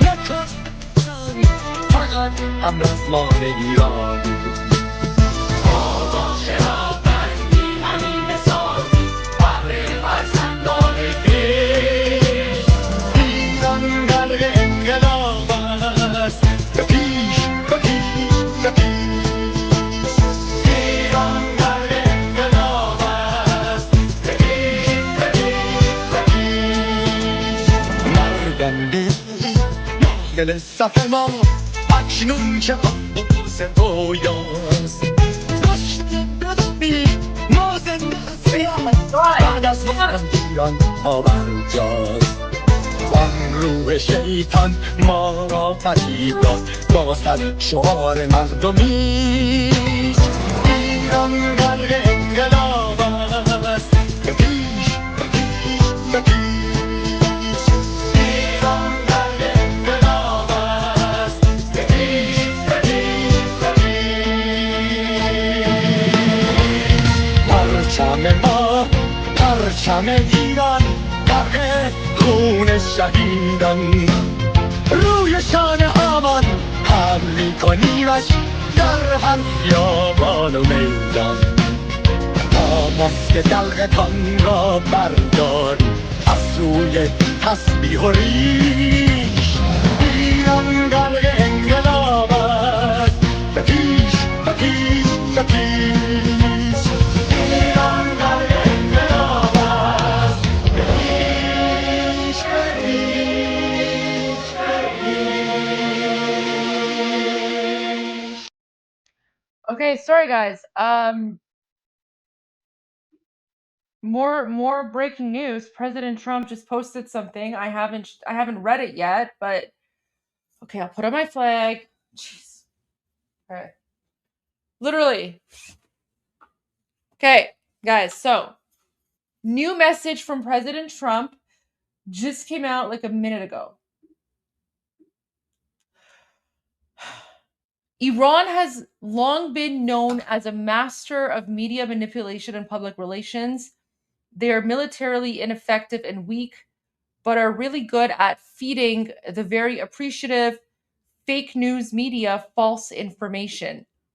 Now, guys, this is important. Now, AI has become another disinformation weapon that Iran uses quite well considering they are being annihilated by the day. Remember, like Arvin and I have been warning you about AI all day, yesterday and today. And we're being very, very strict because AI videos are all over the place. So even President Trump right now just said on Truth Social, AI has become another disinformation weapon that Iran uses quite well, considering they are being annihilated by the day. They showed phony kamikaze boats shooting at various ships at sea, which looks wonderful, powerful, and vicious, but these boats don't exist. It's all false information to show how tough their already defeated military is. The 5 U.S. refueling planes that were supposedly struck down and badly damaged, according to the Wall Street Journal's false reporting, and others are all in service, with the exception of one which will soon be flying in the skies. Buildings and ships that are shown to be on fire are not. It's fake news generated by AI.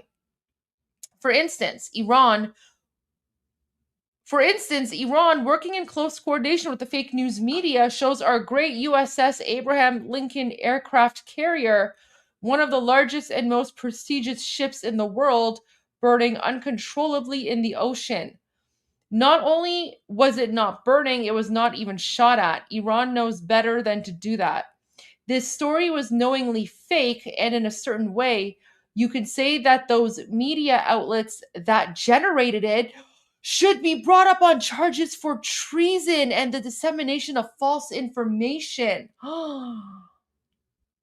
The fact is, Iran is being decimated, and the only battles they win are those that they create through AI and are distributed by corrupt media outlets.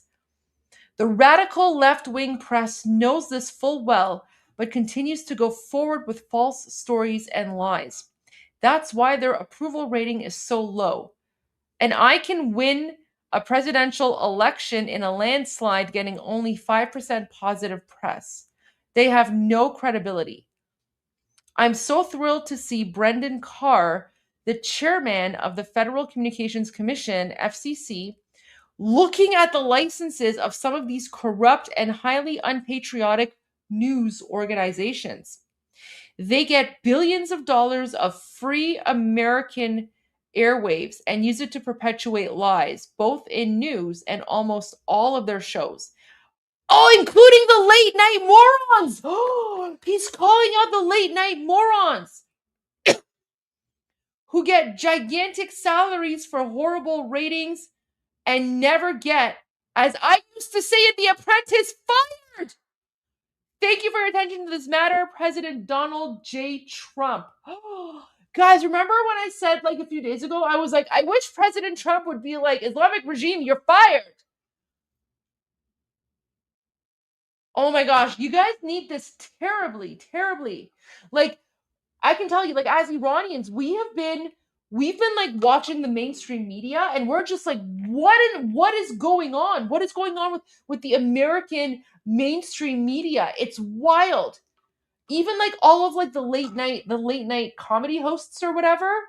I've been disgusted by them because the entire time they're attacking the United States, but none of them are like calling out the Islamic Republic for what they're doing to Iranians, right? Like it's very, very disgusting. So, wow. Oh man, I'm glad that President Trump is waking up to this. I mean, not that he's waking up, he's known about it, but I'm just glad that he's calling it out because like we Iranians, we've been dealing with this fake news for a long time. And now it's pretty much come out because they're going after Israel, they're going after Iranians, they're going after Americans, right? Like it's this toxic ideology, and they just assume that because they're mainstream media, news, whatever, that they can just say whatever garbage jihadi nonsense, and it's utter nonsense. Okay, wow. All right. Anyways, I just want to share that because this just came out on Truth Social. What's this? Weird. Okay, there you go. So, yeah, literally came out less than 10 minutes ago. All right, guys. I swear to God, now it's really the end. So, I'm gonna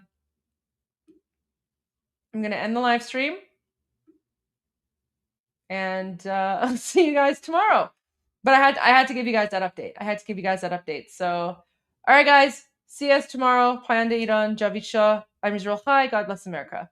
Ayatollah Khamenei is dead. This wretched and vile man, Ayatollah Khamenei, is dead. This wretched and vile man, Ayatollah Khamenei, is dead. This wretched and vile man, Ayatollah Khamenei, is dead. This wretched and vile man, Ayatollah Khamenei, is dead. This wretched and vile man, Ayatollah Khamenei, is dead. This wretched and vile man, Ayatollah Khamenei, is dead. This wretched and vile man, Ayatollah Khamenei, is dead.